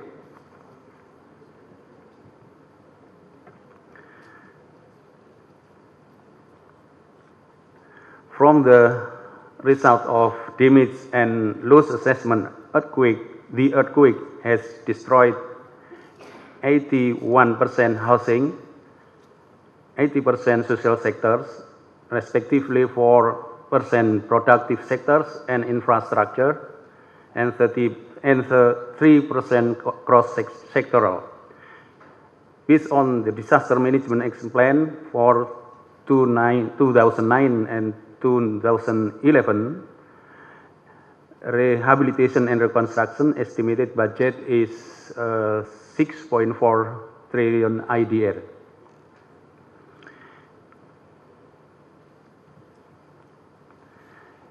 Estimation of post-disaster loss and damage indicated that the most severe damage and loss occurred in the housing component, with an assessed damage and loss reaching more than 15 trillion IDR.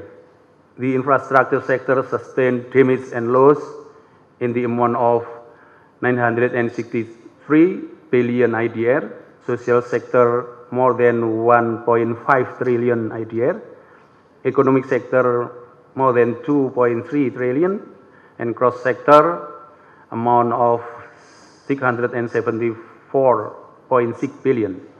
Hence, the total amount of damage and loss was more than 20.8 trillion. The 20 September 2009 earthquake has seriously damaged economic productive capacities in West Sumatra, and it has reduced economic activities as evidently by a sharp level in West Sumatra's economic growth from 2008 to 2010.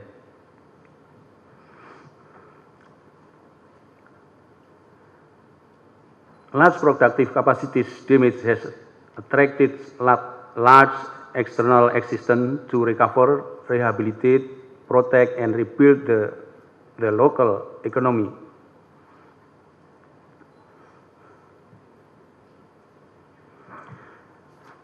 Furthermore, let me explain the step taken by the government of Indonesia in implementing recovery and reconstruction program based on the case of West Sumatra earthquake.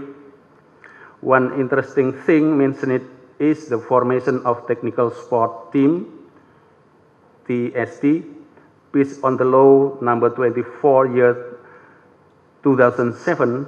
The rehabilitation and reconstruction was coordinated directly by the National Agency for Disaster Management, BNPB, and based on the limited cabinet meeting on October 2009, it was agreed to establish the task force or technical support team, and it is representative of BNPB in West Sumatra.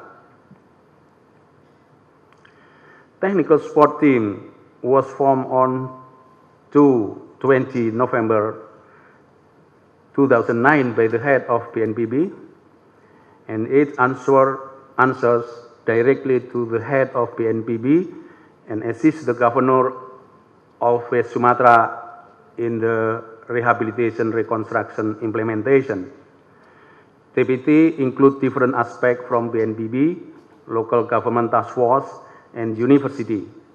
TPT support the local government to strengthen the data collection, reporting, information, media relation, supervision, and as well as monitoring and evaluation.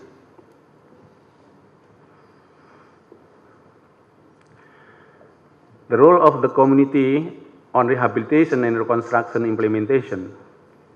Rehabilitation and reconstruction of community housing is implemented through community-based development. Community group or POKMAS, kelompok masyarakat, is directly responsible for the success of housing construction of their respective housing. In the effort to manage the need in the field, early recovery network was established to assist formulation of work plan and framework. ERN has 3 mandates: coordination, capacity development, and advocacy. The response to the West Sumatra earthquake showed a significant influence on the economic recovery activities. Many houses and workplaces that were damaged immediately rebuilt with a strong spirit to restore their livelihood. Pak Okay. Zainuddin, can 1 minute for you to sum up? Okay. This one I want to show you that the TPD has worked and the result is shown in the LCD. The picture shows describe that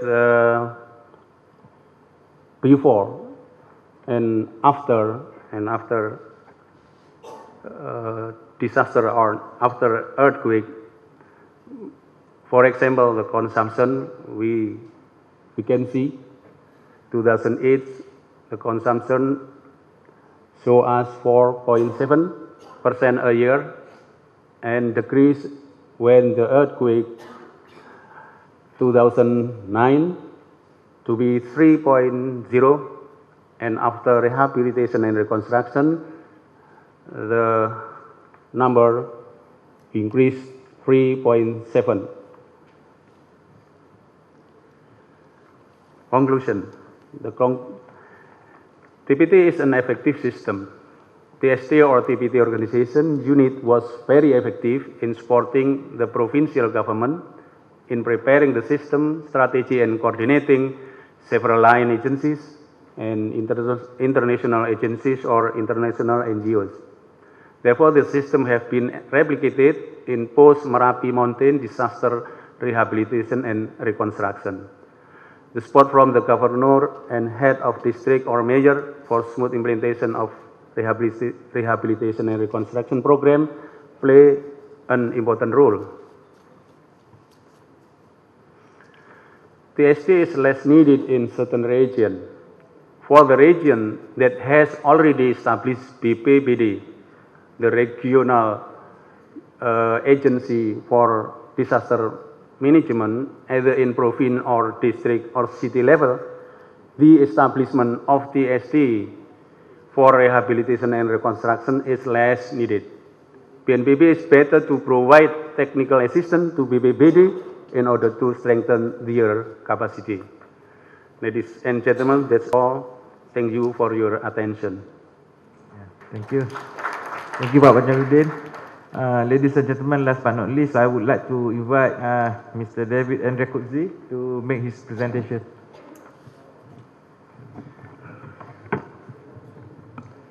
Chair. May I suggest then that I talk as little as possible and rather show you 2 movies about the Christchurch recovery that will make up my 10 minutes.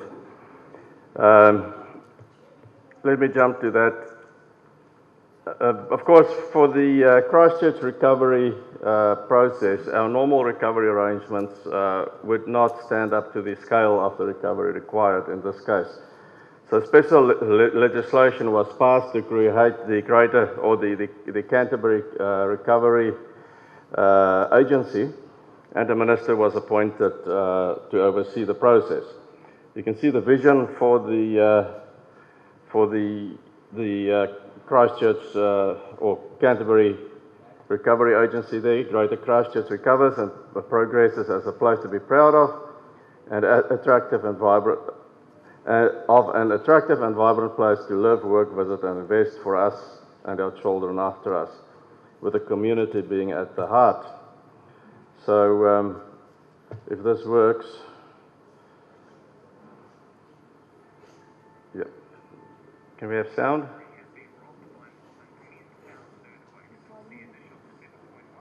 Sound.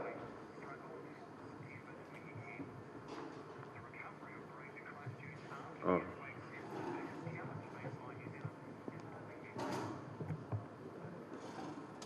Let's just start this again.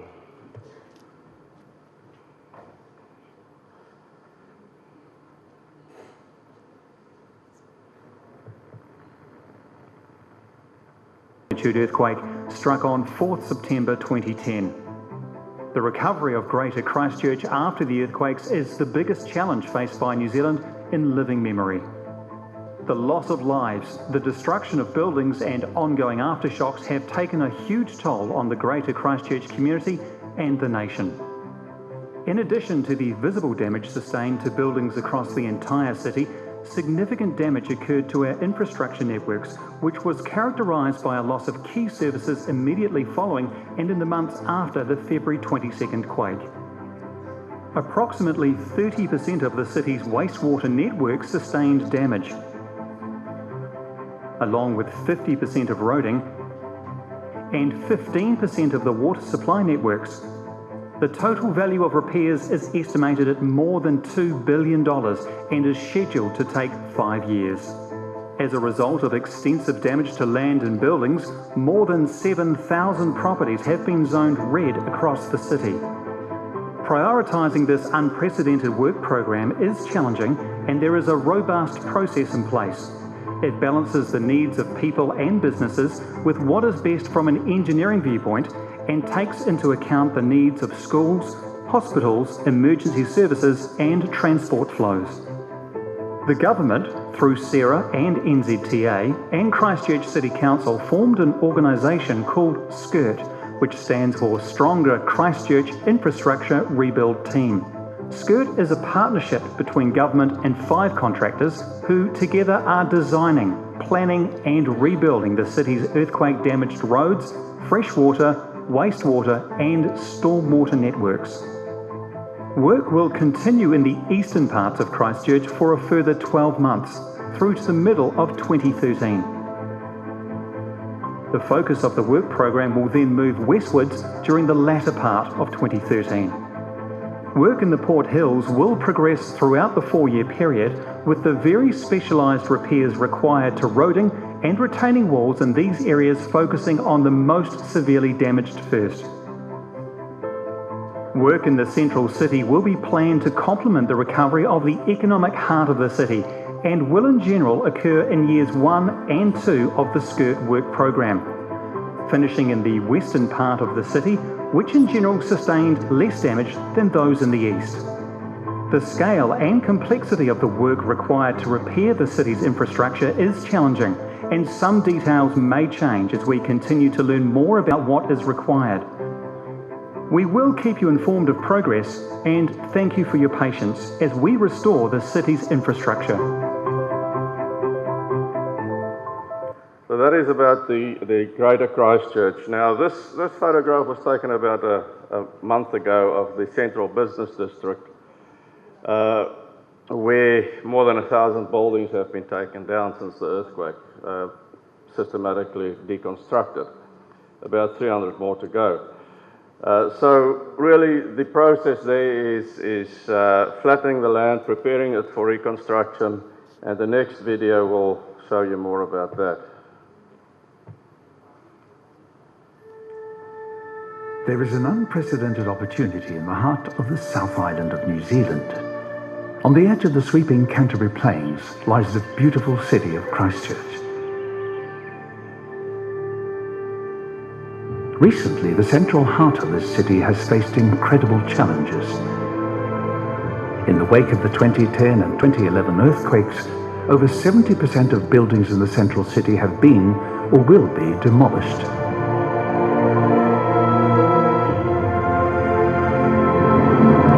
But the people of Christchurch have responded with over 106,000 ideas that have informed both the spatial blueprint and the Christchurch Central Recovery Plan.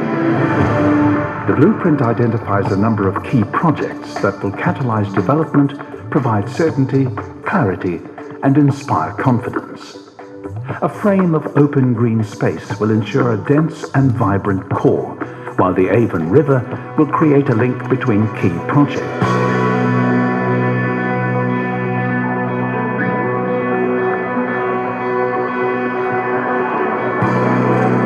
Living spaces, parks, businesses and commerce will evolve and grow to create a prosperous and exciting central city where people of Christchurch, Canterbury, New Zealand and the world will come to live, do business and experience all that the city has to offer.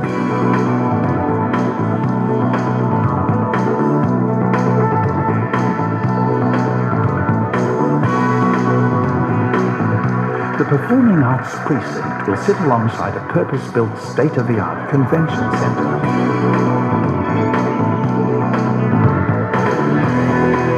Together, they will form the centrepiece of an exciting cultural and entertainment area in the heart of the city.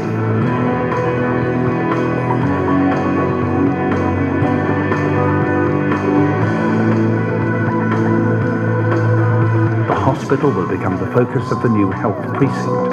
The Metro Sports Facility will be a top-class facility accessible to people of all ages, abilities and sporting skills.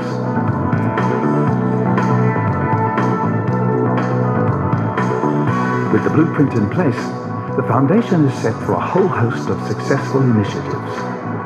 Initiatives based around clearly identified precincts that will attract a vibrant mix of people, commerce, technology, culture and sport.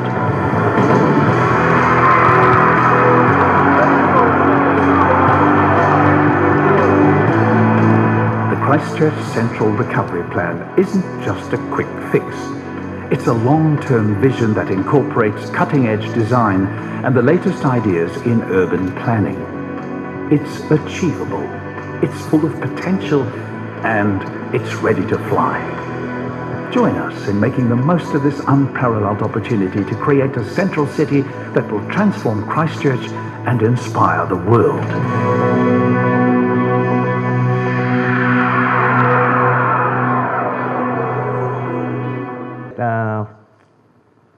2 to 3 questions I want to go for the panel, and then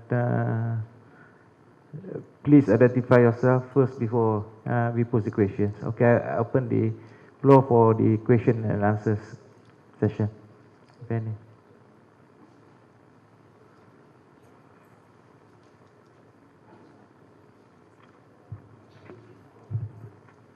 Okay, sir.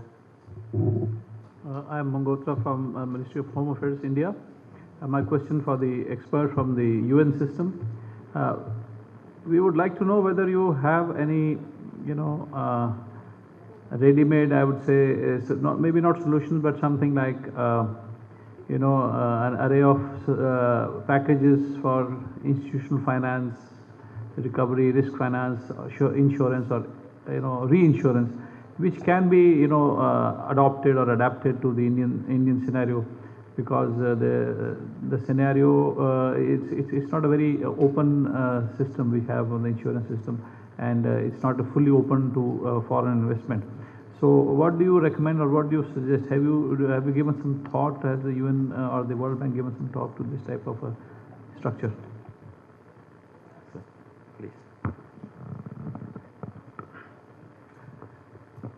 Recovery finance is a mix of strategies. It never relies upon just one strategy. it combines the payout from insurance, the budgetary allocations, the multilateral assistance, the UN system largely works through the appeals. So the most of the resources are raised through flash appeal and revised flash appeal. And then some of the assistance is routed bilaterally, and then sometimes UN agencies play a role in that also. Insurance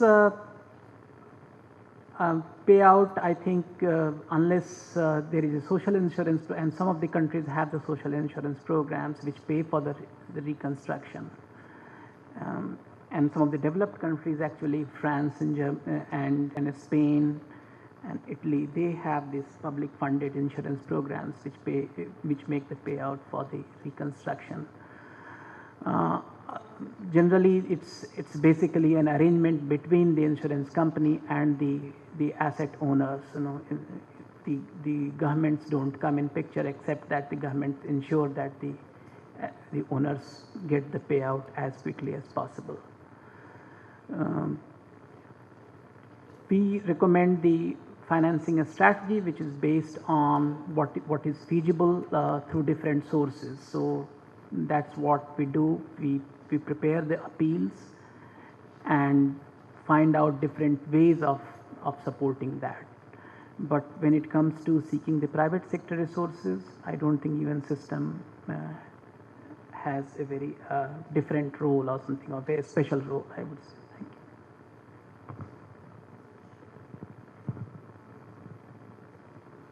Any other questions from the floor? Supplement to that? Yeah. I think in the earlier session, my colleague Saurav made a presentation on specifically on the risk financing, and maybe if I can ask him to respond, or if you can connect with him later, that would be more appropriate.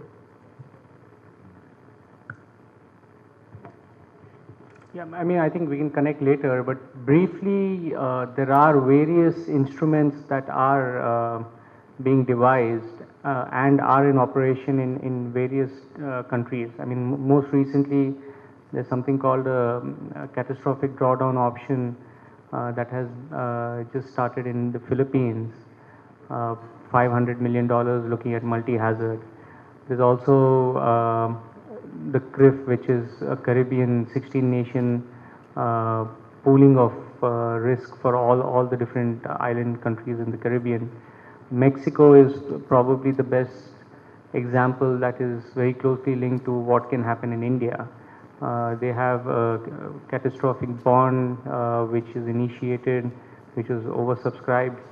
In 2009, they've restarted another one in 2012 for $315 million. So there are a lot of kind of things, and the whole point is that nothing can be kind of everything can be adopted, but each situation, each country, each risk is unique, and so one will have to sit and design something for India which works best given India's needs and given the ground realities.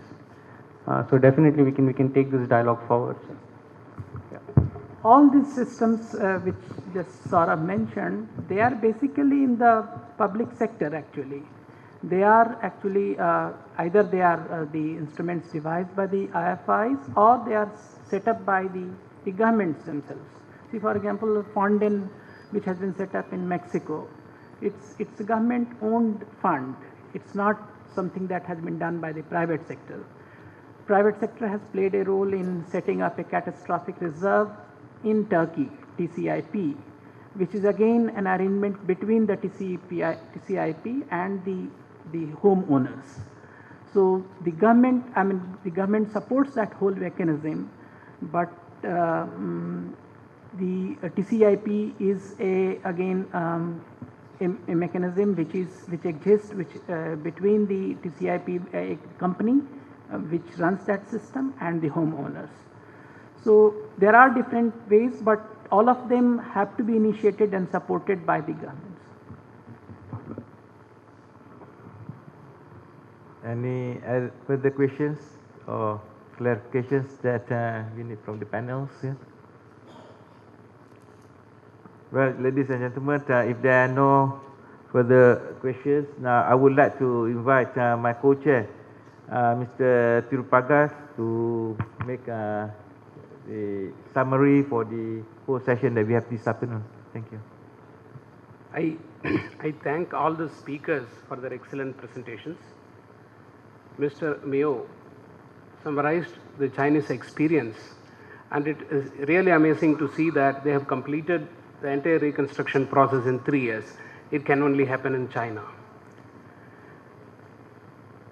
Mr. Deepak Singh from the World Bank broadly spoke about sustainable recovery and reconstruction framework, while Mr. Vatsakrishna focused on early recovery framework and on some of the challenges of post-disaster reconstruction. The presentation from Indonesia told us how a technical support team is very important for a better recovery, and Christchurch recovery program focused on better planning and the essential aspects of better planning for recovery. The speakers here used the words recovery, rehabilitation, restoration and reconstruction interchangeably, but actually each of this is very different, and so recovery is different from reconstruction and reconstruction is different from rehabilitation. They are different processes. Here I would like to add a few points. One is reconstruction is a conflicting process. It's a conflict between the past and the future. The affected people want to go back to the pre-disaster life immediately. They are in a great hurry and they insist that the government should bring the past into present very quickly. Whereas the planners and the governments and other stakeholders see an opportunity for better planning, futuristic planning. The development which would have taken 50, 100 years in the normal course of time, they want to bring that development using this window of opportunity. They want to bring the future into the present. Thus, it is a conflict between the past and the future. Second, it is a conflicting process between the psychological time and chronological time. Psychological time of the affected people. For a person who has lost his house, lost his loved ones, who has lost his livelihood and other income generating assets, 1 year time period may look like 10 years. I used to say, how long a minute depends on which side of the bathroom door you are waiting. If you are outside the bathroom door, 1 minute may look like 1 hour. If you are inside, the story is entirely different. It is the same case with affected people. 1 year period may look like 10 years for them. But for governments, even 10-year time frame is a very short time frame. So they have to plan, execute so many things. If you really want to build back better, you need 8 to 10 years. So this chronological time versus psychological time, there is a conflict. Third is, in post-disaster reconstruction, it's a billions of dollar business nowadays. There are many players, various stakes are involved. There are winners and losers. Again, it is a conflict. And post-disaster reconstruction is the most difficult phase of disaster management. Among the 4 phases, prevention, mitigation, relief and reconstruction. Firstly, it is a long drawn process. It takes 10 years. China is an exception. 10-year period is a long drawn process. Governments may change, their commitments may change. So 10-year process. Second is, it is the least understood aspect of disaster management also. It is not a well-researched area. It is not a well-understood area. Now, we cannot talk about post-disaster recovery without talking about this window of opportunity. Everyone talks about this window of opportunity. Experts talk about this window of opportunity. Donors talk about this window of opportunity. I briefly spoke about this morning. We want to make use of this window of opportunity and try to achieve everything using this window of opportunity in addition to reconstruction and rehabilitation. We want to address gender inequity, general inequity. We want to educate people, create awareness about AIDS. We want to do everything possible using this window of opportunity. Overloading too many goals on a single reconstruction program may not be good. One should be realistic. Ideals are good, but at the same time, one should be realistic.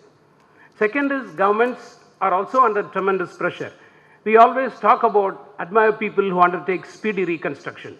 The real challenge is not undertaking speedy reconstruction, reconstructing fast. The challenge is to go slow. If you really want to build back better, if you want to involve people in the process, if you want to make it a participatory process, then you need to plan, you need time, there is lead time required for many things, legal lead time required and technical legal lead time required for various processes. So, under pressure, how do you go slow? That is the real challenge. In a country like India, as soon as a disaster occurs, media people will surround the chief minister and they will ask him, how long will it take? In how many months you will reconstruct? The chief minister will be forced to say in 6 months, 3 months. See, we are dictated driven by these camcorder policies. So under such intense pressure, how would you take time and reconstruct slowly and build back better? That is the real challenge. The other issue involved here is, Mr. Vatsakrishna spoke about it, whether to have extraordinary mechanisms or not. There is a recent tendency increasingly to create extraordinary mechanisms for undertaking post-disaster reconstruction. Then in many cases like GSDMA, these mechanisms have become permanent bodies. But the question is, if they continue to function as normal government agency, after 10 years or 15 years or 20 years, if there is a disaster, will they be able to respond effectively or will they respond like any other government organization? This is another challenge. Finally, see, we learned so many lessons, so many workshops are conducted and best practices are printed and distributed, a lot of documentation is being done. The question is whether they are applied or not. It is easy to learn lessons, but it is very difficult to apply them. One of the main reasons is in all the conferences, in all the publications by UN system and all the publications by experts, we have always been talking about post-disaster reconstruction as an apolitical process. A group of UN experts, a group of bureaucrats can come together and they reconstruct better. It is not. Reconstruction is an intensely political process also. You need a lot of political will and political commitment. So when we are talking about learning lessons, this particular point has to be included. So once again, I thank all the speakers, I thank my chair, and I also thank the organizers for organizing an excellent conference. Thank you.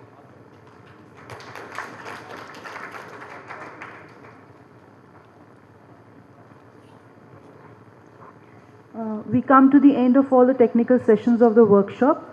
I would request Mr. R.K. Srivastav, Joint Secretary Disaster Management, to give the mementos to the experts. Mr. Deepak Singh.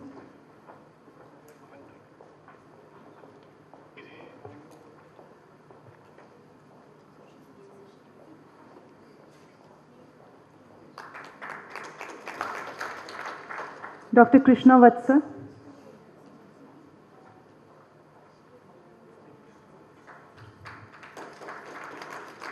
The chairperson of the session, Mr. Mohammad Arif Behram.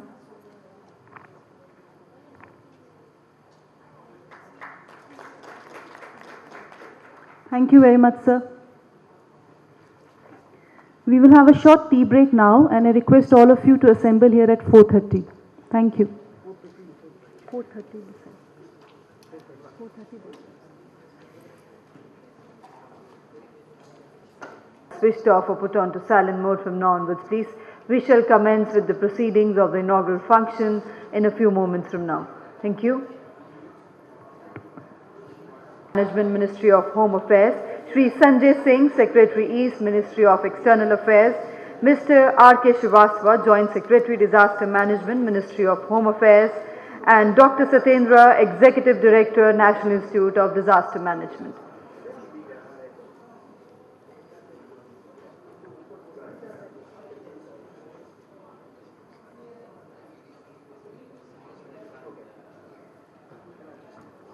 May I have your kind attention, please, ladies and gentlemen. We're ready to commence with the proceedings of our valedictory session. Once again, requesting all mobile phones to be either switched off or put on to silent mode from now onwards, please. And may the exit doors be closed, please. Thank you. Namaskar and good evening. Our distinguished dignitaries on the dais, our special invitees, distinguished delegates from abroad in India, respected members of the press and media, ladies and gentlemen. I have the privilege in welcoming you all to the valedictory function of the EAS-INDIA Workshop 2012 on building regional framework for earthquake risk management being organized by Ministry of Home Affairs, Government of India and the National Institute of Disaster Management.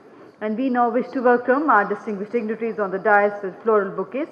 We welcome Shri A.K. Mangotra, Secretary Board Management, Ministry of Home Affairs, with a floral bouquet.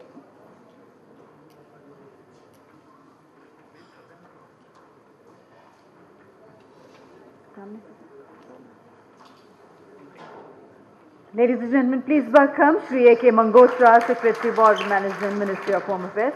We welcome Shri Sanjay Singh, Secretary East, Ministry of External Affairs, with a floral bouquet. Thank you very much indeed, sir, for gracing the occasion. We welcome Mr. R.K. Srivastava, Joint Secretary, Disaster Management, Ministry of Home Affairs, with a floral bouquet. So we welcome Dr. Satyendra, Executive Director, National Institute of Disaster Management, with the floral bouquet. Ladies and gentlemen, please welcome Dr. Satyendra. Thank you very much indeed. And now, ladies and gentlemen, I have the privilege in inviting Shri A.K. Mangotra, Secretary Border Management, Ministry of Home Affairs, to kindly sum up the workshop outcomes.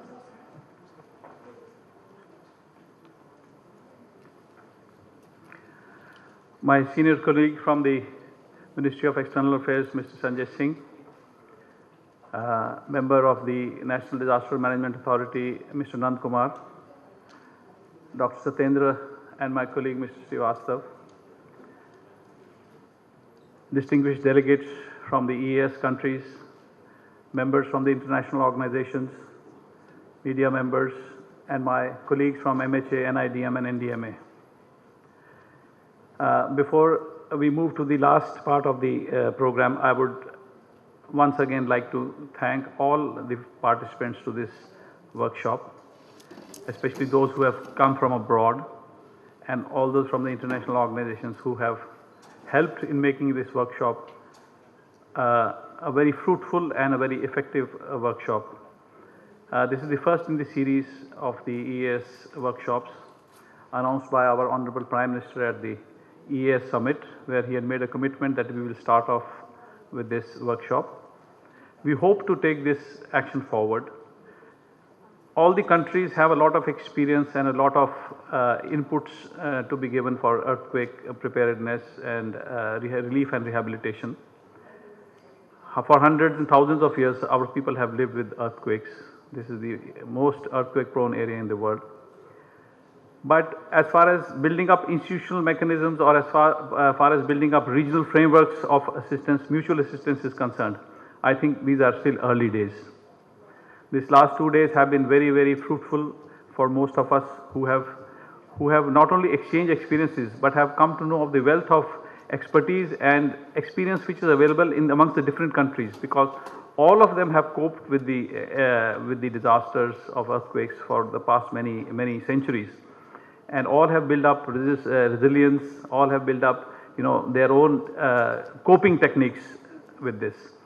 But I think time has come now that we get together as a region, we try to build up the institutional mechanisms and put it on a strong footing for a long-term basis, so that we can not only share experiences but we can also come to each other's help in a very smooth and a seamless way. And that was the intention of our conference, of our workshop, which was committed. I would also like to thank the organizers who have done an excellent job of doing this workshop. Also the organizers from Ashoka Hotel, who have been very hospitable and very, I would say, immaculate in their performance. So we come to the last part of the workshop. We had set up a small drafting committee to draft a resolution or an outcome statement, not a resolution, an outcome statement. Since the workshop was conceived at a summit of the EAS, we said that we will come out with an outcome statement, and that outcome statement will be placed before the next Leaders Summit, which is due to be held later this month in Cambodia. So with that, I would also like to thank the members of the drafting committee who have been at the job since the morning, and they have produced a document which I will read before you. And then if I have your approval, we will pass it on to our Ministry of External Affairs for placing it before the next Leaders Summit of the EAS countries. The Delhi outcome on earthquake risk reduction in EAS member countries. We, the delegates of the EAS countries attending the EAS-INDIA workshop on building regional framework for earthquake risk management in New Delhi during 8th to 9th November 2012, concerned with the increasing impact of earthquake disasters in the East Asia summit countries, noting the concern on disaster resilience of EAS countries by EAS foreign ministers consultations in Bali, Indonesia on 22nd July 2011 and by the heads of states at the 6th East Asia Summit meet at Bali on 19th November 2011, recognizing that science and technology is complementary to human innovation towards addressing earthquake risk resistance reduction ERR, acknowledging the leadership of the heads of governments of all participating EAS member countries for sending delegations to this workshop, appreciating the role the Ministry of Home Affairs, Government of India for hosting this workshop to promote ERR in the EAS member countries, for the consideration at the forthcoming high-level meeting of the heads of governments, resolved to work with the stakeholders of ERR in EAS member countries to participate fully in the consultations now underway amongst the EAS member countries to mainstream ERR into their development agenda, especially through increasing mitigation to reduce the impact of disaster and improving preparedness for effective response and implementing smooth and sustainable recovery and reconstruction in case of an earthquake disaster to build back better life and livelihood in the medium and long terms, and to provide inputs to a new development agenda of these EAS member countries and work towards improving the commitment of publicly elected leaders, strengthening the legislative framework, putting in place quality control and assurance, robust enforcement regime,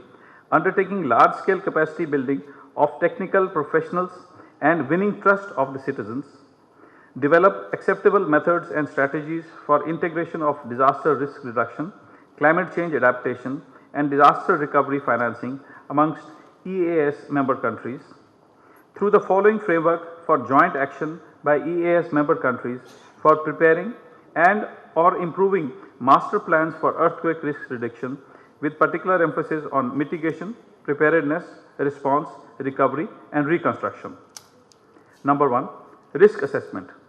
Developing scenarios to project possible losses during future earthquakes through formal earthquake risk assessment programs that include probabilistic risks of earthquakes, microzonation of urban and critical areas. Number 2, mitigation. A. Structural aspects. Develop the necessary competencies in the EAS member countries for the regulation of adopting earthquake resistant technologies for new and existing structures and mechanisms relevant to each EAS member country to enforce a techno-legal framework for compliance of state-of-the-art standards for design and construction of earthquake resistant houses, buildings and structures. B. Non-structural aspects. Launching joint state-of-the-art long-term technology capacity building programs and initiatives activities, deputing reputable faculty members drawn from the academia and professional engineers and architects of the EAS member countries. B. Including improving disaster education in schools and communities. C. Including improving disaster related technical and medical education in medical degree programs. D. Developing understanding of challenges in land use regulations, building codes and enforcement of bylaws. E. Networking among scientific institutions towards knowledge sharing through faculty resource exchanges and joint research projects. And F. Risk financing amongst EAS countries or from other countries. Number 3. Preparedness. Improving preparedness for responding to earthquakes by A. Preparing earthquake disaster management plans at national, provincial and municipal levels in EAS member countries. B. Encouraging business continuity planning in critical infrastructure and business. C. Developing standards for coordinating relief assistance. D. Coordination of NGOs and streamlining of volunteers participating in post-earthquake response activities in EAS member countries. E. Developing and conducting earthquake response exercises, tabletop exercises, simulation drills, etc. And F, collaborating for earthquake monitoring and data sharing. Number 4, response. Respond effectively by A, sharing of experiences relating to specialized volunteer arrangement and developing specialized response. B, developing mechanisms and norms for international relief assistance. C, developing mechanisms for mobilizing community involvement. And D, developing best practice for efficient information and communications during earthquake disaster and media handling. E, developing mechanisms for international humanitarian assistance amongst EAS member countries. F, developing strategies and protocols for moving rescue and relief equipment to earthquake affected areas. And G, sharing practices of developing resilient communities by strengthening community based DRR. Number 5, recovery, rehabilitation, reconstruction. Undertaking necessary groundwork to develop protocols amongst EAS member countries on A, hosting focused programs on post-earthquake damage assessment of buildings for engineers of EAS countries. B, sharing possible strategies by drawing from experiences of the EAS member countries for number 1, smooth transition from rescue and relief, recovery to rehabilitation and reconstruction, and number 2, early recovery and reconstruction, especially of the critical infrastructure that is required to be brought back to functional order within a short period of time after the earthquake. C, developing acceptable regional post-earthquake shelter designs for different geographical and climatic conditions in EAS member countries, identifying organizations to build these, and strategies for procurement and stockpiling raw materials in different regions of each EAS member country. And D, studying reconstruction financing amongst EAS countries or from other countries. And we further resolve to A, host the activities and initiatives proposed under this declaration / outcome through an EAS-ERR center that can take up itself the responsibility of coordinating amongst EAS member countries the implementation and periodic evaluation and assessment of standards and programs under this regional declaration / outcome. And we also propose to place this outcome before the next meeting of the summit leaders of EAS countries to be held in November. So this, ladies and gentlemen, is what we propose to place before the next leaders summit. And if I have, if there are any comments or any views, briefly we can listen to those. Otherwise, we can take this thing as approved and then we will send it to our External Affairs Ministry for placing before the next high level summit. I take it that I have the approval to this, and with that I think we come to the end of this draft. We approve this outcome declaration of the workshop. So I would like to thank the members who have drafted this also, and I would also like to thank all of you for your kind attention. Thank you. Thank you very much indeed, sir, for kindly summing up the workshop outcomes. And now, ladies and gentlemen, for the special comments and way forward, I have the privilege in inviting Shri Sanjay Singh, Secretary East, Ministry of External Affairs. Please welcome Shri Sanjay Singh.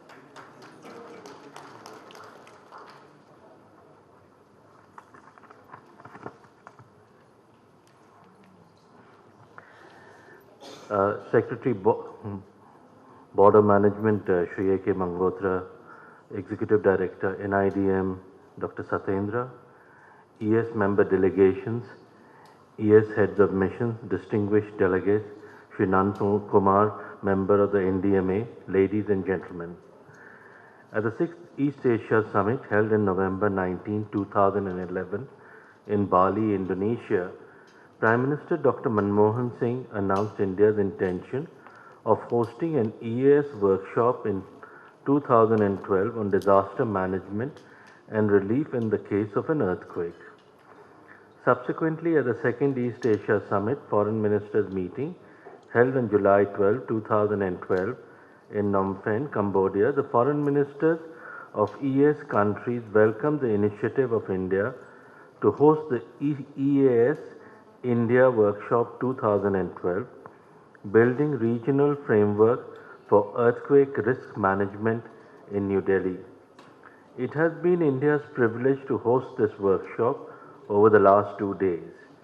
The Ministry of External Affairs is greatly encouraged to observe that the workshop has drawn wide participation from EAS member countries as well as different international organizations dealing with disaster management and response issues. Cooperation on this important subject of disaster management and response is a matter of high priority within the EAS. National programs and policies in this area can only be efficient if they are enhanced through regional and international cooperation. The Indonesian-Australian paper on a practical approach to enhance regional cooperation on disaster rapid response provided an excellent framework highlighting the relevance of such cooperation in different aspects. Japan's proposal to convene an international conference as a means of sharing experiences and lessons learned from the Great East Japan earthquake, as well as to host the Third World Conference on Disaster Reduction in 2015, and China's offer to host an EAS symposium on post-disaster psychological care have received EAS endorsement. Several countries have also attempted to use bilateral rapid disaster response agreements as a stepping stone to effective disaster management and response cooperation. I am happy to learn that the workshop in New Delhi has been an intense and useful discussion on risk profiles, lessons learnt, knowledge sharing on technology, aspects of multilateral coordination, recovery financing, capacity development challenges, and post-disaster long-term recovery and reconstruction challenges. Each of these areas could in fact see further engagement between the national capacities in each of our countries. We believe that this workshop can be the first of a series of meetings for the refinement of our collective capacities in each of the areas focused on by you over the last 2 days. We are all familiar with the utility of having ready points of contact to get timely rescue teams and sophisticated equipment to a disaster site, medical doctors and medicines, information flow to those seeking to send relief supplies, etc. Public awareness generation campaigns and mock drills need to be institutionalized in any disaster strategy. Policy changes are at times required for protocols of rescue and relief efforts.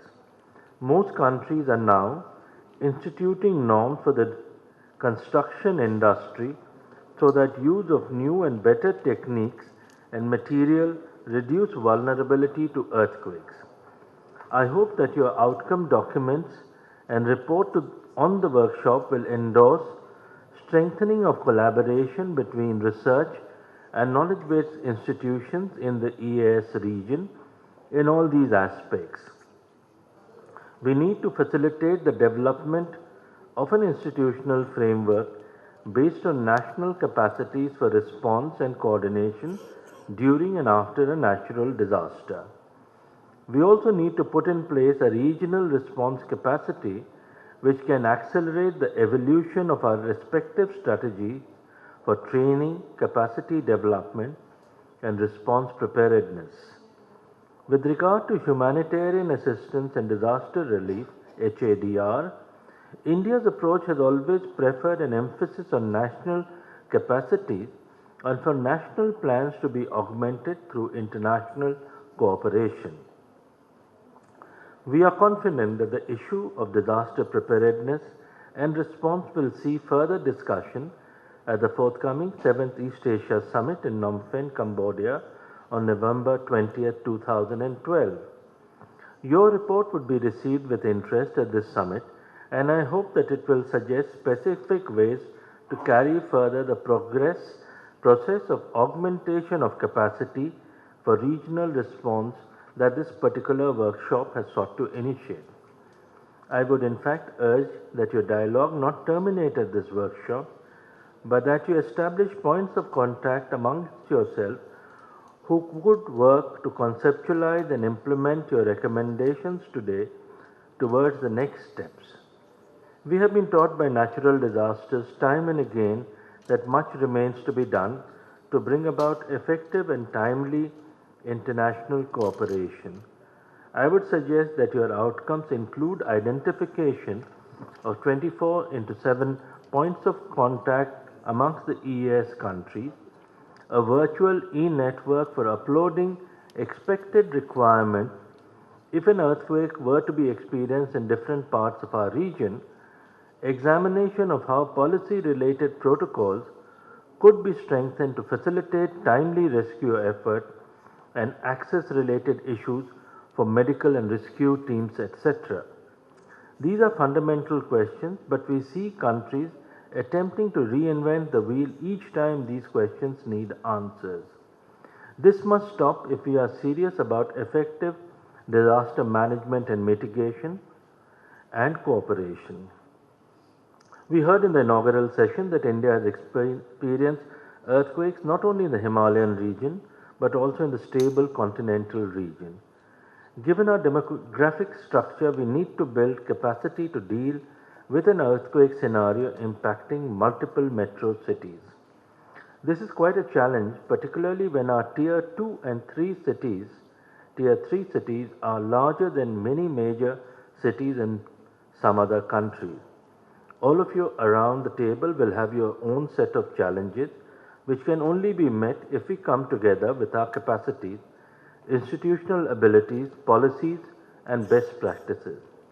In order to meet such objectives, I feel the EAS members will need to use a combination of tools available, including workshops, policy roundtables, tabletop exercises and of course constant email and internet connectivity to optimize EAS collaboration in this vital sector.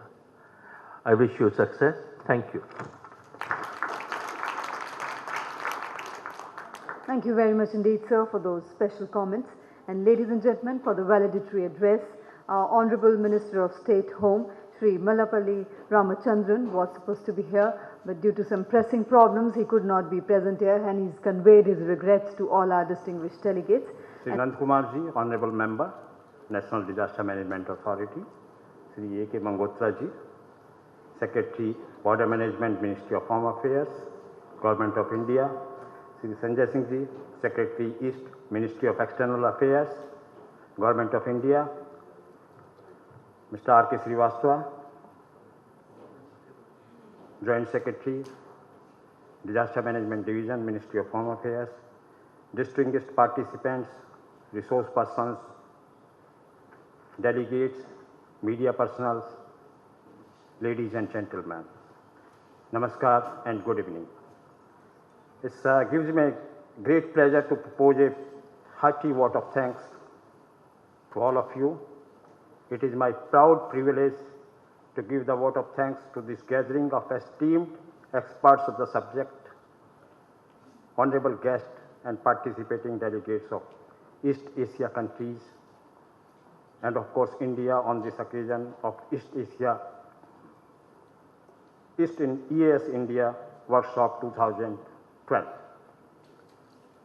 We are extremely grateful to Sri Sushil Kumar Shinde ji, Honorable Union Home Minister, Government of India, for sparing his valuable time for inaugurating this workshop yesterday. I thank Sri M. Sashidhar Reddy, Honorable Vice Chairman, National Disaster Management Authority, the apex body for disaster management in the country, for gracing this occasion.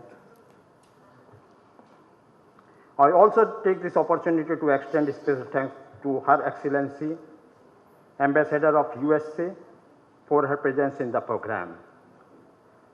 We thank Sri R.K. Singh, Union Home Secretary, Sri A.K. Mangotra, Secretary Border Management, Sri Sanjay Singh ji, Secretary East, Ministry of External Affairs, Sri R.K. Srivastava, Joint Secretary, Disaster Management, Ministry of Home Affairs, Ms.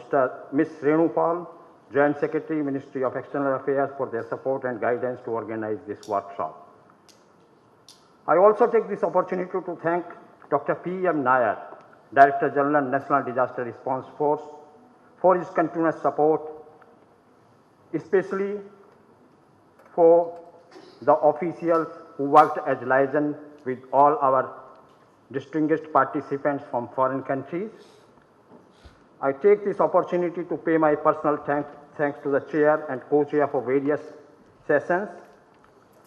For session 1, Dr. Harish Kumar Gupta, Honorable Member, National Disaster Management Authority, and co-chair, Mr. Polo Saptigati from ADB for session 1. For session 2, Dr. P.K. Misra, Chairman, Gujarat Electricity Regulatory Commission, and co-chair, Mr. John A. Roche, Head of India Office, IFRC. Session 3, Chair, Mr. Vijaran Yong, Director, Emergency Management Section, Department of Disaster Prevention and Mitigation, Thailand, and co-chair, Mr. Sanjay Bhatia, Program Officer, Head of the International Recovery Platform, UNISDR. For session 4, Ms. Lise Grande, Resident Representative, UNDP, and co-chair, Mr. Matthew Anthony Harper, Australia. For session 5, thanks to Sri V.K. Duggal Sahab, Honorable Member, National Disaster Management Authority, and co-chair, Mr. William S. Bagga, OFDA, USA. For session 6, we are thankful to Chair Mr. Muhammad Arif bin Pehro, Malaysia, and co-chair Dr. V. Thirupuggaja, Additional CEO, Gujarat Disaster Management Authority. With this, we pay our sincere thanks to all the presenters during these various sessions, Professor Sudhir Kumar Jain, Mr. P.T. Domingo, Professor Ravi Sinha, Dr. Li Yang, Mr. Masatoshi Yokachi, Mr. Terje Escobedo, Mr. David Andres Koitzi, Professor V.K. Sharma, Mr. Matthew Anthony Harper, Mr. Aslam Parvez, Professor Van Ruji, Mr. Gregory A. Macquarie, Professor C.V.R. Murthy, Mr. Sanjay Bhatia, Dr. Nagesh Kumar, Mr. Saurabh Dani, Mr. Paulo Spenti Getty, Mr. Oliver Leslie Hall, Mr. Jainuddin Maliki, Mr. V. Thirupugga, Deepak Singh Ji, Dr. Krishna Vas, Mr. Chongang Mio, and others for providing their valuable insights to various facets of earthquake risk management. We thank the EAS member countries, Government of Australia, Cambodia, Indonesia, Japan, Malaysia, New Zealand, People's Republic of China, Philippines, Singapore, Republic of Korea, Thailand, and USA for sending delegates to this workshop. The deliberation of the workshop would have been incomplete without the contribution of various international organizations like Asian Development Bank, Asian Disaster Preparedness Center, ADPC, Earthquake Engineering Research Institute, ERI, Global Fund for Disaster Risk Reduction, IFRC, INSARAG, UNDP, UNESCAPE, UNFPA, UNISDR, UNICEF, UNOCHA, WHO, and the World Bank.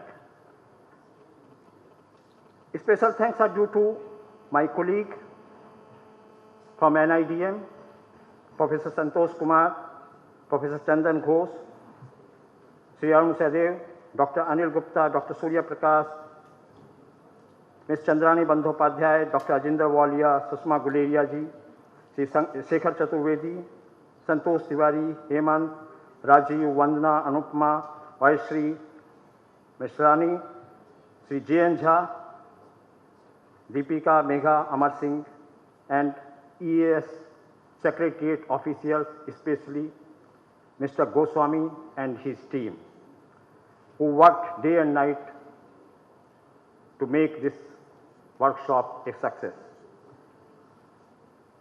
We also thank SDMC staff, SAC Disaster Management Center staff, Dr. O.P. Misra, Dr. Professor M.P. Rao, Mr. Akram, Mr. Mahesh, for their continuous support for this workshop.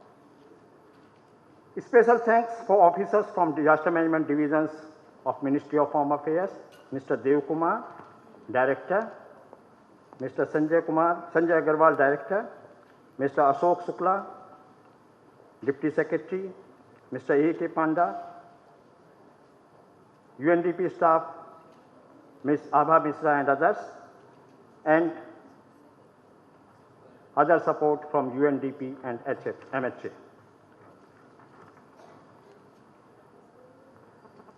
Thanks are due to Delhi Police also for providing security cover to this venue.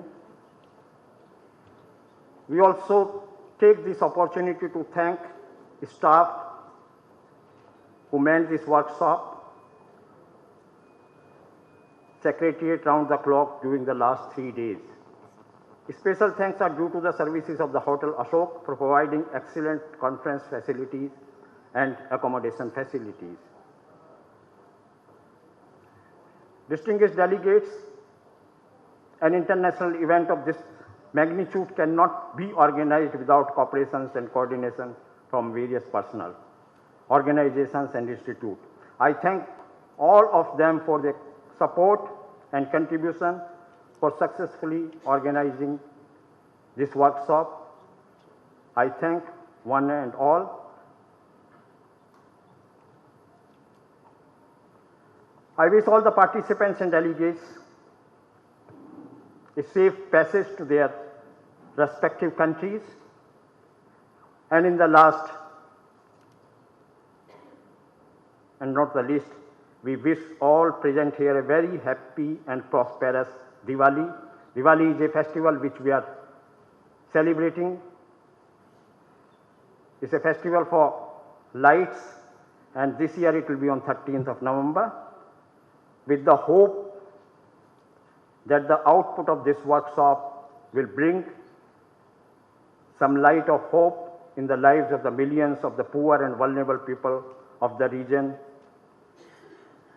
who are badly affected by a disaster like earthquake. So with this, thank you very much. Thanks a lot. Thank you very much indeed, sir, for kindly proposing the vote of thanks. I'm sure it is being seconded by each one of us present here. With that, ladies and gentlemen, we close the proceedings of the valedictory function and also conclude the EAS-INDIA Workshop 2012. Once again, thanking all our distinguished delegates from abroad in India. Without your participation, this workshop would not have been a success that it was. Thank you once again. And on behalf of the organizers, I invite all of you to kindly join us for high tea. Thank you. Have a safe journey home. Good night and namaskar.